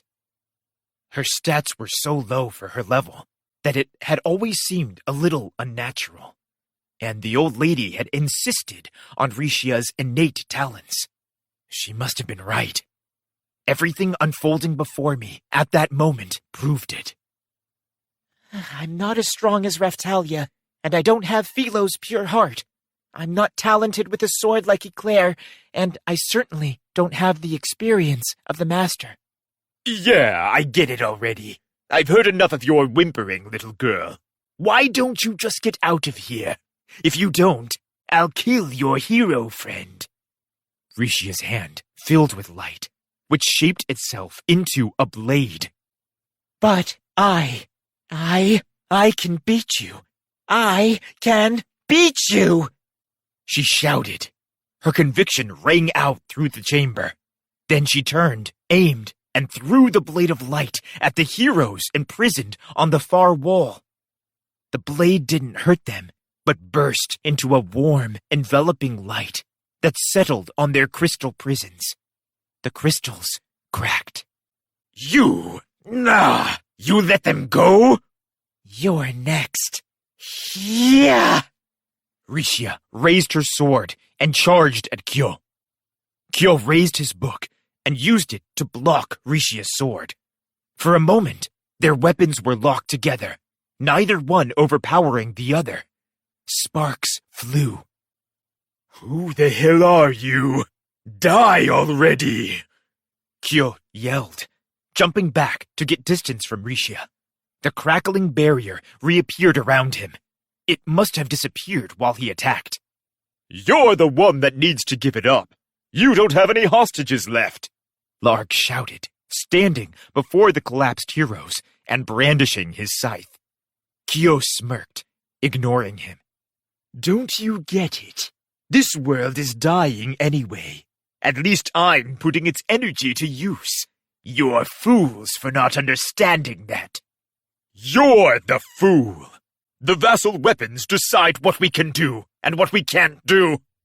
Lark screamed, his voice cracking with anger. I'd never heard him sound that way. Yeah, well, I'm not a slave to the vassal weapons.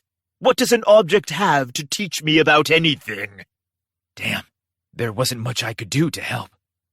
While Liberation Aura was still in effect, I could use the Shield of Wrath to cast Blood Sacrifice and destroy the core, like Ost had suggested. If it didn't work, I'd be out of the battle for good.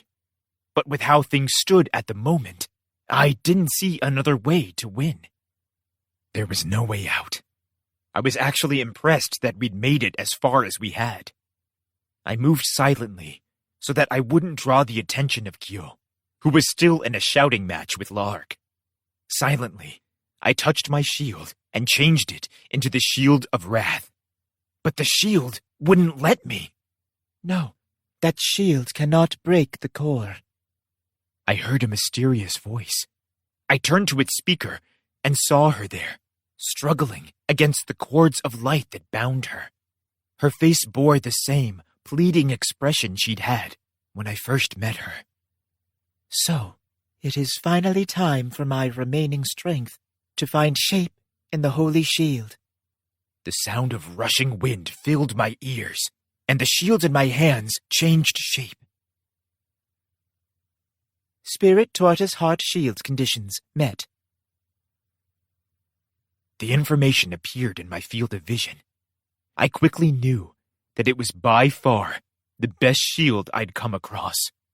I was shocked to see that it had already been powered up to a certain extent. Spirit Tortoise Heart Shield awakened. 80 out of 80. AT. Abilities unlocked. Equip bonus. Protection of the Dragons. Special effect. Gravity Field. C. Soul Recovery. C. Magic Snatch. C. Gravity Shot. Life Force up. Magic Defense large.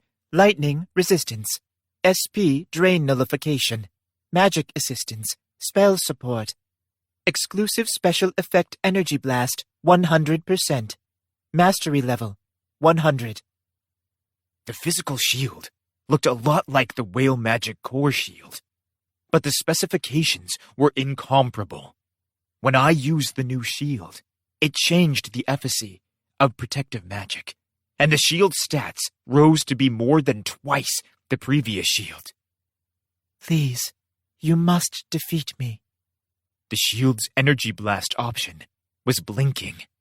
I felt like she was telling me to use it. But if I did... All the day's events came flooding back into my mind, and I realized with a shock that I'd only been fighting with Ost for a single day.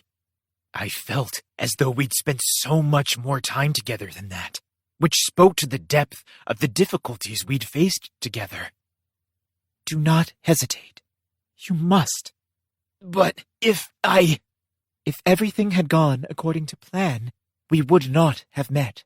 The heroes would never learn what the Spirit Tortoise really was, only of its role, and for that they would slaughter me without ever knowing my true form. I would have fulfilled my purpose, only to disappear. That was our fate. I knew that. My head told me that it was true, but my hands were shaking. Of all those I'd faced that could talk back to me, I'd only had to kill a few. Actually, no. I'd only killed the High Priest. But we never had a real conversation, much less understood one another. He had simply tried to kill me. When I fought him and killed him, I told myself that it was in self-defense. That was how I'd gotten through the shock of taking a life. So even though I knew what I'd done, I never had cause to regret it. But if I used the energy blast here, the Spirit Tortoise, Ost, would die. And she'd do it for the world. She'd die for us. We'd fought together. She was my friend. And when I thought of killing her, my emotions didn't want to accept it. Your hesitation is touching.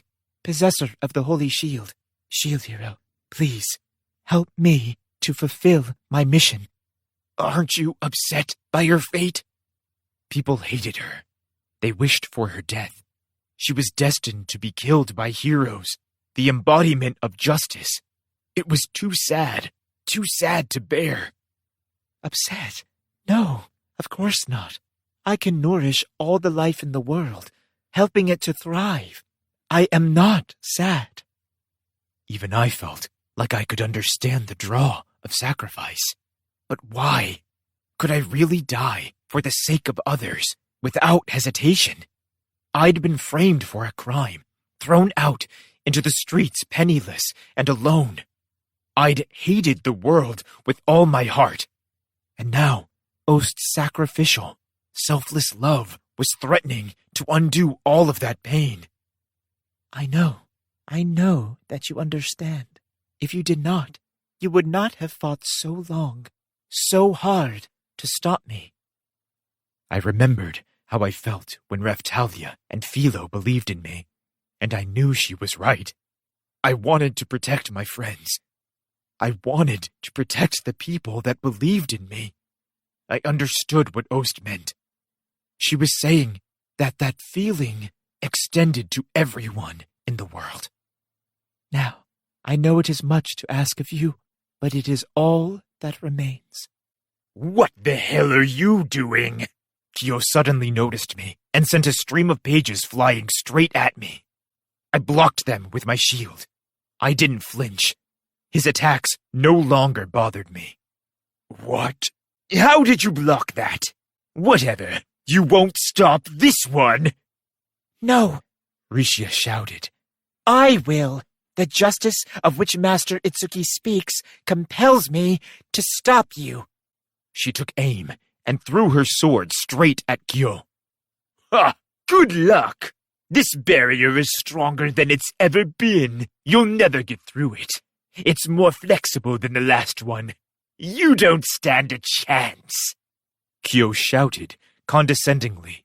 He deployed a few pages to block the flying sword. But the sword pierced straight through them, hit the barrier, and kept on going. Damn, it's so fast! The sword broke through the barrier and sailed through the air. Then it landed with a dull thud in Kyo's chest. You. It was time. I turned to look at Ost. She nodded. It felt like time slowed down. It felt like only Ost and I could feel the seconds pass. I held up the shield and imagined the energy beam firing. The shield sprouted 4 legs to support its weight, and crosshairs appeared in the air before me. Then it summoned an enormous amount of energy from around me and formed a ball of crackling energy, the same energy the spirit tortoise had shot at us outside. The shield grew into a shape like the barrel of a gun, and a wing-like pedestal appeared behind me. The crosshairs came into focus, and I set them on my target. It was time. Time to grant Ost's final wish. I nodded, and the beam fired. Everything went white. I couldn't see anything but the crackling energy. Damn, I don't think... Kyo ran to block the beam from hitting the core, but there was too much energy for him to stop it, and it blew him out of the way. He climbed to his feet and ran to attack me directly, but before he could, the barrier that he had been using appeared and protected me instead. What? Not at a time like this! No! The shield was filled with the power of the spirit tortoise. The spirit tortoise's heart, Ost, protected me. As long as we were inside the spirit tortoise and I had that shield equipped, I couldn't be hurt. I had to use its energy to break the spirit tortoise's core. That's what Ost wanted. Then I had to help her. The beam grew stronger and wider. The barrier protecting the core cracked. The crack widened, and the beam burst through the opening, slamming against the next barrier. Then it broke through that barrier, and went on to the next. Again and again, the beam shattered the barriers in its way. Then, finally, it hit the core itself. There was a loud, piercing, shriek-like sound, and the core shattered into thousands of pieces. The chamber was bathed in blinding light, and I couldn't see anything for a while. The blast was very powerful. I blinked to get my bearings. The chamber filled with light, but it wasn't the blinding light of the energy beam. No, it was light from outside. The chamber was silent.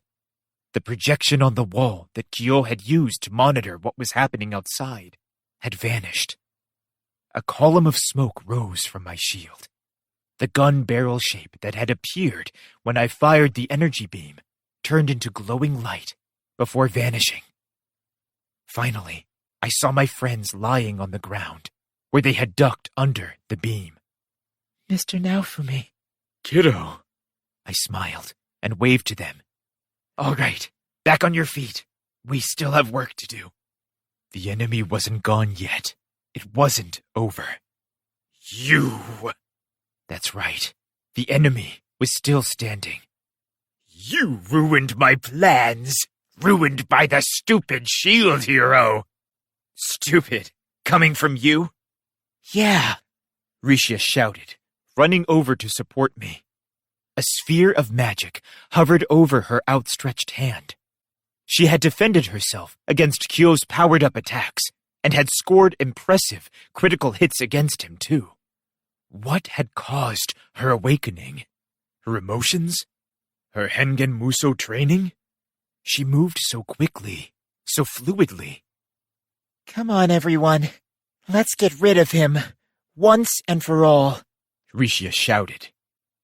Raphtalia, Philo, Eclair, the old lady, and then L'Arc, Glass, and Therese all readied their weapons for a final face-off. And then Ost appeared behind me, wrapped in light. Ha!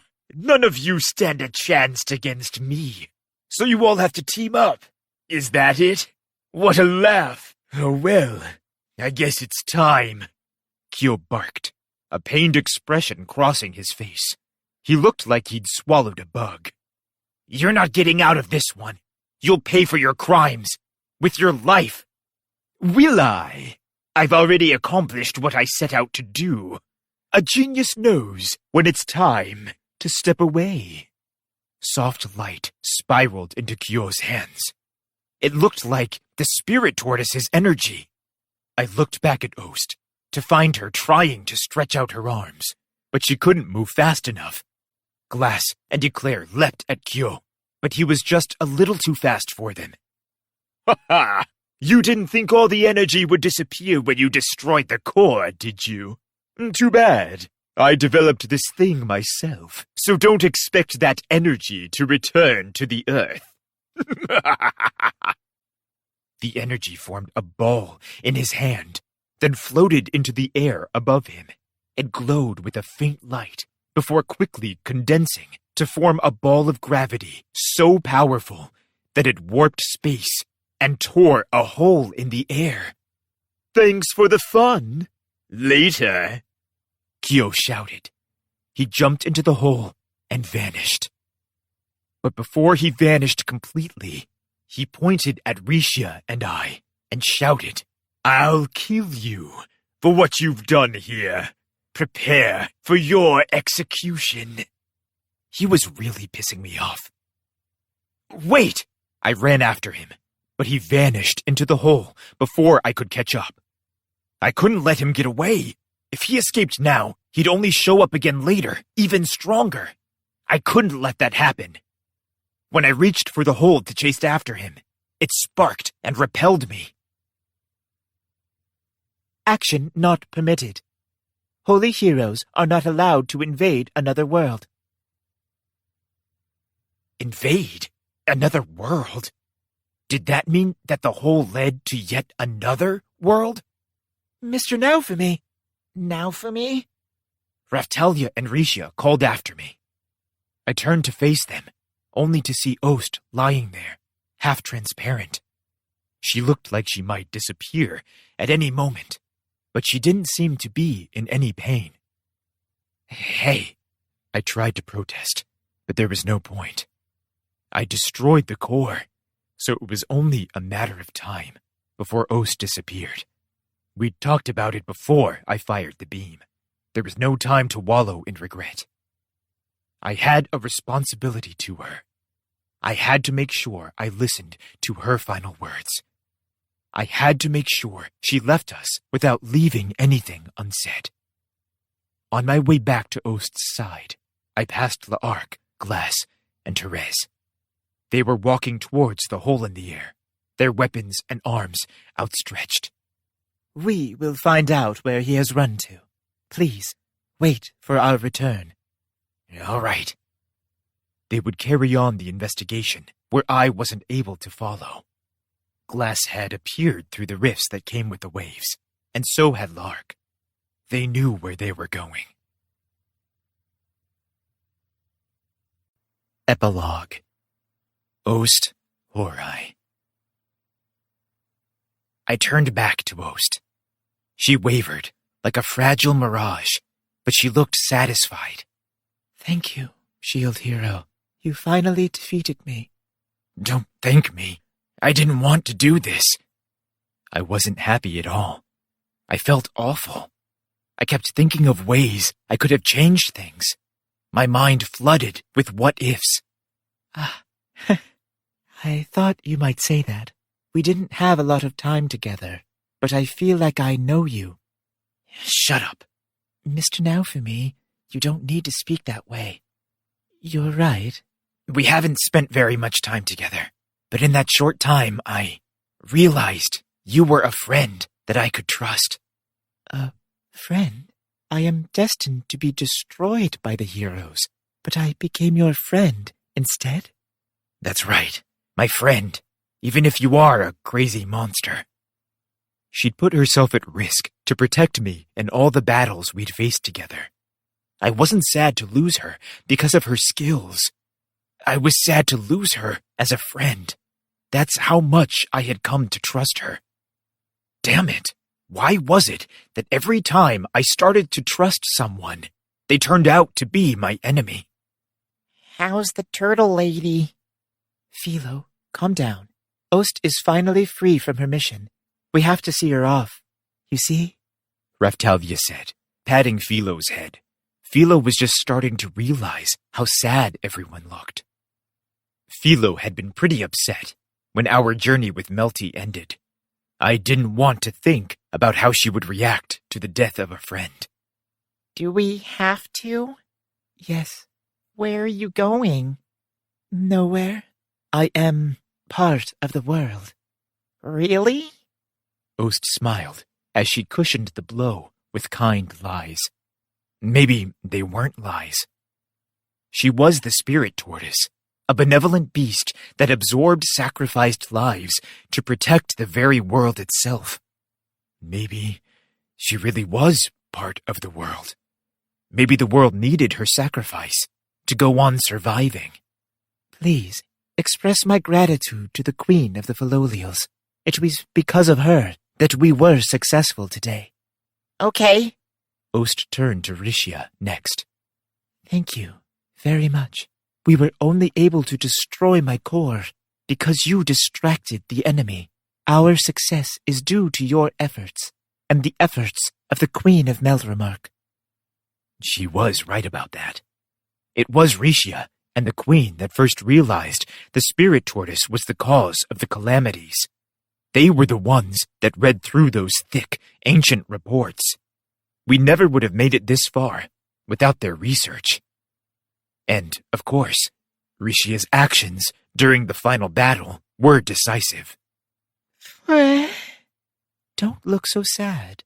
The Shield Hero is alive because of you. The power of your will and your passion paved the way for our victory. But I was never able to help the way I wanted. I wish I were stronger. If I was, then... Rishia looked even sadder, more despairing, like she had after Itsuki expelled her from his party.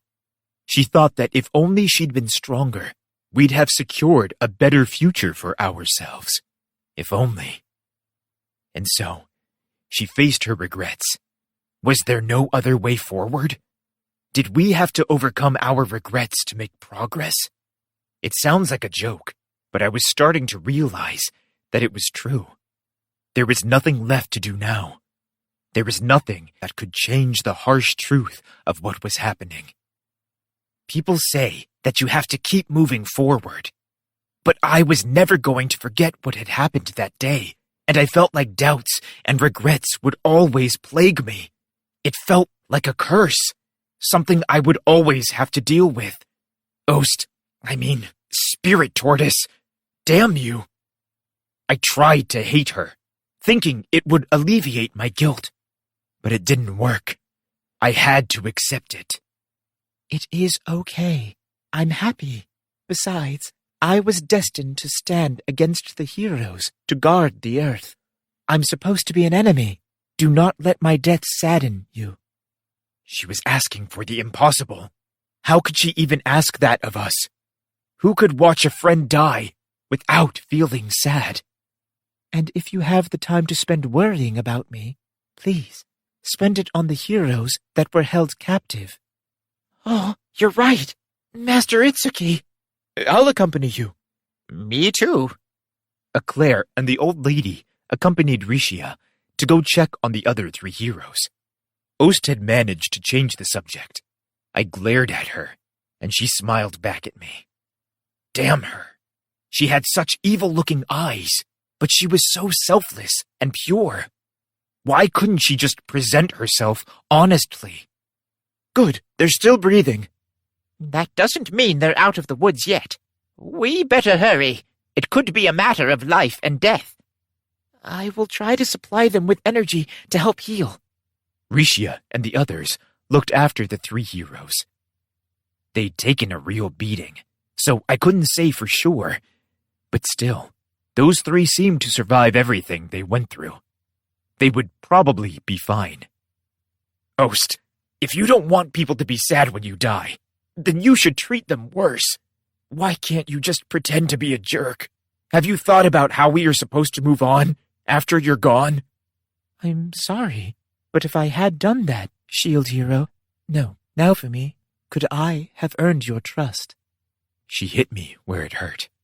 She was right, too. With those eyes, if she had been nasty or cold, if she'd run around barking orders at me, I never would have teamed up with her. I guess you're right. Mr. Naofumi, please think about the words you use, Raphtalia said, chastising me. I guess she was right. I shouldn't criticize the personality of a dying woman. He got away. Yes, that is my one regret, Ost said, nodding. I tried to follow him through the portal, but it wouldn't let me through. Do you know why? The holy heroes must protect this world. They are not allowed to invade other worlds. That is the role of the vassal weapons. Were the vassal weapons for invading? That didn't sound like anything I'd heard before. Weren't the vassal weapons supposed to lend power to the holy weapons? Ost, it doesn't look like we have much time. That's correct. We are almost out of time. I know it is impossible, but can I ask you to take care of the enemy? If I can find him, then yes. If it's within my power, I won't let anyone that abused you walk free. That's just like you, Naofumi. You're a kind person. Yes, he is, Raphtalia agreed. Ost continued. If you can find a way to reclaim the energy that man stole from us, then you may be able to produce a barrier to buy yourself time in the next wave. Is that really possible? Yes, it was originally energy that I created. You will be able to absorb it with your holy shield. The spirit tortoise heart shield responded while she spoke. If we could get the energy back, we could create the barrier that the spirit tortoise was originally trying to make. The hourglass wasn't full, so I do not know how much time it will buy you, but it should extend the time until the wave comes. That's not a bad idea. And when I die, the seal on the next benevolent creature, the phoenix, will break. Really? Yes. The phoenix is an even more powerful guardian than I was. If the heroes are worn down, I do not know if they will be able to survive the encounter. That didn't sound good. How were we supposed to fight a monster like that? The spirit tortoise heart shield gave me access to the energy beam attack, which was certainly powerful. But I didn't know if it was possible to shoot more than one beam in a row. Therefore, I will try to keep word of my death from reaching the phoenix. That may buy you additional time. Thank you. Do not thank me. All of this is my fault. I never should have allowed myself to be taken over by that man. First things first. We'll try to get back the stolen energy. That will buy us some time, right? Ost nodded and reached out to touch my shield. The spirit tortoise requests special approval. Allow the shield hero to pass through the portal to another world. My shield reacted, and a flashing icon appeared in my field of vision. Special request approved. The holy heroes may now conditionally invade other worlds. Now, you should be able to chase after him. Thanks. I'll see to it that your wish is fulfilled. That guy won't know what hit him. Kiddo, that gate is connected to our world now. Oh, yeah? We're going after that guy. And when we find him, we'll take back the energy he stole from this world's guardian beast. This is all we can do to demonstrate our sincerity. Please, wait for our return. L'Arc and Glass were speaking to me from the entrance to the portal. But I couldn't leave it like that. Wait, we're coming too. It's not that I don't trust you. It's that I want to do it myself. I knew that L'Arc and Glass were powerful enough to follow through. They were my enemies, but I'd had enough experiences with them to know that they were trustworthy. I knew they were powerful, but I didn't know if they were powerful enough to take on that insane man and win. So there was only one thing left for me to do. I had to go with them. I don't like anything about that guy. I don't like what he's done, how he talks, how he thinks. I want to make him pay for what he's done to this world. That's not all, though. I'm going to take back the energy he stole from you, and I'm going to use it to buy us more time before the next wave comes. Thank you. Really, thank you. Ost was holding my hand, but suddenly I wasn't able to feel her. I looked down to find that her legs were already vanishing, dissolving into light. We were out of time. Miss Ost, Raphtalia shouted. Rishia heard Raphtalia shout and came running over. Ost, what? No. There was no time. Ost smiled. She looked happy. Perhaps it isn't fair, but I'm a little glad. Glad that you're leaving us? No, I was fated to destroy life, to be hated and scorned. People were to cheer when I died, and yet here you are, sad to see me go. I cannot help but feel joyful. Her eyes brimmed with tears. Mine did too. Maybe I was just tired.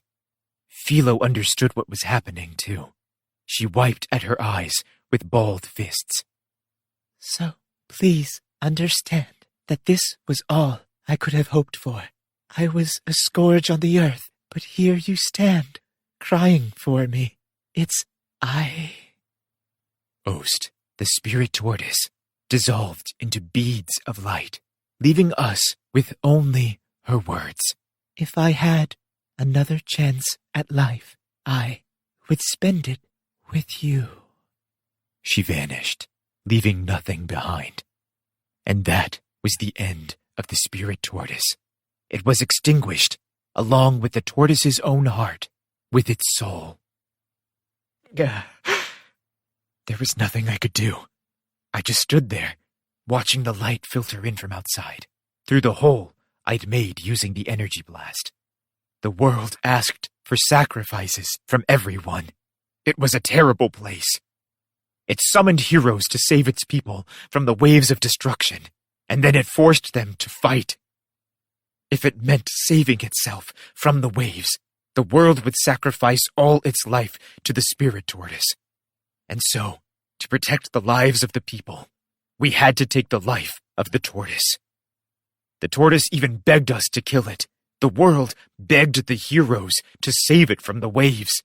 The world would sacrifice anything to save itself. It would sacrifice its life to the tortoise, or its heroes to the waves. Wasn't there any other way to save it? I wanted to turn on it, to scream at it, to yell that it wasn't fair, but I knew it wouldn't help. I knew that I had to face the reality of what we'd done. I didn't want to sacrifice myself for anything. I didn't want to ask anyone else to sacrifice themselves either. That's what heroes were for, fighting.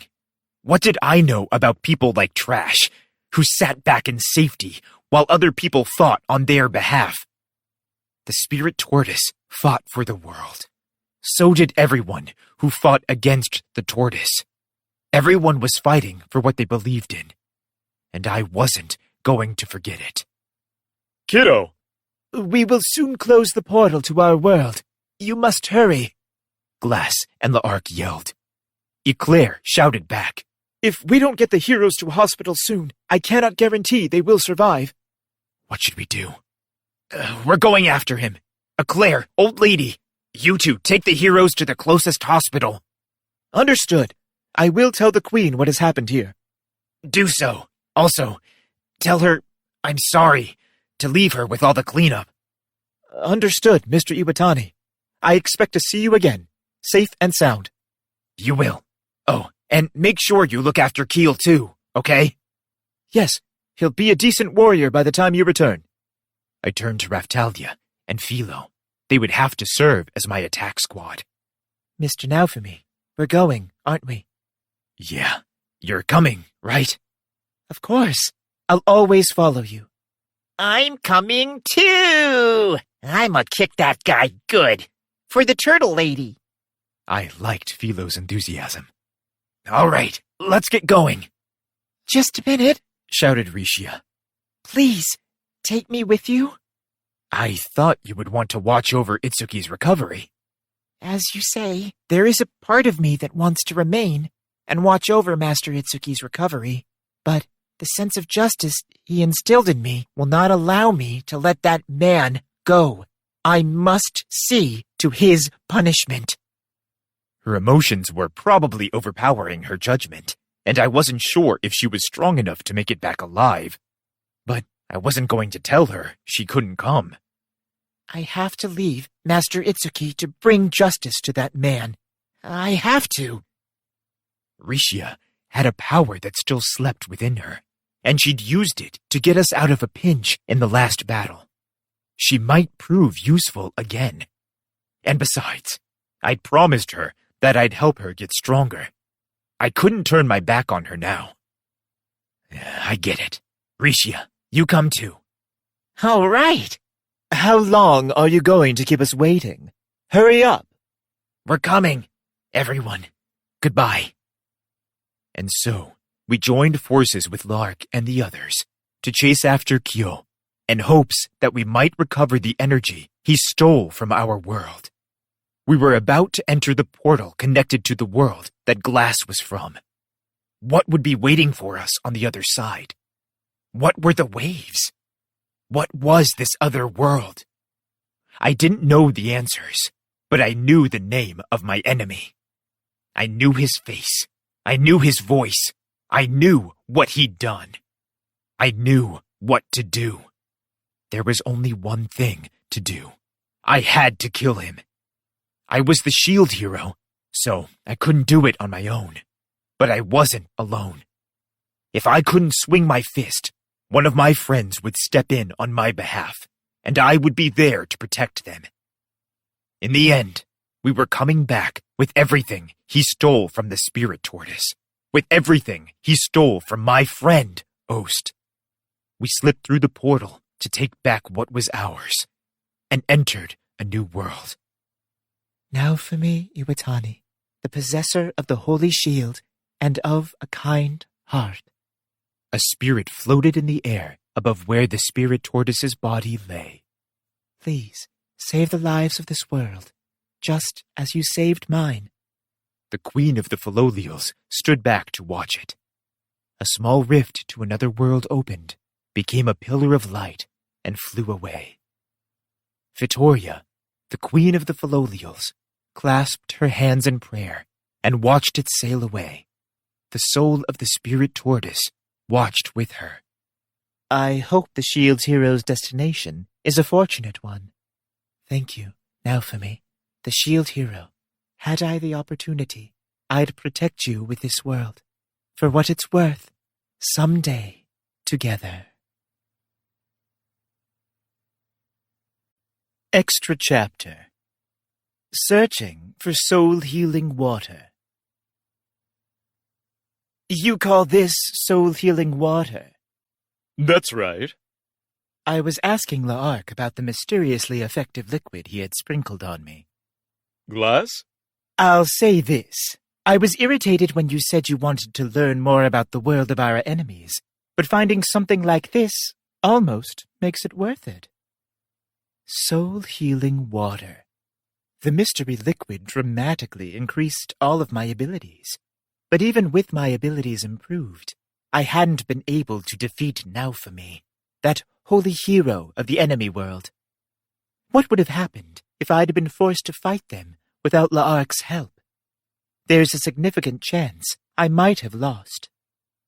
La'ark tells me that Naofumi focuses on defense because he is the shield hero.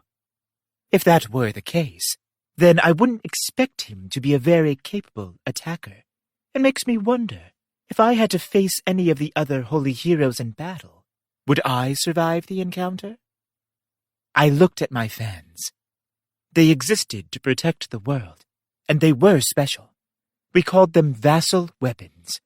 They could gain new abilities by absorbing materials and parts of defeated monsters. They also had the ability to take monster parts and transform them into various useful materials and items. A hero that had been summoned to my world long ago named it the drop function. At the moment, we were back at our base of operations, in the middle of a meeting. We were trying to get to the bottom of what had gone wrong. The first problem was Naofumi himself. He had grown so powerful in such a short time that it was hard to believe. The waves were a battle between worlds, and when I met Naofumi, he said that only 2 weeks had passed in their world since the appearance of the previous wave. It had only been 2 weeks, but he had grown dramatically. The last time I'd seen the heroes, he was the only one of the 4 that was strong enough to deserve the title. He was powerful back then, but he wasn't so powerful that I couldn't overcome him. He held a cursed, ominous shield in his hands, which told me he was strong enough to maintain control. He was strong, it's true. I knew that I would defeat him the next time we met. That is truly what I thought. I thought I knew exactly how strong he was. Realizing I couldn't win at the time, I decided to run, knowing that I would have to put an end to him the next time I saw him. But 2 weeks passed, or should I say, I gave him those 2 weeks, and when we met again, I realized I'd underestimated him. That holy hero from another world, Naofumi, had grown unbelievably powerful. I realized we were in trouble when we met in battle. I had another move up my sleeve, but La'ark stopped me from using it. Once again, the battle ended without a decisive victory. Right? We don't have anything like it in our world, so I was pretty thrilled to find it. La'ark clipped, clearly pleased with himself. He spun the bottle in his hands. But how did you know? How did you know it would affect me like that? Didn't I already tell you about that, Glassgen? The only way to restore soul power is by waiting for it to naturally replenish itself, by draining it from an enemy, or by receiving a portion of it from an ally. That's true, but... And so, when I saw them use a draining attack on you, and your energy started to vanish, I realized it was because soul people's energy must actually be soul power. La'ark, because he had teamed up with me, knew about what energy really was. Soul power.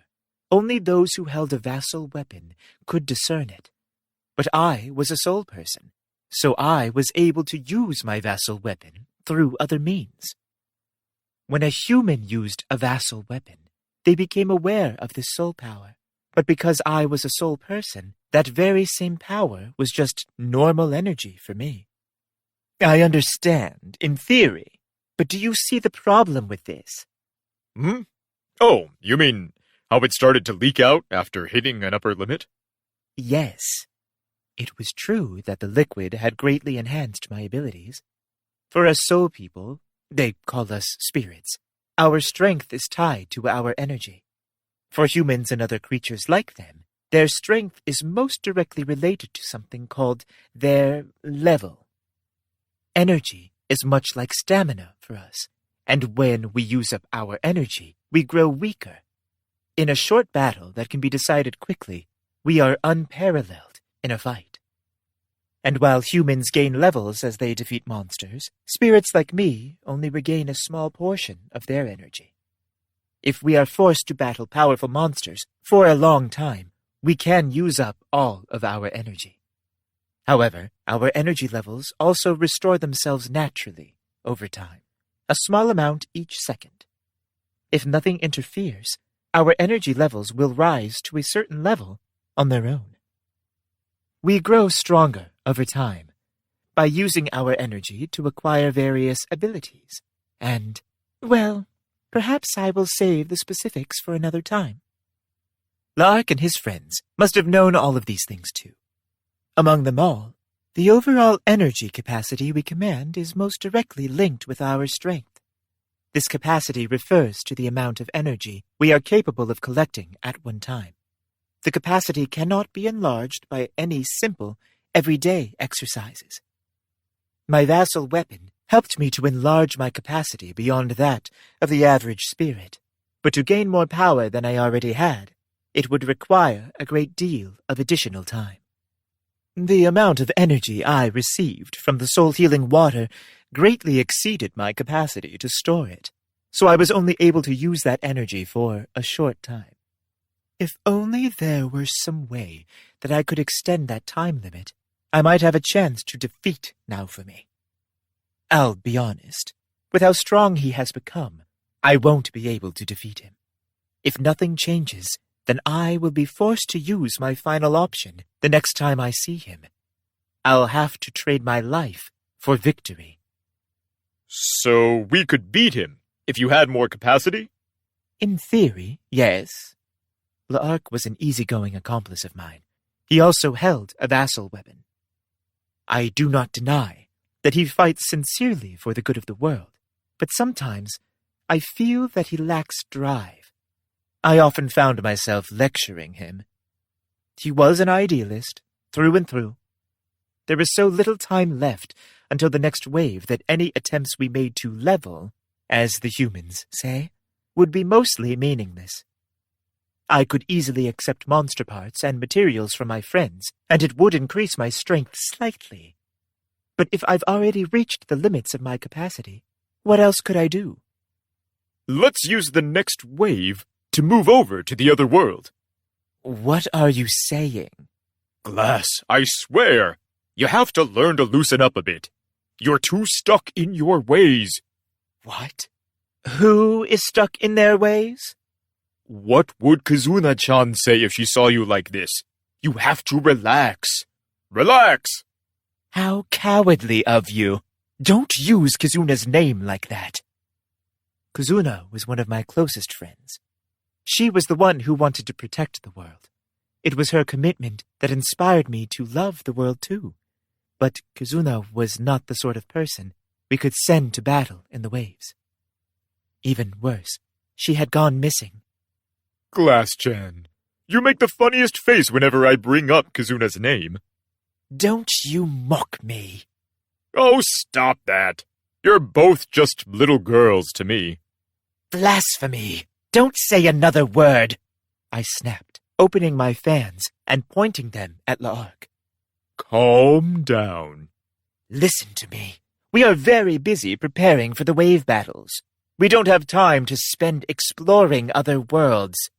That's easy to say, but have you noticed? That world is... La'ark shared some important information with us. It was about the potential of the vassal weapons. We gained new abilities by absorbing monsters and materials into our weapons. But there was a limit to how many things we had access to, a limit there was no way to get around. We lived in a finite world. It might seem like there are infinite types of monsters and materials, but that isn't the case. But a new world offered new possibilities. It was filled with untapped resources. Furthermore, and this was perhaps the most surprising, the levels gained in that world were combined with the levels gained in our own. That meant that the levels gained in each world could be added together. You see what I'm getting at, right? If we want to survive the next encounter with Naofumi, we should spend some time leveling up in their world. But I began to protest, but I had to admit he had a point. We had met Naofumi before, but we still hadn't encountered any of the other holy heroes. What would happen if we won? Would the additional strength we'd accrued stay with us? Would we need a temporary power boost? Or since we didn't have a lot of time, wouldn't it be better to find a way to brush up our skills in our own world? I had so many doubts. And, didn't you notice? They aren't stupid. They aren't going to put the holy heroes on the front lines so easily. If we get over there before the waves come, you see what I mean? We have the vassal weapons so we can kill them. That was a good point. It was going to be very difficult to kill the holy heroes if we only had the duration of the waves to do it. It might make sense to cross over to the other world and then kill the last possessor of the holy weapon before the wave came.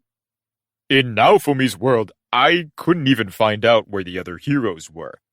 That's true. Perhaps we should not worry too much over our methods. This is no time to worry about justice. I wonder how Kazuna would react if she were here to hear me say that. Lark looked very happy, even though it had only been 2 days since our battle with Naofumi. So you know what I'm saying. If the next wave connects to Naofumi's place, we should cross over to that world. I suppose you're right, I sighed. Hey, where's Therese? She's probably back at the room, no? She's still relaxing? We better get moving if we want to survive the next wave, Lark said. I nodded, and we left to go meet with Therese. Therese was back in the room, playing with the bangle. Hey, Therese, how are things? She sighed and held the bangle up to the light. She almost seemed not to have heard him. Hey! This is amazing. It's so beautiful, she muttered, running her finger over the gemstone set in it. I wondered if Therese's people could see something that I couldn't in such objects. On our way back, Therese had been very excited to show me the bangles from the other world. She said they were amazing. Therese used a unique type of magic that drew on the power of gemstones. She said that she knew a lot about gemstones because of that, and that the bangles were fitted with the best of the best. I couldn't help but wonder why, if the stones were as good as she said, she didn't use them during the battle with Naofumi. They're beautiful. Therese! Yes! Lark, when did you get here? When? Haven't you heard me talking to you this whole time? She snapped to attention and hurried to hide the bangle from his sight. She looked like a young man, desperate to hide his dirty magazines. As I wasn't one of Therese's people, I couldn't understand her fascination with the subject. But why was she so nervous about being seen with it? Oh, right. Of course I heard you. What can I do for you? Were you really listening? And do you really like Kiddo's bangles that much? Of course I do, Lark. Don't you see it? Can't you feel how happy these stones are? All I know is that those things are powerful. You're such a brute. No! Therese looked disappointed. Then she punched Lark in the stomach. It was a solid punch. I'd have to remember that. If those bangles are so impressive, why didn't you use them during our battle with Naofumi? I asked. Therese's magic used the power of gemstones, and she was bragging about how great those stones were, so why didn't she use them? Because the little stones, wouldn't lend me their power to use against him. What? Therese, you psycho! You could have held back a little. Lark whined, clutching his stomach. They were close friends, but they got into scuffles from time to time. I guess that showed how close they were, but I didn't really understand it. And why wouldn't the stones lend you their power to fight him? Therese looked very sad when she heard my question. What was the matter? Had I said something rude? Glass, don't you understand? Think about it from their perspective. A godlike creator picks you up and polishes you until you are perfect. And then someone asks you to help them kill that very person? I think I see what you are trying to say. Naofumi had made the bangles, so they wouldn't help us defeat him. But if we asked for their power to save Naofumi, I think these stones would sacrifice themselves to ensure his safety, Therese explained. She smiled and rubbed the stones against her cheek. Ugh, Therese, stop that. If you want me to stop it, you should make me an even better bangle. Damn you, kiddo. You had to raise the hurdle on me, didn't you? So, what did you want from me? Yes, well, I explained our plan to cross over to the other world during the next wave. Understood. Shall we get going? Luckily, Therese was optimistic about the plan and eager to cooperate. So, with any luck, we will just slip through to the other side. We all agreed on the plan and met the next wave head-on. Luckily, it was connected to Naofumi's world. Glass-chan, I'm sure you already know this, but if we see anyone fighting when we get there, ignore them and let's move on. Understood. We stepped through the rift and inspected our new surroundings. Off in the distance, I saw a bird-like monster locked in battle with one of the wave monsters. It looked a lot like the type of bird monster that had been in league with Naofumi. It finished off its enemy and turned, running straight in our direction. Let's go. Yup, Therese, help us out. Okay. Thanks to Therese's help, we were able to make a comparatively safe crossing to the other world. I turned to look back in the direction we'd come from and saw the rifts in the sky closing. Then I noticed a problem. What? Our equip effects don't seem to... My stats had fallen dramatically. It must have been what L'Arc was talking about, a side effect of moving to another world. Yeah, looks like it. It's probably not your style, but you should wear some armor while we're here, L'Arc said, producing a set of armor from his scythe. It was the Western-styled leather armor that Kazuna had talked about. There was no getting around it. It was better than wearing clothes with no effect at all. I removed my kimono and changed into the armor. Wow, glass. That does not look good on you. L'Arc's comment annoyed me, so I kicked him in the shin. Ouch!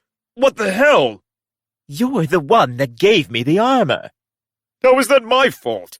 It's the only set we have. If you change your hairstyle a little, I think it will look better, Therese said. She quickly tied my hair into 2 pigtails. You really do have a very young face. So something about this hair and this armor makes you look, immature? I kicked L'Arc's shin again. Ouch! Why do you have to be so violent? Just be grateful I didn't hit you with my fans. You'll get used to the armor, and then it won't bother you so much. Come on, let's get going. All right. L'Arc, will you lead the way? Sure thing. But first things first, let's eat. And so, we began our adventure in the new world. A few days passed. You know what? I like the food over here. Yes, I agree. The Napolata is quite famous. That dish with the red noodles, I like it. I'm starting to feel like we spend too much time wandering around, eating all the regional specialties. Therese was holding a skewer of thick, ankle-like stuff she'd bought from a stall, and a chunk of it fell into the mud. Hey, you're right. Yeah, but we've also gotten a lot of drop items, and we've collected a lot of money, too. Our goals were to raise our levels and abilities, and to procure more soul-healing water. If we could find a recipe for soul-healing water, and find the materials necessary to make it, then it would definitely help us in our next fight. Don't worry so much. All of this is part of the path to making you as powerful as you can be. Really? I asked. I found it hard to believe. It was true that we had discovered many monsters, and objects that I'd never seen in our world, but... Glass-chan, you worry too much. It's going to be okay. That doesn't set my mind at ease. So what? Oh, hey! It's probably about time we found you some better equipment, don't you think? Lark said. He smiled and swung open the door to a weapon shop. My vassal weapons were fans, but this world didn't appear to sell fans in their weapon shops. It was a rare weapon, even in my world. I decided not to overthink it. What is it? Did they have a kimono? They actually did have one, but its effects and abilities were very low. The shopkeeper said that he could have one custom made for me, but that it would take some time. La'ark had other ideas in mind. He suggested another set of armor for me. It was even uglier than my current armor, but it was made of better materials, and it had better equip effects. Think of all the battles we're going to go through. I think you will need this. Very well. I didn't have any better options, so I paid for the armor with silver. I suddenly noticed that Therese had disappeared. I looked around to see where she'd gone, only to find her standing before an accessory shop. Welcome. What can I get for you today? Oh, it's just, that. Ah, yes, a necklace made from Maraca ore. They say it raises the amount of experience its wearer receives from battle. It's become quite a fad over in the Kalmyra Islands. Has it? I was just there, and I didn't hear anything about it. Yes, well, they say the shield hero himself noticed its potential. It has become quite popular since. Just hearing the words shield hero caused my hand to curl into a fist. The more time we spent wandering around in public, the greater chance we had of bumping into Naofumi. We had to be careful. We weren't on our home turf, and we weren't very strong yet. Therese! La'ark shouted. You find more stones over there? Therese sadly shook her head. Nothing on the level of the bangles. I could hardly believe how obsessed she was with the bangles that Naofumi made. La'ark, you should probably start working on your crafting skills while you have the chance. Ugh, no thanks. I hate doing that sort of detailed work. I'll buy you something someday. How about that? If you don't try harder, Naofumi is going to steal her from you. Ha! I doubt that. What are you talking about, Glass? I sighed. I felt tired. Oh, hey, Glass-chan. I think pretty soon we'll be coming into the territory we were in last time. We might run into Naofumi and his friends there, so stay on your toes. Understood. Just to make sure, I will use magic to hide our true identities, Therese said, rubbing a gemstone and muttering a spell. The spell would make us look different to others. La'ark went to a nearby tavern to gather information on the area. I was thinking about going to Kalmyra to level up, but the activation event is almost over. Too bad. We'll have to find another way. Right. Let's head to a place where the monsters drop items we can use to make soul healing water. We kept the mood light and moved over the country, fighting monsters as we came across them. We even found some of the monsters that were referenced in the soul healing water recipe. I began to feel hesitantly optimistic. Maybe things were looking up. The next problem was figuring out what sort of weapons the 4 holy heroes would be carrying. I already knew about the shield hero, Naofumi Iwatani. We began to hear stories about the other heroes, too. Sword, spear, bow.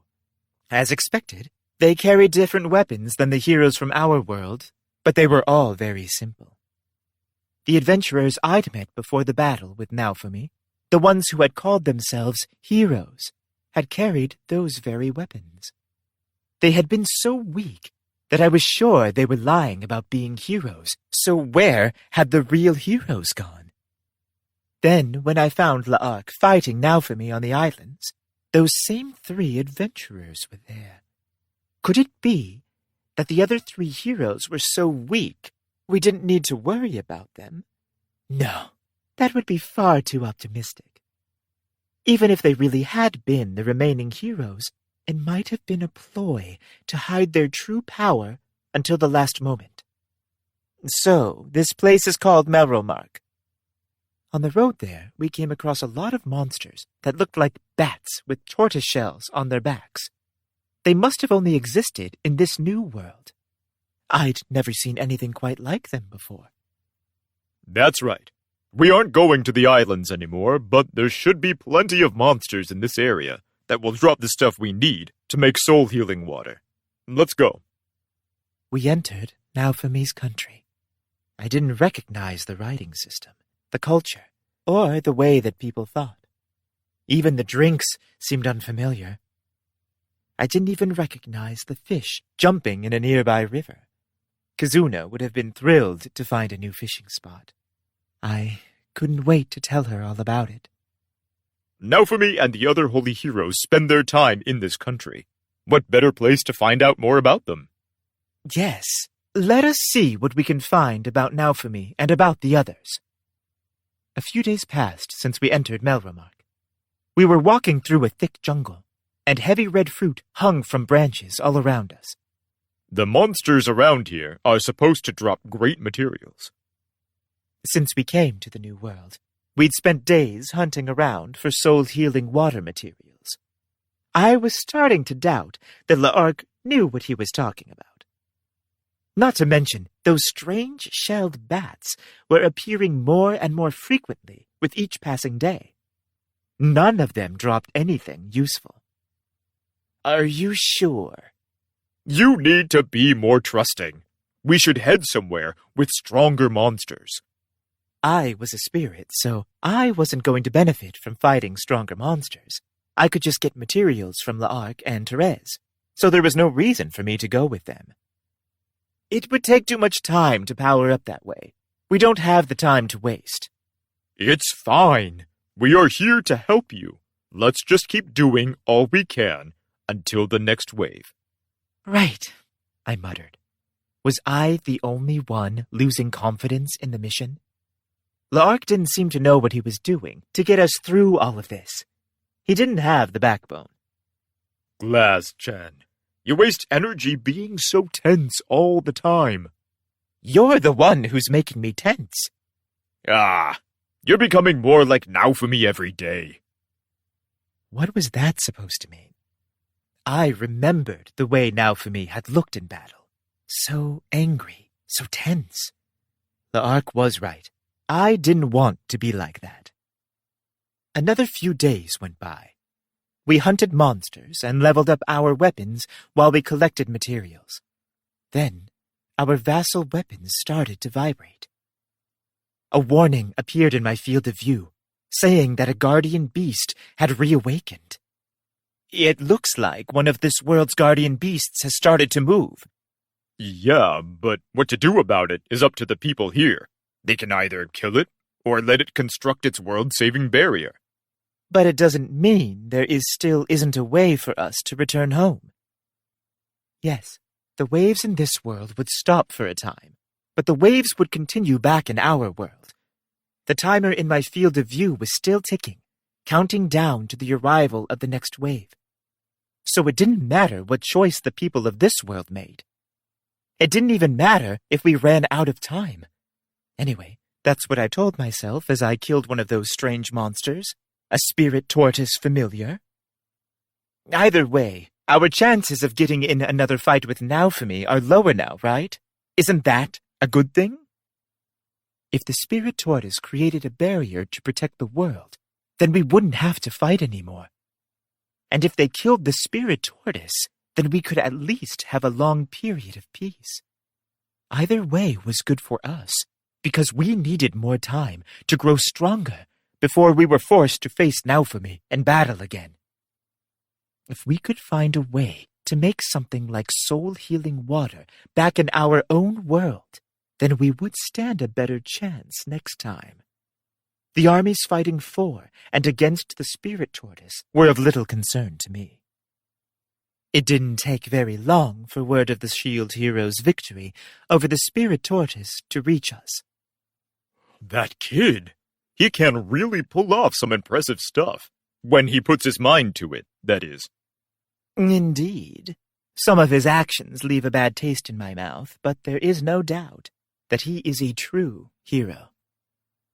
We found ourselves preparing to leave this new world, as it would only be a matter of time before the Spirit Tortoise resolved our problems for us. But then, our vassal weapons began to scream. What is that? La'ark shouted, tightening his grip on his scythe. I spoke to my weapon. I could see it. Someone I knew was walking through the town, just like any old day, like nothing special was happening. I pointed at him. Then, as if he finally understood what was happening, La'ark nodded and readied his weapon. The person we were following finally noticed that he was being followed, and he turned to face us in the middle of the street. Well, well. What are you three doing in a place like this? How about you answer first? I knew him. He ignored the mission his vassal weapon had entrusted to him and tried to use it to rule the world. He was our enemy. He was unforgivable. It was Kyo Ethnina, the hero of the Book of the Vassal Weapons. My vassal weapon was still screeching and sounding an alarm. Then Kyo's book sent out a light to surround us. Suddenly, my field of vision was full of information. It said things I couldn't believe. Kyo had developed technology and used it to take control of the world's guardian beast. You? Heh. Those vassal weapons of yours won't shut up, will they? What's the big deal? You were going to destroy this world anyway. At least let me use it first. What are you after? Why should I tell you, idiots? The book in his hand started to shine. Oh, I guess it's time then. I was hoping I could laugh at you fools for a little longer, but I guess we are out of time, Kyo said. Then he vanished. He must have used a teleportation skill of some kind. He did it nearly instantaneously, without broadcasting his intentions. Glaston, this is not good. That guy had taken control of this world's Spirit Tortoise. Yes, there have to be rules in battle. Fighting does not rid the world of good or evil, and his action has definitely broken the rules. If he thought he could use any of the energy that he took from the Spirit Tortoise, he was mistaken. The vassal weapon in my hand warned me of the risks. If one used another world's guardian beast to extend the life of their own world, it would only end in destruction. If you steal another's leg to replace a leg you've lost, it won't work, and you will die. We had to stop him. I didn't know how to do it, but we had to stop him. La'ark, Therese, let's go. Yup. Yes. We had a small stockpile of soul-healing water, so we'd be able to fight a little. If we had to give our lives to stop Kyo's treachery, we would. That was our job as possessors of the vassal weapons, even if we were from another world. We found the road that would take us to the rampaging Spirit Tortoise and set off to do our duty. Glass and her friends prepared for the waves. They must defeat Kyo, but what is waiting for them when they find him? Their story joins with the Shield Heroes. These are the stories of two worlds that should never have met. The border between the worlds will begin to warp. What will the new reality mean for Glass? The hopes of another world, one that stands against destruction, are not sufficient to stop the coming of the great waves. The waves that will drown all that is, leaving only desolation behind. This is Matthew Bridges. We hope you have enjoyed this unabridged production of The Rising of the Shield Hero, Volume 7, by Eneko Usagi. This program was produced by Dion Audio Services. Text copyright 2017 by One Piece Books. Production copyright 2023 by One Piece Books. Original Japanese title Tate no Yusha no Nariagari, Volume 7. Copyright Eneko Usagi, 2014. First published in Japan in 2014 by Kadokawa Corporation, Tokyo.